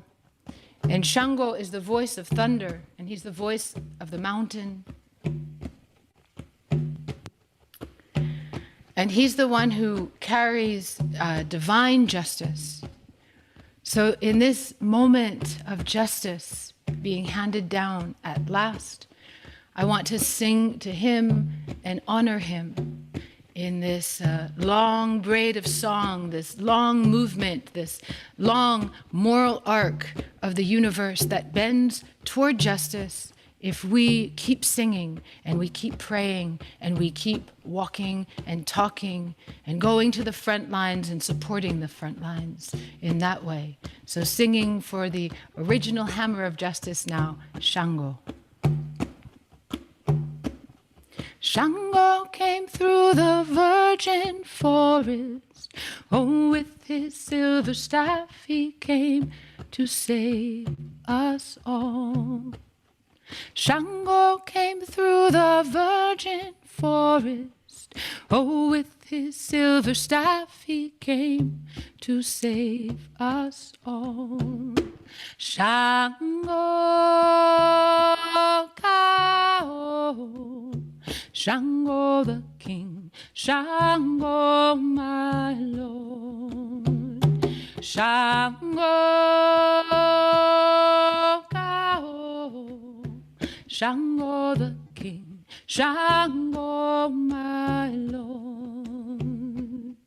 They say that Shango lives in the mountain, but that is not really the place where you will find him. They say that Shango lives in the mountain, but that is not really the place that you will find him. He lives in the waterfall, in his city of light, where he and Sao Shumade and Jesus all reside. He lives in the waterfall, in his city of light, where he and Sao Shumade and Jesus all reside. Shango Kao, Shango the king, Shango my lord. Shango Kao, Shango the king, Shango my lord. Shango Kao, Shango the king, Shango my lord. Shango Kao, Shango the king, Shango my lord. So I think of all the water protectors, the warriors of peace, and the ones who stand. They are like Shango, and I got such a powerful understanding of that at Standing Rock. The ones who stand like the rocks in the waterfall, so they hold the water up so that she can fall with her grace and we can stand behind her, the water of life. So singing for the waterfall where Shango lives, in that place of unity and union, with Oshumare, who's the rainbow serpent of transformation, and Iansa, the spirit of the wind, and the white open heart of Jesus, as the song from Brazil says. They say that Shango, he lives in the mountain, but that is not really the place that you will find him. They say that Shango lives in the mountain, but that is not really the place that you will find him. He lives in the waterfall, in his city of light, where he and Sao Shumade and Jesus all reside. He lives in the waterfall, in his city of light, where he and Sao Shumade and Jesus all reside. Shango Kao, Shango the king, Shango my lord. Shango Kao, Shango the king, Shango my lord. Ora ye, oh my mama Oshun, all hail, oh my mama Oshun. Ora ye, oh my mama Oshun, all hail, oh my mama Oshun.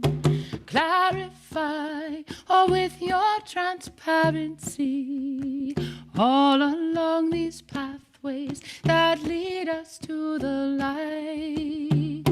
And help us all to keep persisting. On this road we all travel in this life. Clarify all with your transparency all along these pathways that lead us to the light. And help us all to keep persisting. On this road we all travel in this life. This is a song for the waterfall, who holds the spirit of Oshun, who's the spirit of the rivers and the water of life. And she teaches us about persistence. And she teaches us how to stand with grace and how to wear away the granite rock of the ages. These are the teachings of the great leaders of our movements for life on this earth, of the Donna Brave Bull Allard, of Pua Case, who stands for Mauna Kea, for the mountain, who leads that movement, for Colleen Sisk, bringing back the salmon and the Winnemem Wintu. I think of them all as these beautiful lights teaching us about grace and persistence. Clarify with your transparency all along these pathways that lead us to the light. And help us all to keep persisting. On this road we all travel in this life. Clarify all with your transparency all along these pathways that lead us to the light. And help us all to keep persisting. On this road we all travel in this life.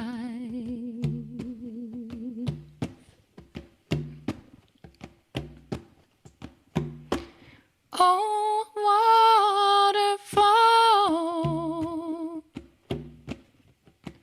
nothing can harm me at all. My worries seem so very small with my waterfall. Oh, I can see my rainbow smiling at me through the misty breeze of my waterfall.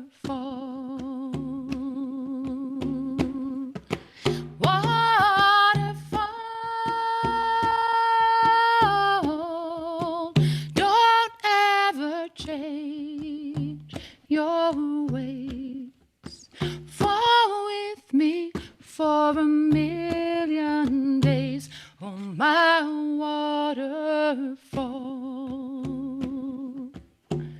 oh my waterfall, oh my waterfall.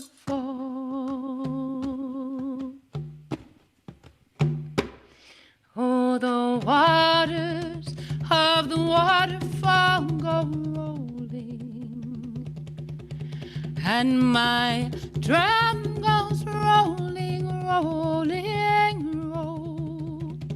The waters of the waterfall go rolling, and my drum goes rolling, rolling, roll. What are you, yeah, mama? What are you, yeah, mama? What are you, yeah, mama? What are you, yeah, mama? What are you, yeah, mama? What are you, yeah, mama? What are you, yeah, mama? What are you, yeah, mama? You will always be a living memory with us as we sing, Minnie with Johnny. You will always always be a living memory with us as we sing. Many which journey. What I am, my Ladonna. What I am, my Pua. What I am, my Khalid. What I am, my. What I am, mama. What I am, mama. What I am, mama. What I am, mama. You will always be a living memory, all with us as we sing. Many we journey.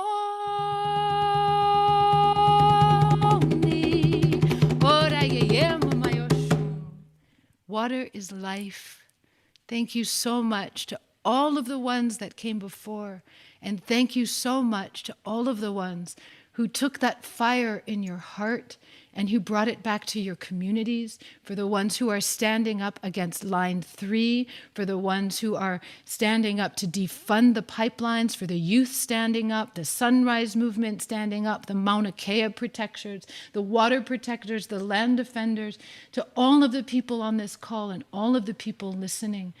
Just sending prayers on this Earth Week for our Earth and for all of us to stand, to pray, to sing. And as the Donna said, never stop standing. When they come for your water, we stand. And if we stand together, we are stronger.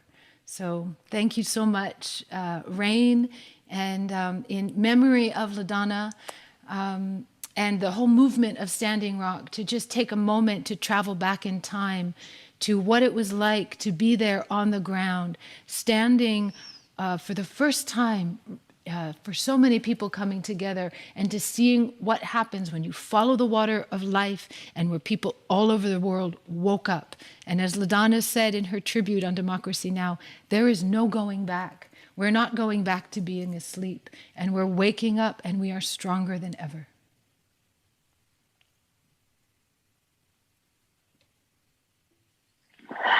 Thank you.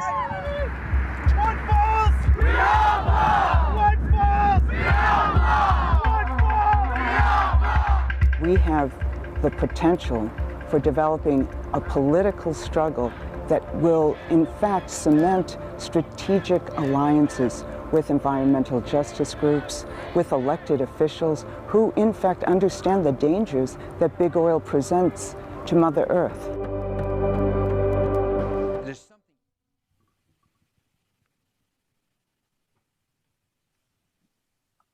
Okay, I guess we're not sure what happened to the video. Hopefully we can get that on again.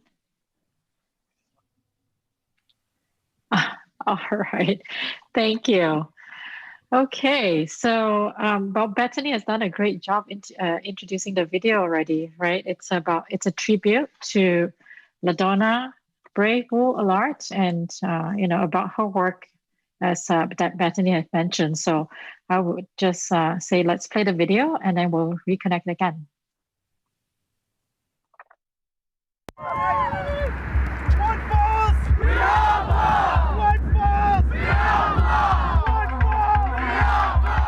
We have the potential for developing a political struggle that will, in fact, cement strategic alliances with environmental justice groups, with elected officials who, in fact, understand the dangers that big oil presents to Mother Earth.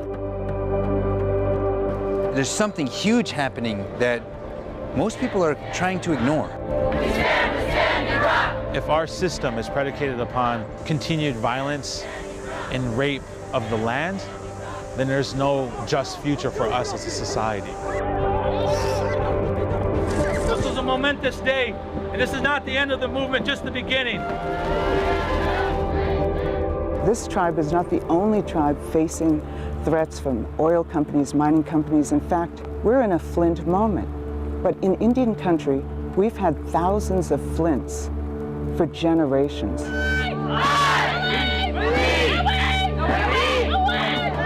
We have have the natural inclination to want to spiritually liberate ourselves and to connect ourselves with the universe.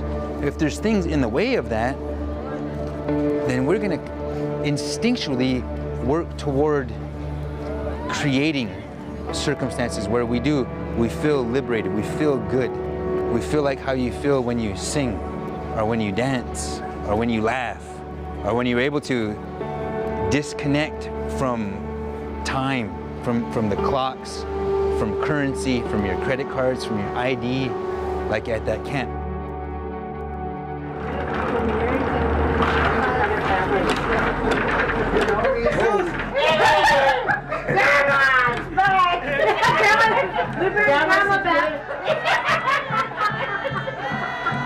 Hey, I was hitchhiking for a ride and it went like this.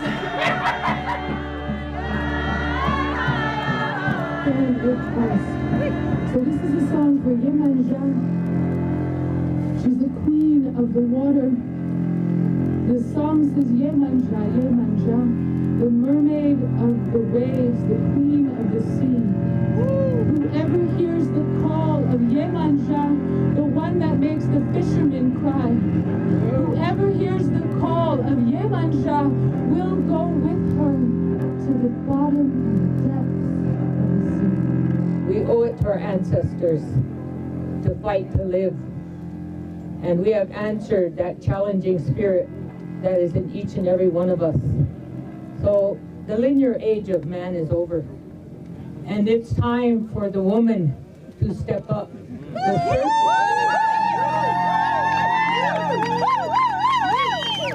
The circular motion must be put in place. Oh,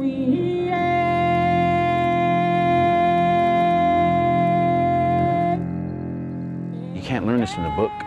You can only learn it with face-to-face contact and that open heart to say, I give of my day, or I give of my half of my day, or a couple of hours. Because when you learn these things, it's a gift to you that you can take home and share with others and share with your loved ones, because it's free. It'd be sad if we all kept these gifts to ourselves and then we died with these gifts and we didn't share them. I know the Creator would be pretty upset that we didn't share those. So, yeah, there's a bigger picture that's really missing out of this, and that is getting in touch with who we are as human beings.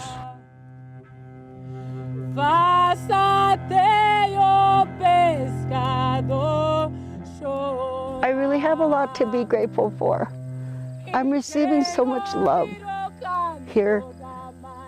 I don't know when I'm going to go home. Just kidding.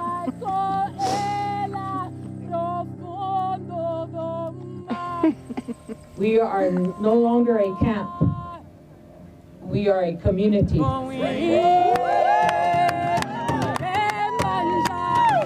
are 7,000 people, 7,000 strong. We have an aggressive and ambitious agenda.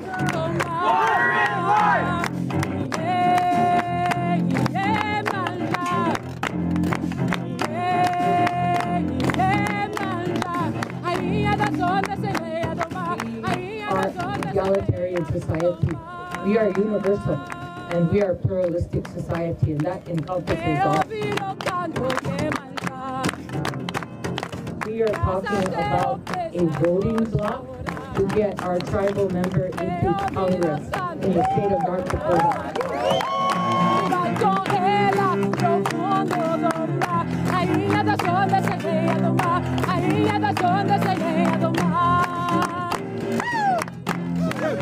Not only are the police scared, but so is Dakota Access, because they know that the era of fossil fuels is coming to an end.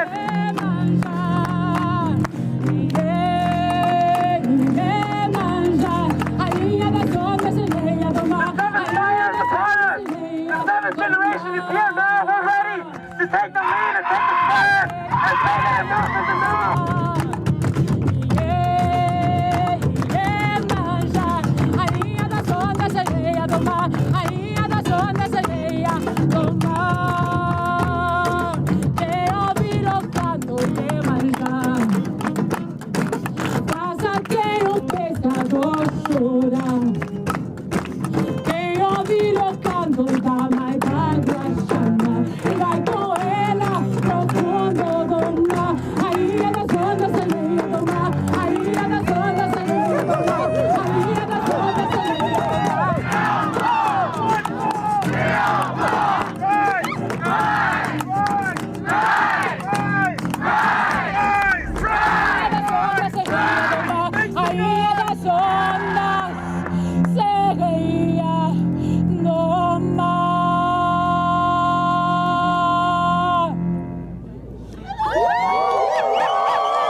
I know what's happening right now is extremely important for the larger picture and what's going on. But I don't know how to make it live other than, you know, everybody who's there has to take a little bit of what's good there and keep that flame lit, keep tending that flame and making sure it never ends.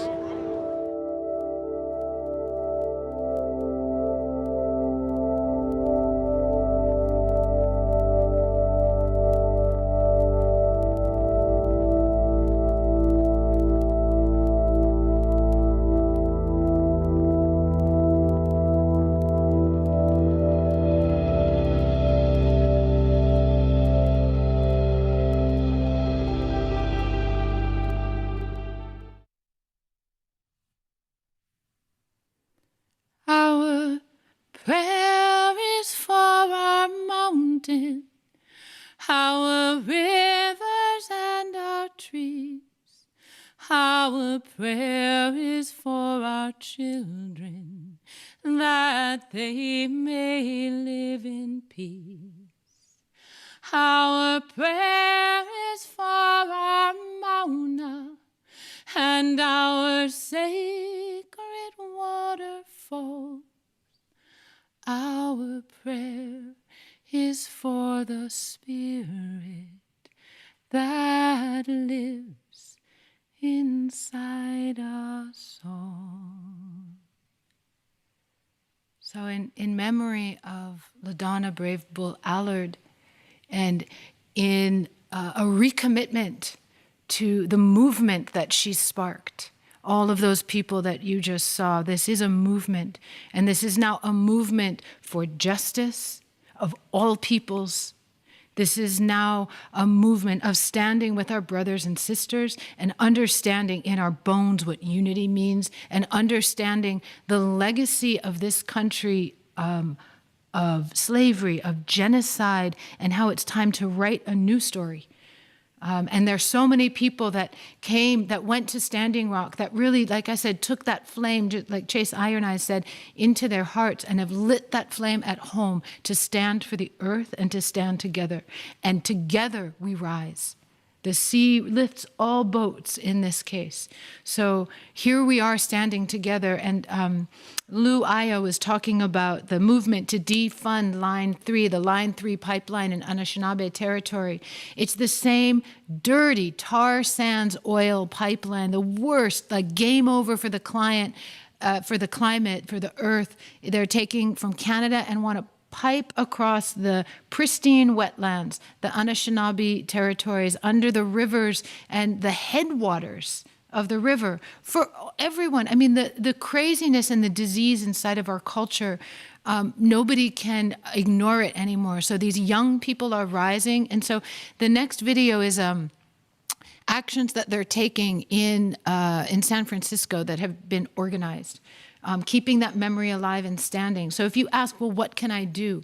You can tell your bank you're going to take out your money if they don't defund the pipeline. You can join these rallies in the streets, this call of the people. The people are rising. Stand with your brothers and sisters and demand that we defund these pipelines, and we start in the same way defunding the pipelines and fund renewable energy, fund our future, defund abusive, racist police systems, and fund communities, fund the spark of life inside, fund clean water for our children, for our cities. As they say, we are living in a Flint moment. It's time to stand for the water, for the earth. So in the spirit of LaDonna, we watch the next video of the people who are on the ground right now. This is happening right now in Anishinaabe territory, Minnesota, where they're standing against the Line 3 pipeline. It's the next Standing Rock. It's the next stand. And one by one, we will win.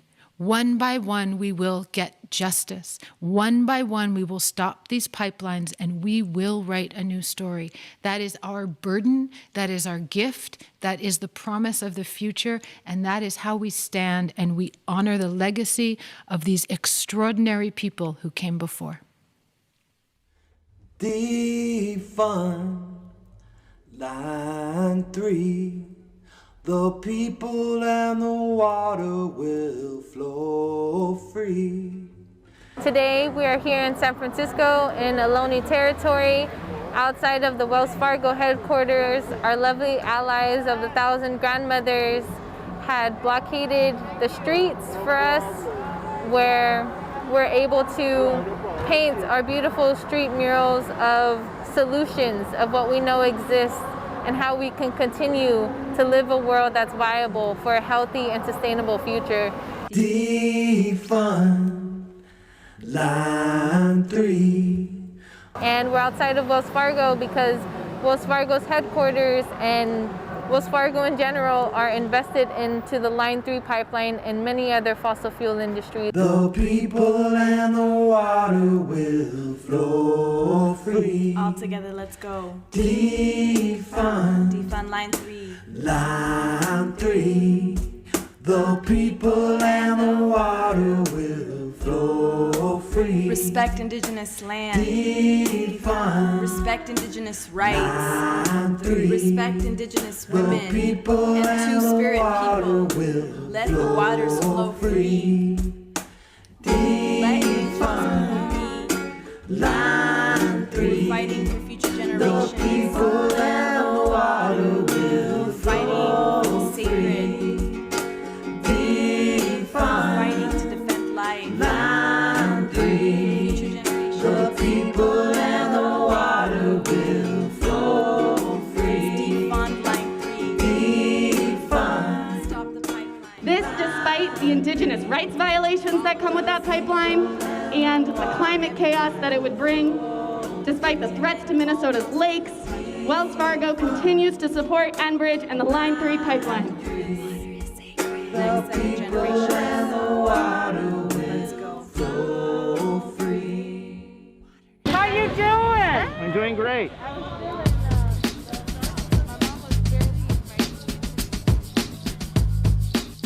The sun is setting on fossil fuels. The sun is rising on renewables. And it feels like dawn. It feels like dawn. It feels like dawn in my heart. BlackRock is the largest asset manager in the world. So they control almost $9 trillion of people's money. And so they have huge say in what kinds of projects get funded. And a group of organizations did research that found that they have $75 billion invested in tar sands oil. The sun is setting on fossil fuel. And the sun is rising on renewables. And it feels like dawn. It feels like dawn. It feels like dawn in my heart. The sun is setting on fossil fuel. The sun is rising on renewables. And it feels like dawn. It feels like dawn. It feels like dawn in my heart. My name is Isabella Zizi. I'm a member of I Don't Know More SFA and a signatory on the Indigenous Women of the Americas Defending Mother Earth Treaty. And we're telling them and demanding them to divest, and to divest now. We cannot wait any longer. Your turn, sing with me. We gonna stand up for the water, for the sacred land we honor. We gonna stand up for the water, for the sacred land we honor. And the river and the water said, hey, no pipeline, no way. And this wind and the sky said, hey, no pipeline, no way. And the fire in our hearts, and the fire in our hearts said, hey, no pipeline, no way. And the earth beneath our feet said, hey, no pipeline, no way. We gonna stand up for the water, for the sacred land we honor. We gonna stand up for the water, for the sacred land we honor. And the river and the water said, hey, no pipeline, no way. And the wind and the sky said, hey, no pipeline, no way. And the fire in our hearts said, hey, no pipeline, no way. And the earth beneath our feet said, hey, no pipeline, no way. We gonna stand up for the water, for the sacred land we honor. We gonna stand up for the water, for the sacred land we honor. Wow. Wow. Just wow. First of all, I want to take this time to thank everyone who is taking a stand, who is on the ground, constantly being a stand for humanity, to speak up and just, to stand for unity, right? And thank you, Bethany, too, for you been doing this, on the ground and organizing events and being a voice for our Mother Earth. And I just want to say, every time I hear you sing, it takes my breath away. Oh, thank you so much, my dear sister. Such a gift. You're such a gift. Thank you. It's it's powerful to hear the words of the activists and the ones who are standing. I actually, when I was, when LaDonna first passed, I just spent days singing to the water and to the river and honoring her just in my private way. I don't know her that. I've met her a couple of times. I know people who are very close with her, but I feel her presence so strongly, and what she stood for. And I remember when I first saw the first Facebook video she put out, the first call out to Standing Rock, and she thought maybe 40 people would come, to stand with her. But it was so powerful, and it was one voice. She was saying, "Come, we need you. We need to stand." And I remember seeing that video, and it just hit me, where something in me knew. I think so many people, that directness and the power and the truth in her words. And sometimes it just takes one voice. And so there are all of these collected voices now coming together, but we need every voice, and it really just takes one. And so each of us are that one voice. So to stand with all of you and my brothers and sisters and sing and to feel this time of hope, even I think it was Derek Chauvin's mother I was reading, or girlfriend, was saying, today is a day to hug each other and celebrate and feel hope of one. Of George Floyd, of George Floyd's girlfriend or mother. I was just reading it right before I got on when the guilty verdict came. That this sense of we have to hold each other responsible, hold each other accountable, one step at a time. And when we have these victories of justice, these victories to hold each other close, to hug somebody, to feel that closeness, because this is just a small stop and it's a long road that we're on. And actually the odds are really against us in so many ways. The odds are against healing. The odds are against, that mass movement, but we are doing it, and these miracles are happening. And so, the odds are nothing in the face of an open heart and of the human capacity for hope and creating change. So I still walk with that faith, even though the mountains are high and the task is daunting and scary. It's scary to be alive right now. It's scary for the children to be alive. My daughter says to me, "Mom, I don't know one friend of mine who doesn't have a mental disorder of some part, where people are living with trauma right now, and that trauma is rising right to the surface, and we're seeing it." So thank you for opening these pools of peace, is what my dad calls them, where we can fill ourselves up with hope and peace, fill ourselves up with togetherness, fill ourselves up with the spirit of the ones who came before, and with the songs of the movement, and with the spirit in our hearts that we are going to do this together. So thank you for making that possible. Thank you for all the leprechauns in the background too, who are, pulling behind the curtain, making this message, delivering this message to the world. Yes, we have a lot of leprechauns really pulling this together. And like you said, together we rise. It's together that we can do this. once again, thank you, Bethany, for being here and for your contribution so much. So much. And well, we thank you again, Bethany. That's a wonderful performance. And now we have the next segment that's coming up.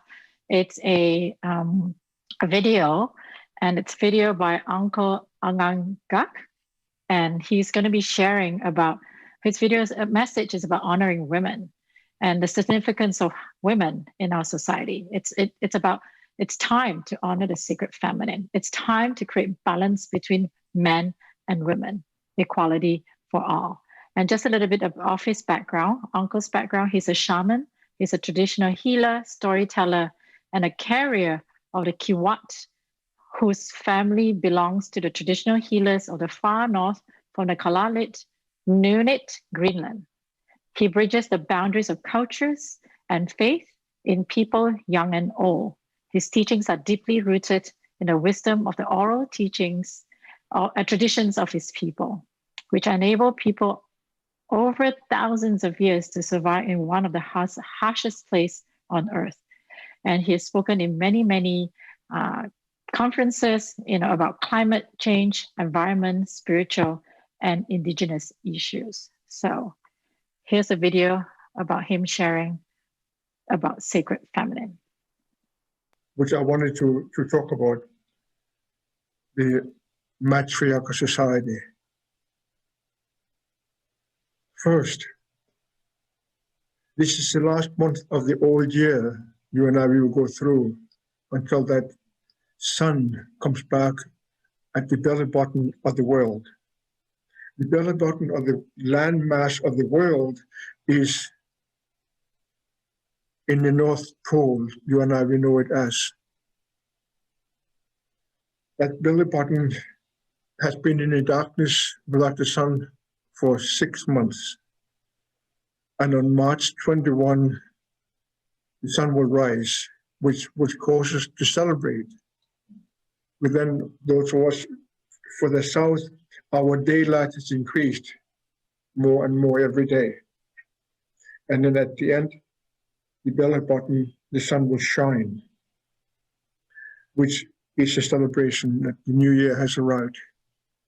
A new spring has come. The dark winter is over. And the rays of the sun will begin to melt the snow and the ice, which is really a beautiful time. The extremities of the cold will vanish and be changed into warmth of the sun day by day. And at the same time, in the modern world you and I will live in, it is also the Women's Day. I don't remember the official name of it, but because of my beloved Shanika, I'm well aware of it, that Women's Day is really important, was very important for her. But now with the Alzheimer's illness, she doesn't celebrate anymore. So in her absence, I remember to celebrate that day. It's really interesting when you think of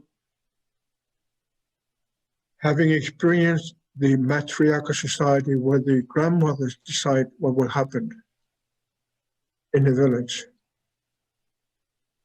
And being told over and over that in the old days, the grandmothers would get together when things need to be done in the village.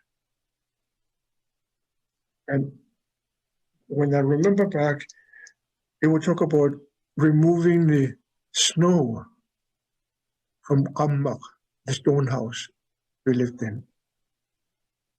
Because as the new year is approaching, more and more snow will come. In the winter, it will be less snow. Because that's the way it is, that the way it works in the springtime, more moisture will come, so more snow will come, and that's the work of the man. And the grandmothers will call them, and that's what needs to be done, and the men will do it. I always think about it, how beautiful it is that men would listen to the grandmothers.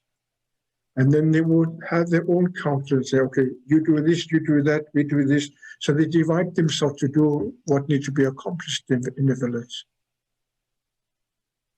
Of course, the modern society has forgotten that balance.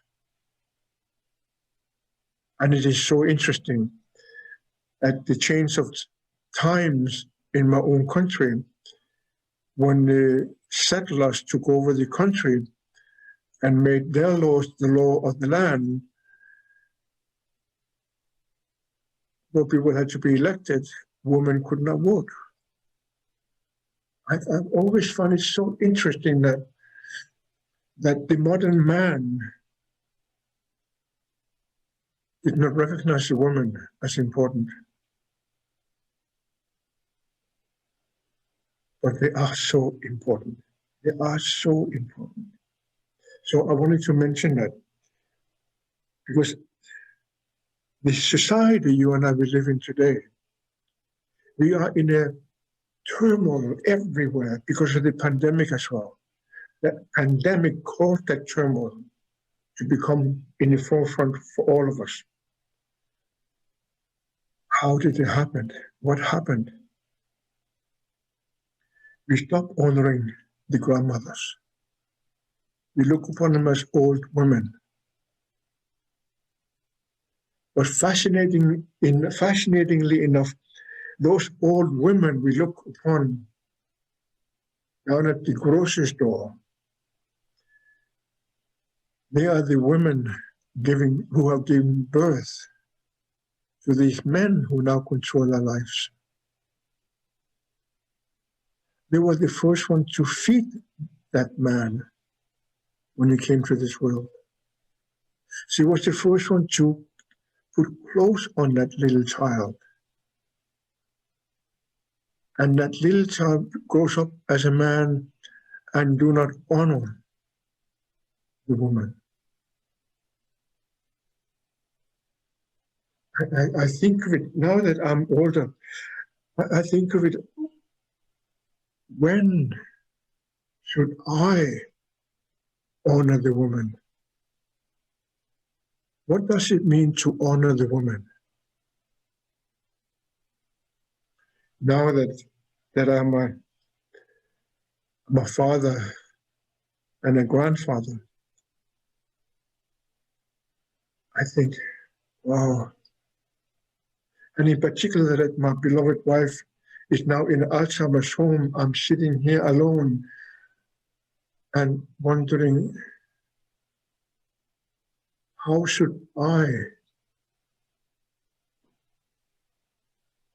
can I tell my little world how I should look upon the wings of the bird? That's how our grandmother Anna would talk about it. She would say that the right arm, and that our right arm here, that represents the man.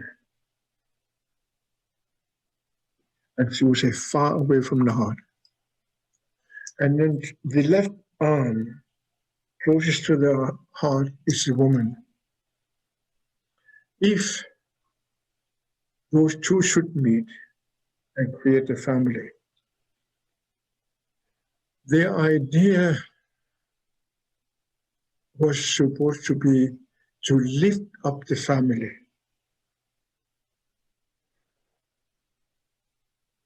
To new heights they never knew existed in their lifetime. And when I think back why my grandmother would talk about it like that, I realized that she wanted me to grow up and realize that I cannot live and I cannot create a family. And I cannot lift my family up unless the wings are equally strong. The woman always closest to the heart, and the man always far away from the heart. To lift the family up, according to Anakasa, my grandmother, our grandmother, he said, when you spread the wings, and under the wings are the children, and I have 6 of them, I have 4 of them, I'm 6 grandchildren. If I want to lift up that family of mine, that my woman had to spread her wings. Me too, I had to spread my wings.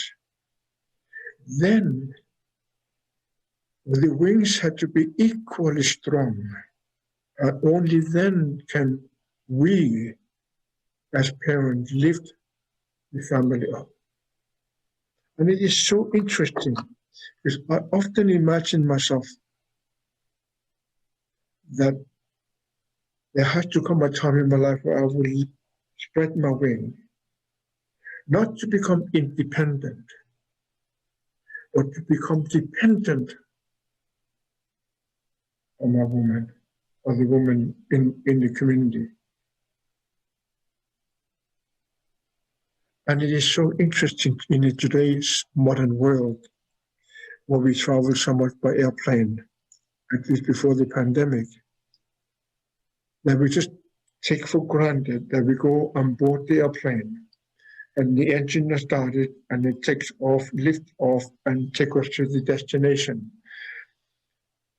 And it is so interesting, the science is telling that unless the aircraft has equally strong wings, no matter how many engines you put in that plane, it can not lift. Just exactly the same principle the old world I come from talked about. So, and this month is the Women's Month, the Women's Day. I so much want to honor this woman. I so much want my granddaughters to realize that they have the capacity to change the world in which they live in such a way that the wings of the bird can be spread and you can lift the family to new heights we never knew existed as a family. What does that mean, I wonder? And I have come to the conclusion it has to do with the raising the new race of man. Why do we need a new race of man? The more I've been sitting here alone, and the more I've been meditating and sitting in ceremony and prayer, do I realize that the world I live in, and I live in a big city these days, until I go home to my land, it's really, really, really confused. I live in Ottawa, Canada, one of the richest part of the world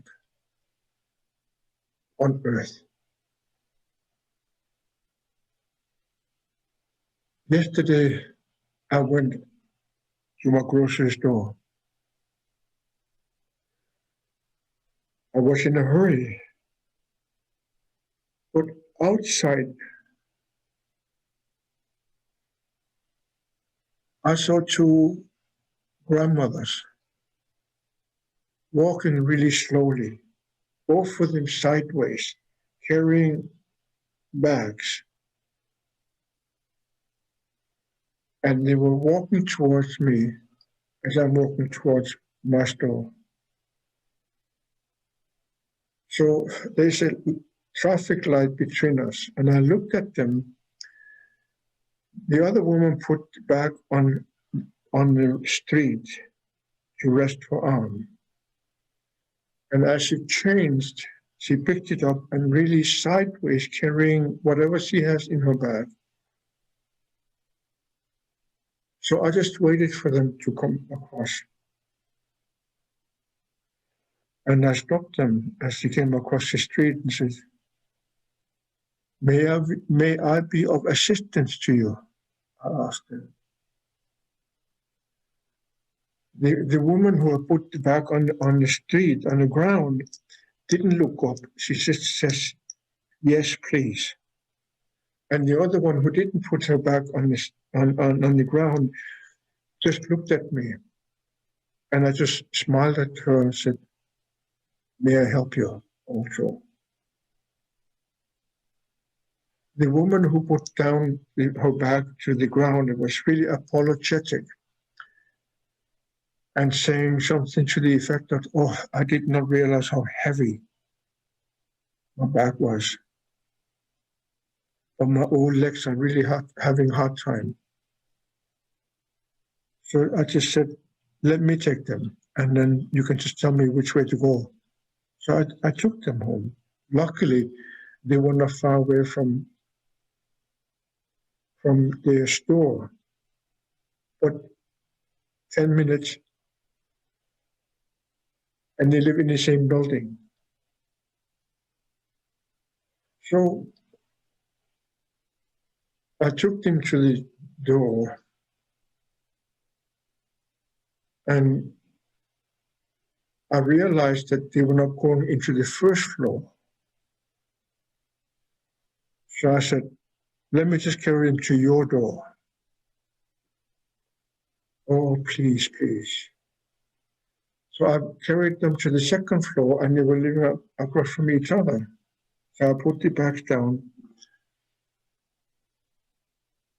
If it was no pandemic, I would have given them a hug and a sniff. They were much older than I am. But I gave them the elbow. That's how I said thank you to them, for that I could help them. And I went back to my store. And I realized that there were so many people around the store and inside the store, but nobody took the time to offer them that help, that assistance to carry their bags. I'm not better than anybody else. But I grew up under the care of these grandmothers who taught me that just help and assist them. Don't make a show of yourself. My mother would say, don't make a spectacle of yourself. So I did. And I pondered about that as I entered the store, that nobody offered to service these grandmothers, great-grandmothers. And that's how unequal we have become in our society. And then that economic inequality. We have created extremely wealthy people and extremely poor people, all living in the same street, same city, same village, with no balance of any kind, where poor people cannot afford to buy healthy food for their children. And the rich people who don't think to help and assist those who are in more need than they are. Again, that inequality has we have created because of the system we grew up under in this modern world.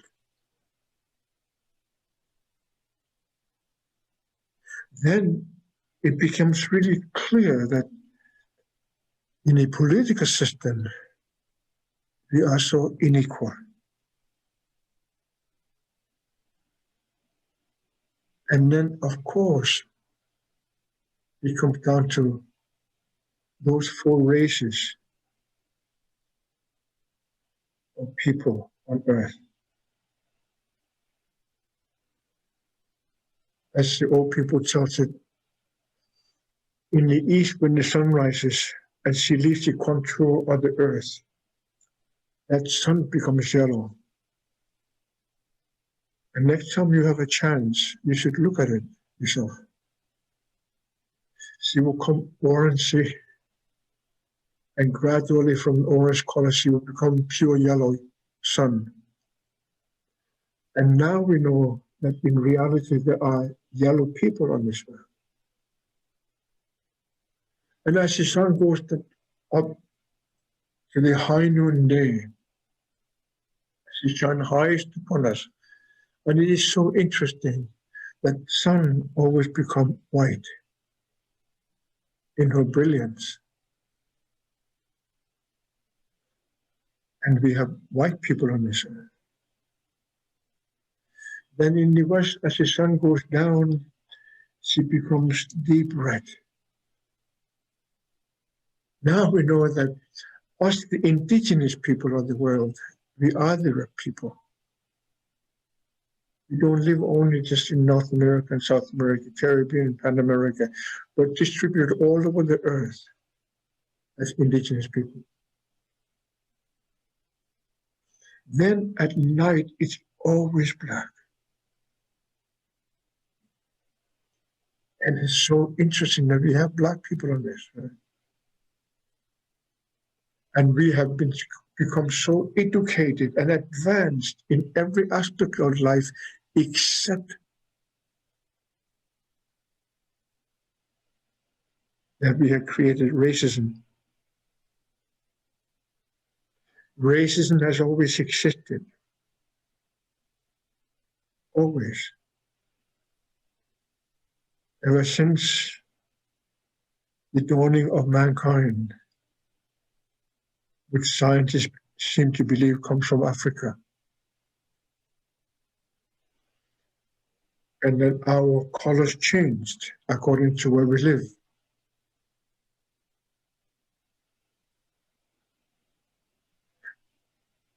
Not that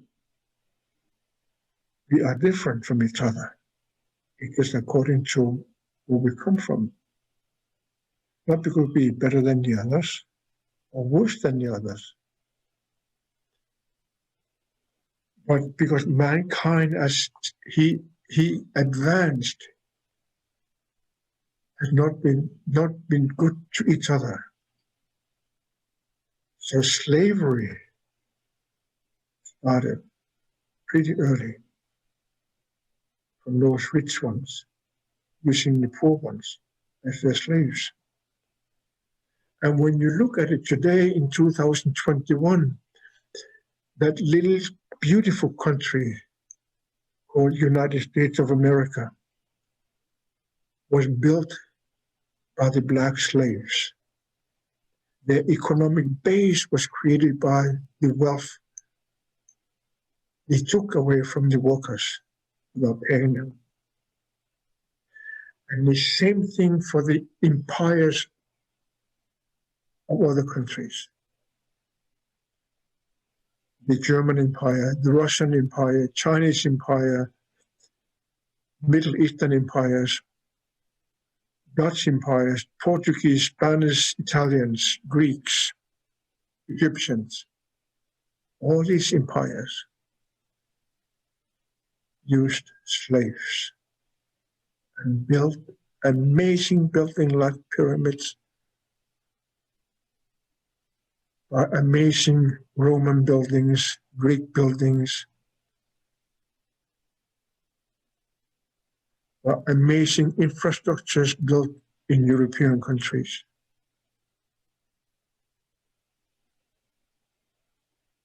built by laborers we brought in from other countries of different race.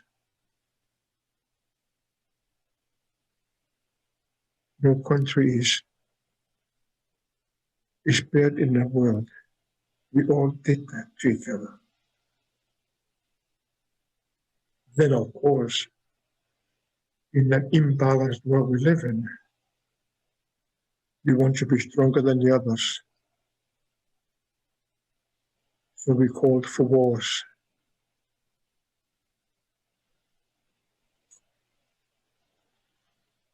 Yesterday I was at my health food store and I had met this beautiful man in his early 60s from the Middle Eastern countries. Beautiful man. And we've been talking every time I come in and we talk. And this time I had not been at his store for quite a while. He said, "Oh, Uncle, so nice to see you. I've been thinking about you." And he wanted to connect. So I gave him my email. I said, "Now let's be in touch with each other." And he says, "You know, Uncle, I met this beautiful man. He invited me one day to come and join him for drumming at the waterfalls where three rivers meet. And that's the park I walk in." And he said, "Would you join us one day?" I was so excited that I was invited by a Middle Eastern man who I met my family from Chile in South America, who lives in Ottawa. So the three of us will go down to the waterfalls where three rivers meet and do drumming and do our ceremonies. One from the Middle Eastern, one from Chile, and one from Greenland in Ottawa.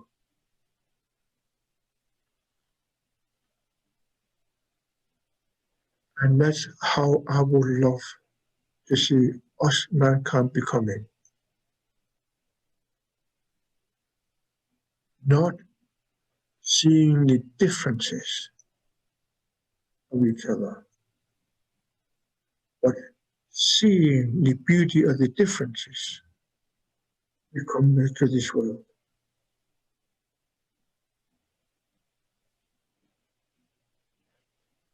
Like spreading the wings of those races and lifting the world to new heights within us. How beautifully powerful it would be if we just through this act of drumming together would cause unity amongst ourselves. Not looking at the differences, but finding the beauty in our differences.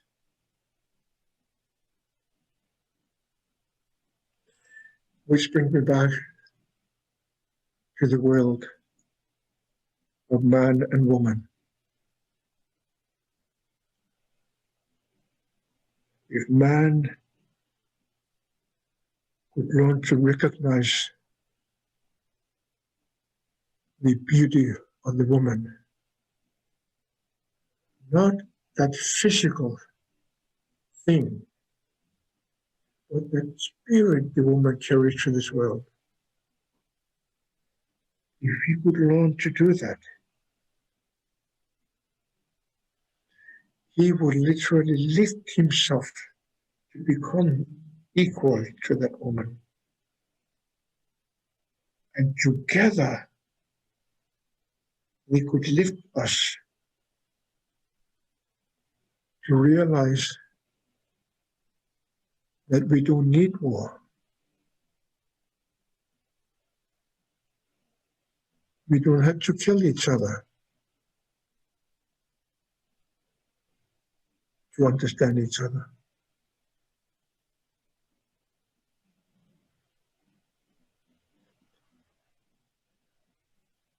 Why is it important for the Women's Day. Only when we can lift the woman's wing to become equal with our wing as man, can we lift the society up. And if we can do that, you and I, we could have the chance to live through that wars could stop.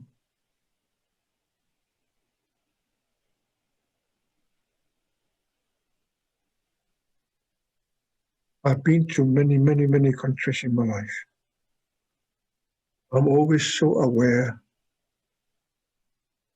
how many have been at war, not literally with the machine guns, but in the society, trying to be better than the other, constantly putting each other down, belittling each other, talking behind each other's backs.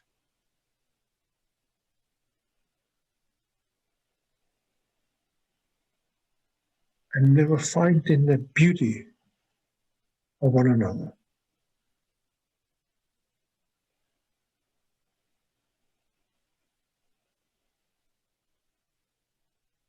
So in the honor of the women,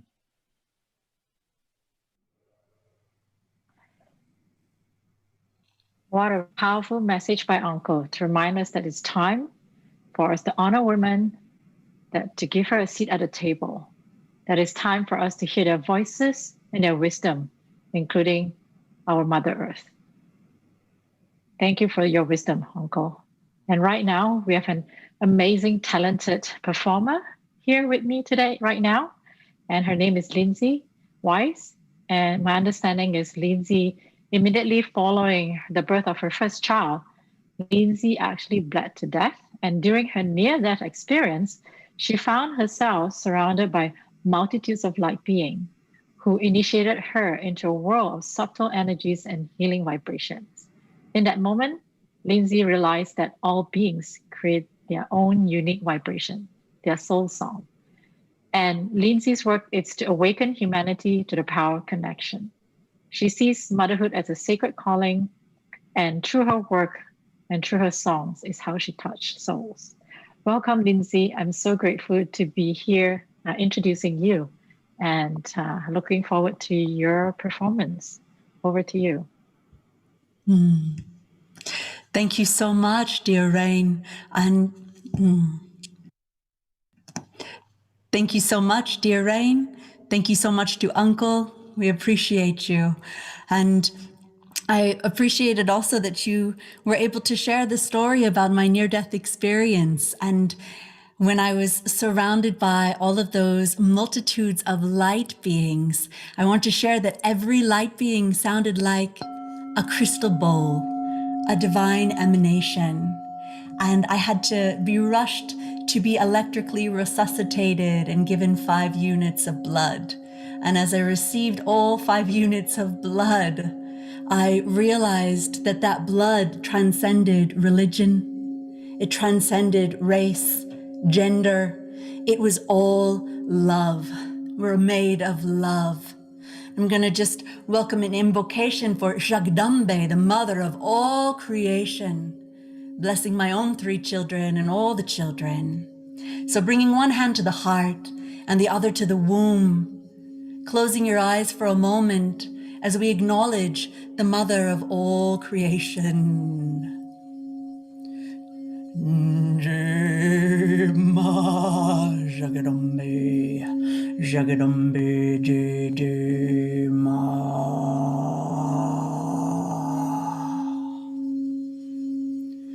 Jyoti Ma,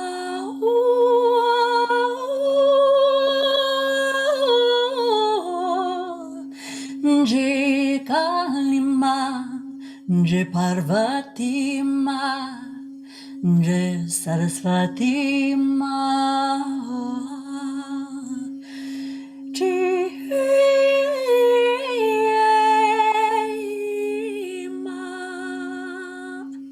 and honoring the goddess in all beings. Jyoti Ma,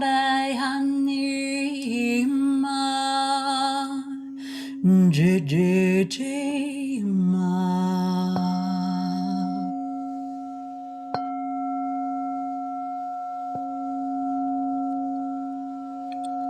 And keeping a hand on the heart and a hand on your womb, as you take a moment to visualize the multitudes of light beings that are always around you, and honoring Uncle's vision of bringing all of us together. And I'm going to play the first song that channeled through in honor of our brothers and sisters of the Navajo lineage. This is a prayer called Walk in Beauty. This is my album, is called Walk in Beauty. And I want to really honor that we are always surrounded. Help is always on the way. All you need to do is just ask. And it might not come when you expect it, but it's always here.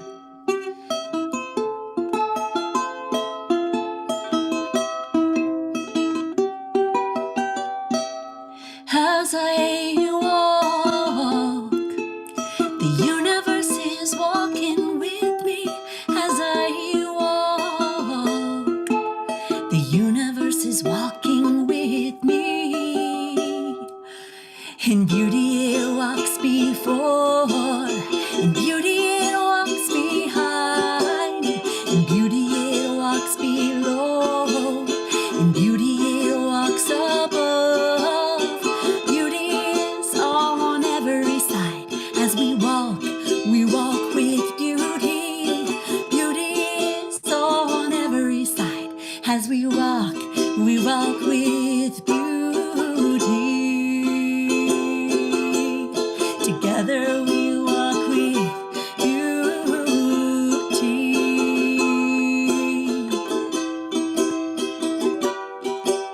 Oh, hey, yeah, hey, ho, hey, ho. Yeah, yeah, yeah.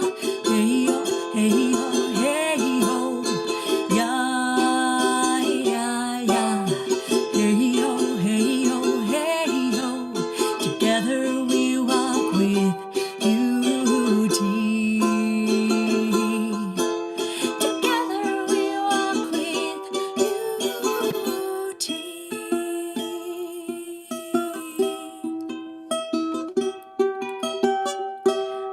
I'd love to honor the land I'm coming from in Grass Valley, California. The stewards of the land, the Nisanan, are the beloved caretakers of this land before me and my family. And I'd love for you to just take a moment and honor the stewards of the land, those who came before you. May we all remember in our hearts a prayer of gratitude and offer that gratitude, remembering we're all together. As we walk, the universe is walking with us.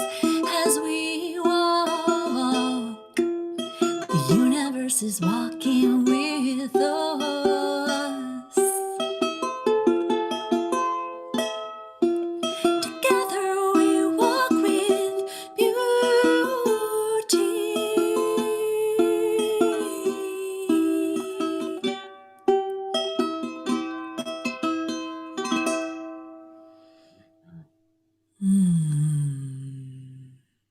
Honoring those who have come before and those who are yet to come. I want to also celebrate because 3.5 years ago, my son Jasper was diagnosed with a near fatal disease called leukemia. And today he is in remission officially.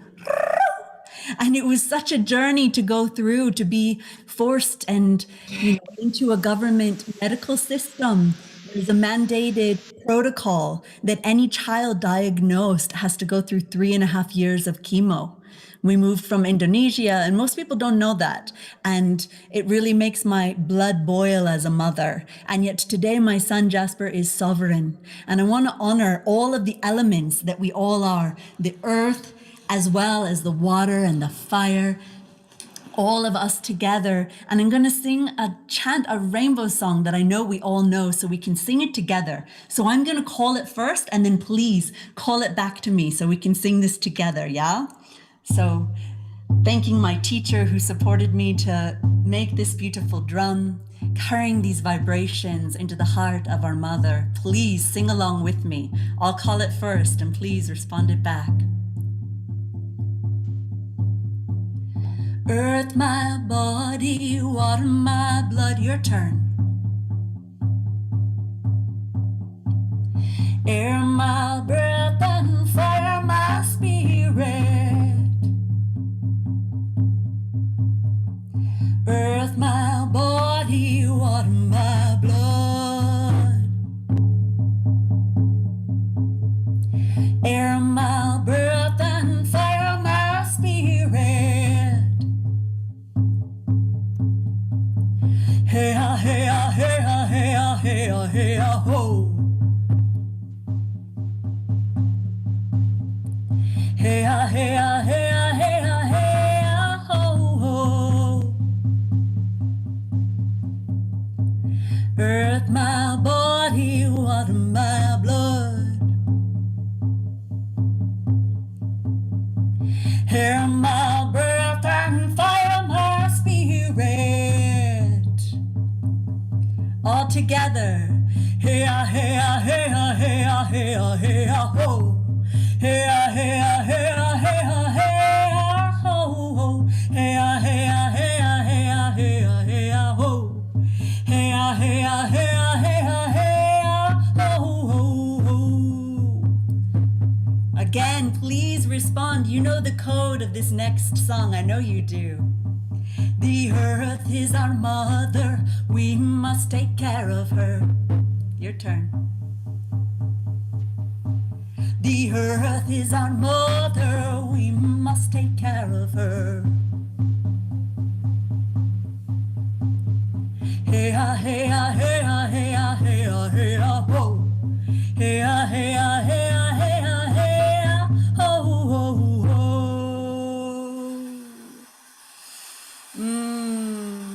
Please bring another hand to the heart, a hand onto your womb, your hara, your belly. Rub all of that energy that you're feeling, a big circle around in your belly.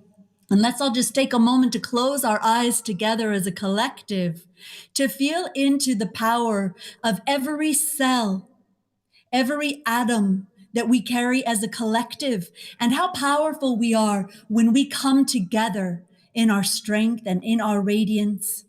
And I'm going to invite us to seal the space of this offering with 3 deep hums into the heart of our mother, Mama Gaia, Sophia, Pachamama. Oh, feeling her. Let's all give her 3 deep hums of our love and our gratitude. So rolling the shoulders back, feeling that golden thread connecting to our mother, the mother of all creation. Exhale and let out all of the breath. Big deep breath in. Together, 3 hums into her womb.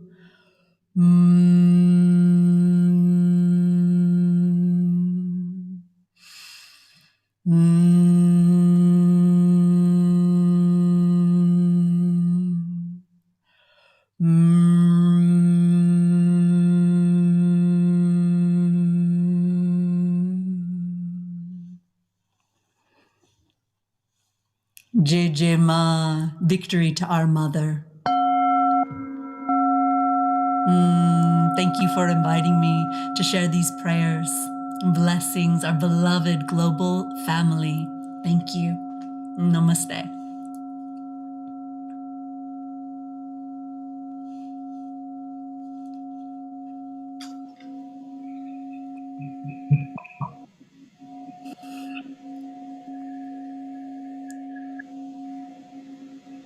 Just allowing that resonance to fill us, inform us, and find that seed of gratitude, Lindsay, for your beautiful sharing. Thank you for being with us today.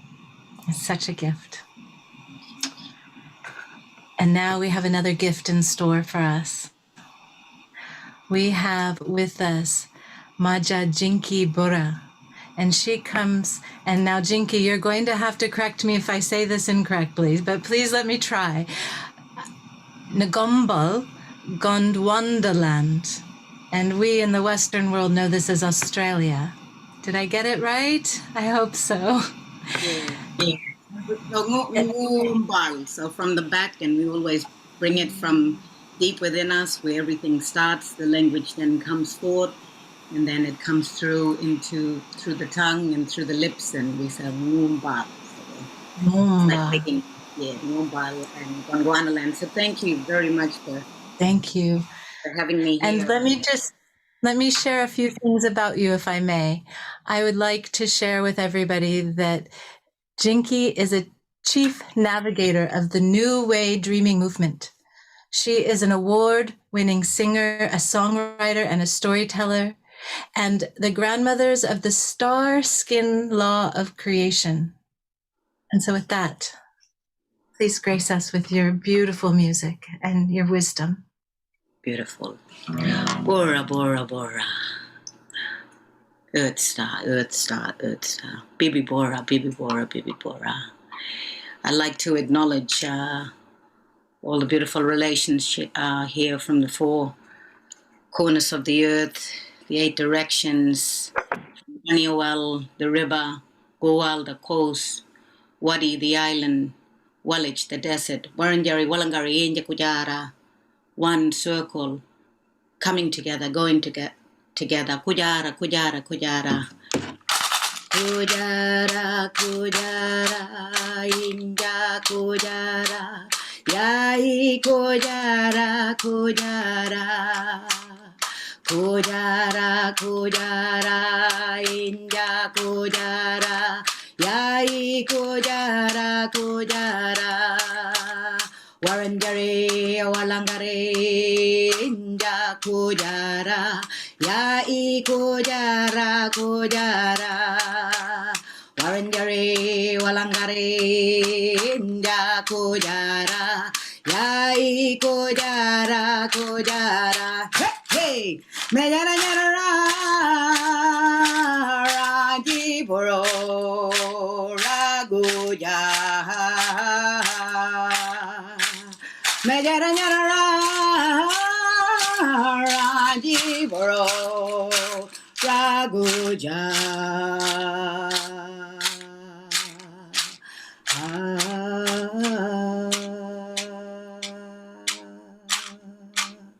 Kujara, Kujara, Inja Kujara, Yai Kujara, Kujara. Kujara, Kujara, Inja Kujara, Yai Kujara, Kujara. Kujara, Kujara, Inja Kujara, Yai Kujara, Kujara. Together always, always, for I am you and you are me. Ngaju, Lian Mabu, Jungai, Lian Mabu, Kujara Lian Mabu. You, me, happy spirit. We all happy spirit. We all gotta make our spirit good, even though through thick and thin we go. Happy spirit. To Jaja la la la la la Baru, land of great sand dunes, Western Australia, for the outer world in Australia, Awariabol, the great northern lands of all our clans, and my Ngombal Jogan language. I'd like to thank Jaja, and I'd like to thank Bora, and I'd like to thank all you Rangi Buru. So we're going to sing country up a little bit and take it away and bring the ceremony through Igari Walga, through sunset, through the Eye of Horus, where we plant all these beautiful seeds from Kalbining Walga, from Raran Go, the dawning, into Kalbining Walga, into sunrise. Walga is the time of sun, and it's on that rise. And speak from Ngangawini Joganing, the spirit talk of first light, from the grandmothers, the mothers, the daughters of the Lord, the light of first light of creation, that we are here and we will continue together, and that we sing it up strong and remember who we are. Jua Nila, Ngai Nila, remember, you know, Let's remember, you know the way home.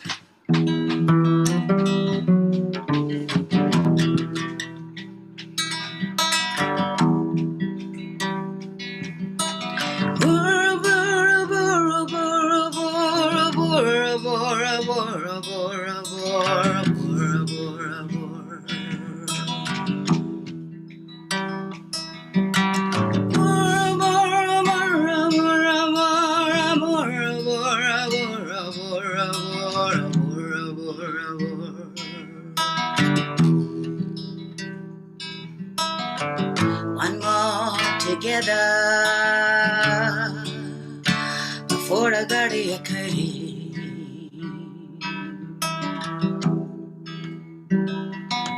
Any family more connected to what a motherland.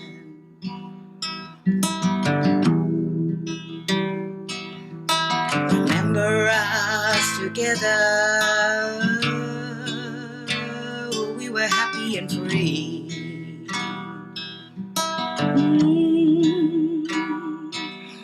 No faction, no division, just made a family.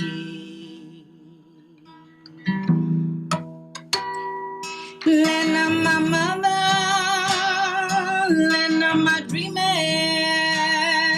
land of my birthright, my sovereignty. Land of my mother, land of my dreaming, land of my birthright, my sovereignty. Bora, bora, bora, bora, bora, bora, bora, bora, bora, bora, bora, bora. Na na na na. Bora, bora, bora, bora, bora, bora, bora, bora, bora, bora, bora, bora.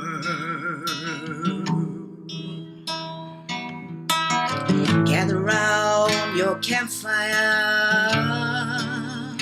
laugh and sing your song. Come on, tell your stories. Come on and carry it on.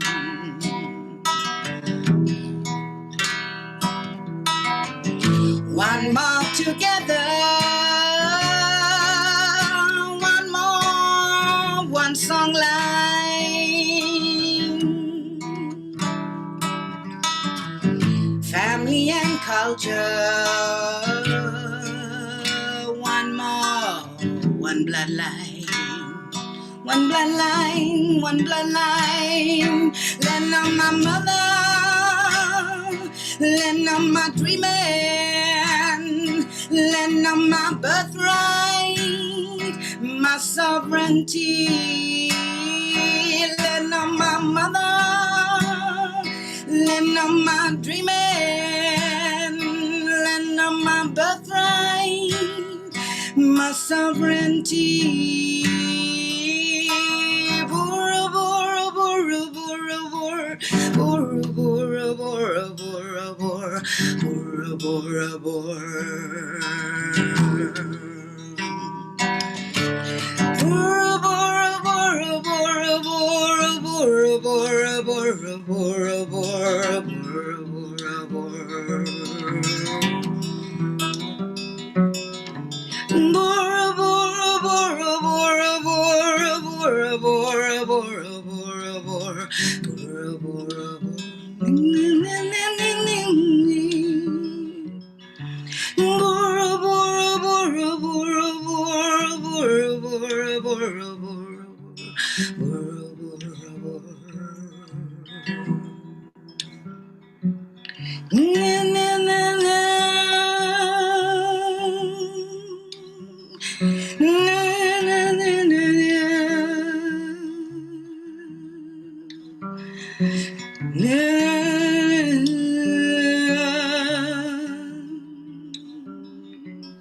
na na na. Na na na na.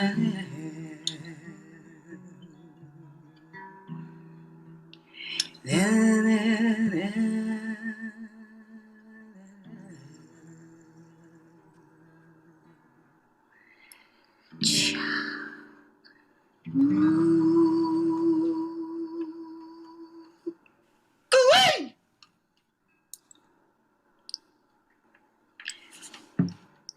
Bangana time here, we have 6 seasons of the year, and we're moving into the dry time. And the dry time is when we have the salmon coming, and it's the changing of the season. So wishing you a beautiful spring up there in the west side of the world, and lots of love to you all. Keep the faith, keep the love, know that you're light, know that you're here, we're all in this together, and we'll move through this. It's a beautiful time. Let's bring this peace and let's bring this togetherness on. We all deserve it. Thank you. Wow. Thank you, Jinky. Just want to sit with that for just a moment and allow that to come in as someone else comes in with us here in just a moment.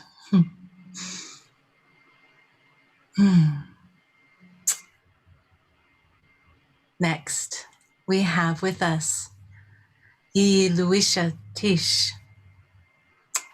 What a gift it is to have you here with us. Yi Tish is a teacher, a dancer, a storyteller, and a high priestess. She is also an author, and most notably of Jambalaya, the natural woman's book of personal charms and practical magic. Practical rituals. Born in New Orleans, Louisiana, her father was an African Methodist Episcopal, and her mother was a Catholic of Haitian, French, and Choctaw heritage. Yi Tish is a Ianifa. I get that right? Ianifa. Yes. An Oshun chief of the Yoruba tradition. Yi Tish is one of the most well-known Yoruba priestesses worldwide, who is celebrated internationally in goddess circles as a writer and a ritual maker. She quite literally is a legendary woman of great character. Oh, yes, she is. and an exceedingly positive impact for this generation and for all time. I welcome you, Yi Tish. Ashe, ashe, ashe, ashe, oh. I always begin by saying Alafia. And in that greeting, I am asking that we have good health and be at peace with our neighbors. And that greeting is always important and welcome, but especially in this time as we are working to overcome the pandemics of COVID-19, of racism and white supremacy, of hatred, greed, and environmental degradation. The greeting is very, very important. I want to share something with you all today that is very, very personal. Today is my 73rd birthday, okay? I am 73 today. And this day is very, very significant in a healing way for me because the jury and the courts have seen fit to convict on all 3 charges in the George Floyd murder trial. Now, this is very, very touching for me because April 20th is the birthday of Adolf Hitler. And so I sort of hid in the shadow of that, afraid that maybe somehow there was a curse in having been born on his birthday, you know. And I worked for many years to be sure that there was nothing in common between me and him, okay, nothing. And then just when I got to the point where I believed that, I was sitting in a place getting a manicure and a pedicure, the TV came on, my birthday, and there was the shooting at Columbine that killed so many people, and they said they were doing it to celebrate Hitler's birthday. So again, you know, a shadow was cast over my personal birthday. But when I got the news today,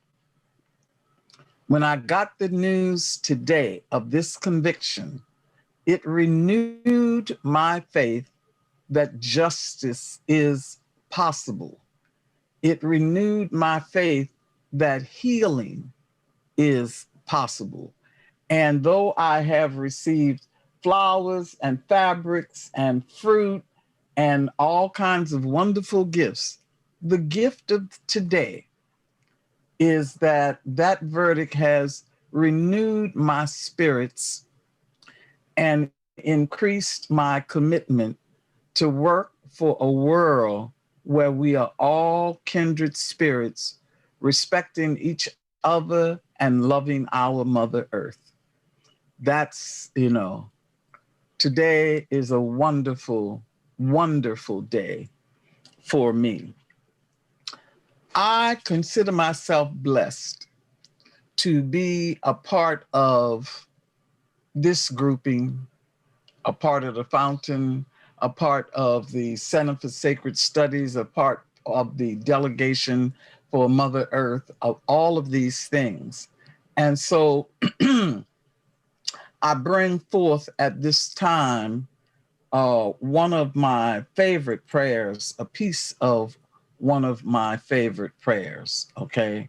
And I will go back and forth between Yoruba and English for a while and then just into English. Ibashe ila orun. I respect the power of the East. Ibashe iwo orun. I respect the power of the West. Ibashe ariwa. I respect the powers of the North. Ibashe gusu. I respect the power of the South. Iba orunoke. I respect the invisible realms of the mountains. Iba oba igbaile. I respect the king of the seasons of the earth. I respect all things that live in the invisible realm.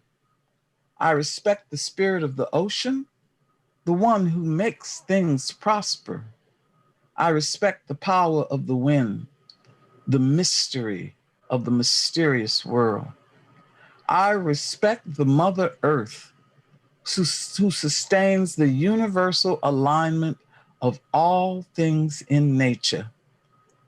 I respect the perpetuity of this world into eternity. I respect the King of Kings, the Queen of Queens, the Mother of Mothers. I respect the averter of the final days, the one who can change the time of death. I respect the averter of the final days, the one who can change the time of death. I respect the averter of the final days, the ones who can change the time of death. We can change the time of death. We can change our behavior. We can change our attitude toward the earth and each other. We can change our actions. We can change our feelings from hatred to love. We can change from greed to sharing. We can change from ugliness to beauty. We can change the hour of death. I respect the mat that cannot be rolled up once it is laid out. This is a moment for change. We cannot go back to the abnormal. We must go forward, forward, roll out the mat of kinship and walk between us, one to the other. I respect the power that extracts goodness from the realm of the invisible. Know that the ancestors are with us. They stand with us as we go forward to do this good work. I respect the spirits of the dead, the messengers from the invisible realm. I respect the sacred scripture that guides our communication with the ancestors. The wisdom is found in the stories. The future is found in the stories that we live and tell. I am greeting you, my friends. I am the blackbird that touches the die in the name of all diviners. I am the blackbird that touches the die in the name of all diviners. I am the 16th in a fire in back of O'Shea. The 16 fires do not harm us. The roaring fire burns to the right. The roaring fire burns to the left. The 16 places that we make the fires of wisdom. We make the fires of wisdom. We make the fires of wisdom. I would like to offer you the wisdom that came through and is now available to you because of the kinship between myself and Sister Indigo, who made this real. Let this be an example of how prayer can become process and process can become reality. Can we put the 4 trees up?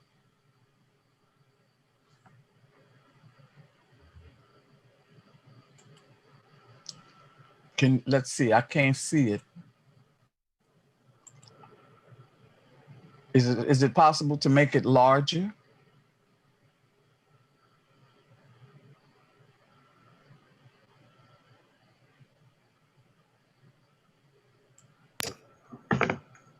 Tish, can you make your screen window bigger? Let's see. Wow. I thought I was making it bigger, but that just made it smaller. Let's see. Huh.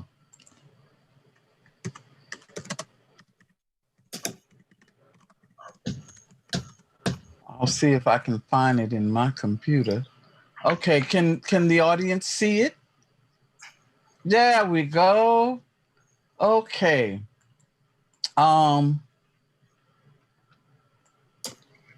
The Alafia, my kindred, the Ifa or Orisha tradition of the African diaspora performs divinations to receive guidance for the coming year. This includes results from Nigeria, Brazil, Cuba, Venezuela, and parts of the United States. We cross-reference the results to identify the strongest, clearest messages and to take the best actions. This is what has come through. We are on the right track. The ancestors are with us. The women must continue to manifest wisdom, courage, and compassion.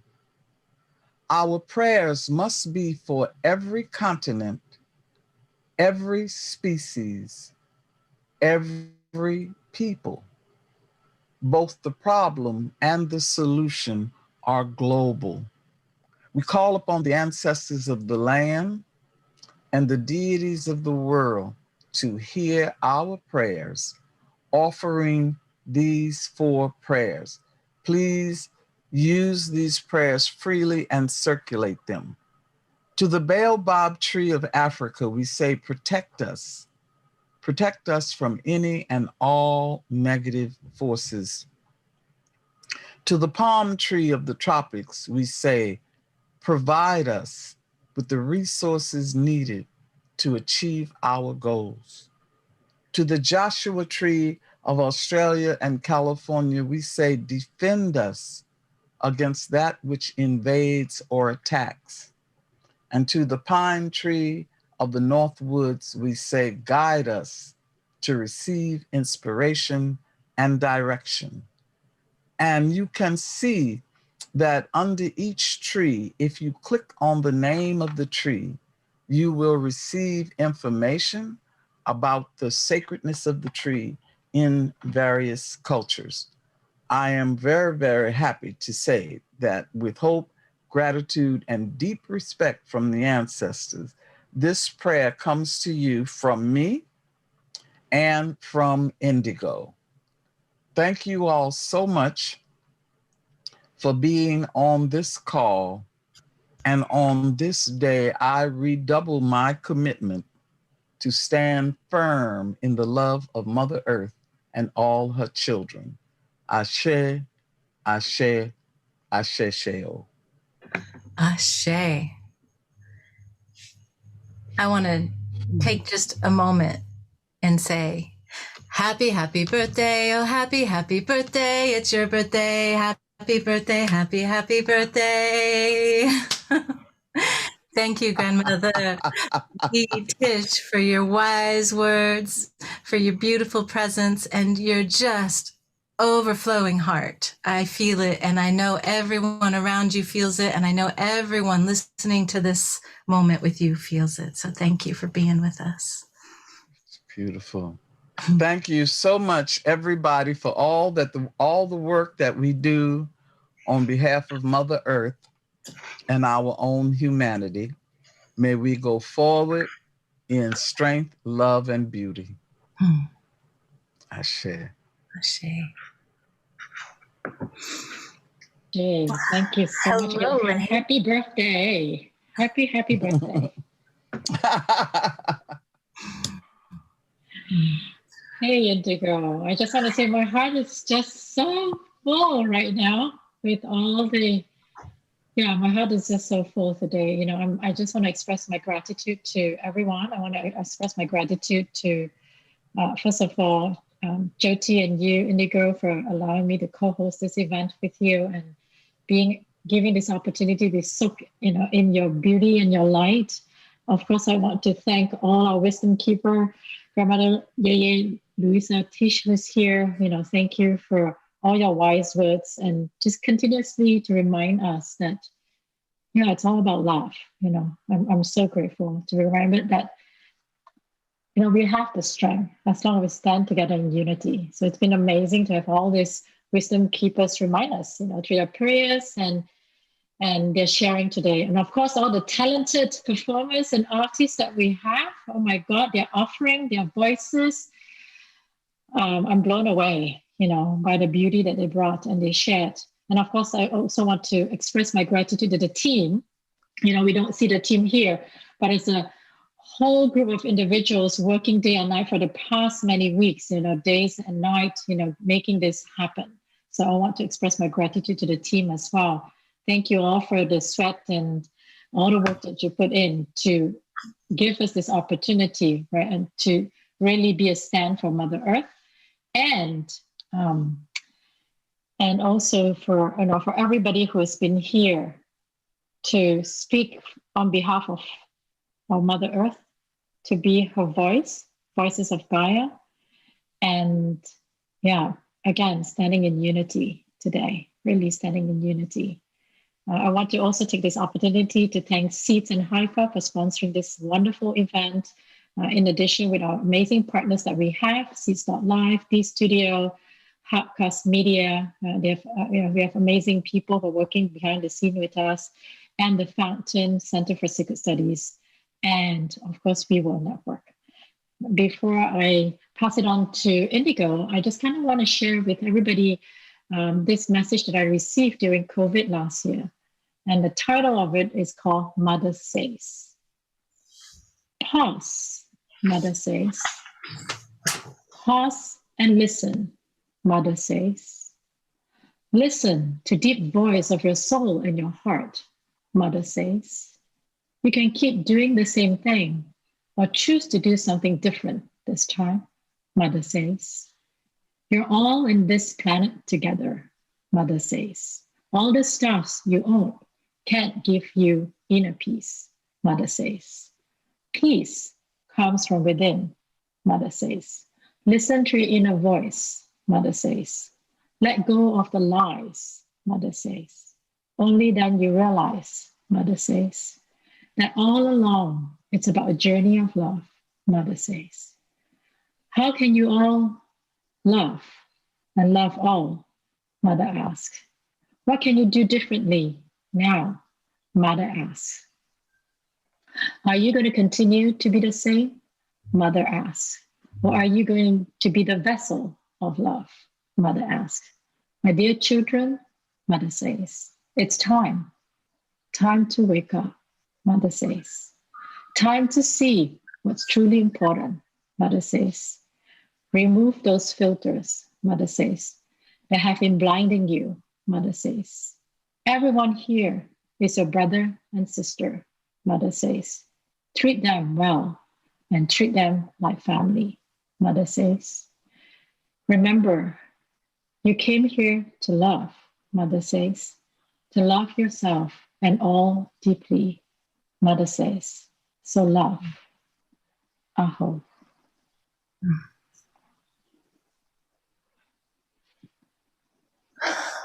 Thank you, Rain. Thank you for all that you've done in front of this camera and behind.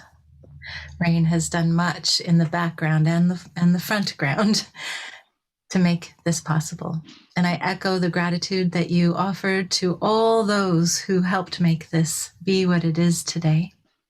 And I also want to thank this precious Mother Earth, who gives us our significance, who gives us our life, who gives us the water we drink, the air we breathe. For without her, we would not be.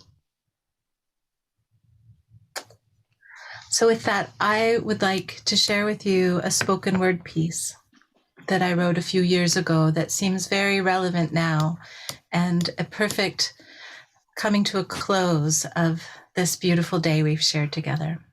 This is called The Revolution, Our Evolution. This is about a revolution. The revolution is our evolution. Revolution, our evolution. It is time for us to evolve. It is time for us to come together, you and me, to create our future in a spirit of cooperation and unity. It is not about us or them, black or white, left or right. It is about one people, one life, one planet. How can we all be a part of the revolution, our evolution? It is about working for the betterment of every living being. It is about understanding that the revolution, our evolution, is freeing. In this revolution, there is no war, no fighting, no trying to break down the powers that be. In our revolution, there is only you and me, living our life in harmony. Too good to be true, you say? Maybe. But really, it is simple. The revolution, our evolution, starts by taking the time to come together, to help each other out. It is about moving beyond the limitation of a whole lot of individuals into the realization that we are all a part of the whole. It is about moving beyond the limitations of a whole lot of individuals into the realization that we are all a part of the whole. Co-creating the revolution is our evolution, carrying us all on a wave of collective enlightenment. There is no need for refinement, no need for everyone to understand, just trust. The revolution, our evolution, is underway. More and more are joining it every day without even knowing it. It starts with the hello, how do you do? Reaching out to help each other out, regardless of race, color, or creed. There is no more need to live our lives with greed. We have but this one planet, nowhere else to go. So let us wake up. Let us come together. Let us respect our differences. Let us join in the revolution, our evolution. Evolve. And so with that, We will bring this Earth Day podcast to a close as we honor and welcome acclaimed musician and producer Pops Mohammed, who was born in the Benoi east of Johannesburg in South Africa. Pops Mohammed is said by many to be South Africa's unofficial minister of music. And I want to thank him for all the efforts made today to get him in live with us. There was some technical issues and they tried, and dear Pops was so patient and everyone was so patient, and alas, it was not to be. And so instead, in this closing offering from 21 Icons, a recording we bring to you today, Pops discusses culture and tradition with filmmaker and photographer Adrian Stern, explaining how he came to protect Indigenous music as his contribution to the struggle against apartheid, and why he believes we cannot have a future if we don't appreciate our past. So thank you all for your presence today. Thank you all you do to help this earth be healthy and whole. And now we close our day together with Pops Mohammed. Thank you, everybody. The guy said, Bruce, you know, you're going into a direction, you won't be making money, you'll be starving to death. We had a fantastic time growing up, and I had an old guitar, you know, with a 5-liter can. So during school breaks, I would just take out the thing and just play stuff. Everyone thought I was mad, but I've always felt, I think I'm onto something here. In the shebeens, unique things were happening during that time. You have this collection of all these indigenous instruments and the guys playing on the piano. The piano's out of tune, but this great rich sound. But these sounds were never recorded. And that's when I decided I want to start protecting our culture, which is part of the struggle. Pops, like so many other musicians, was a commercially motivated musician. As he matured, he started to immerse himself in a traditional way of making music. I listen to all kinds of music and I understand and I respect where they're coming from. So I'm trying to be part of the 21st century, how I can use new sounds to launch our indigenous music onto that. I think my head has gone a bit bigger since the last time I walked. Effort Majura was one of the world's greatest Zimbira players. He loved what I was doing because whatever he taught me, I would always do the opposite and start exploring different things. So he loved that and he says, "You are a futurist."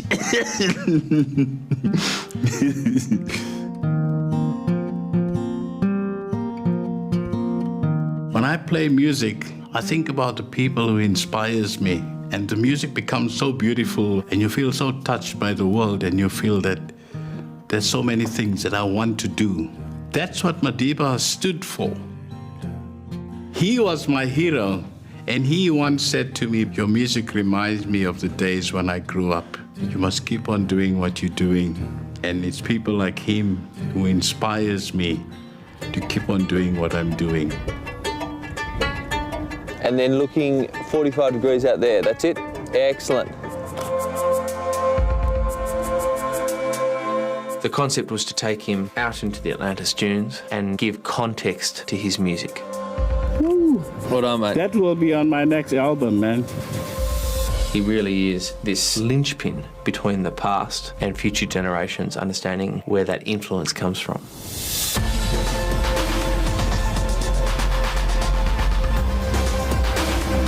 You know, I don't see myself as a superstar. People still prefer the Pops sitting at the pavement, having fish and chips with the guys. That's who I am. To stay true to yourself and believe in yourself. Because if you don't believe in yourself, no one else will.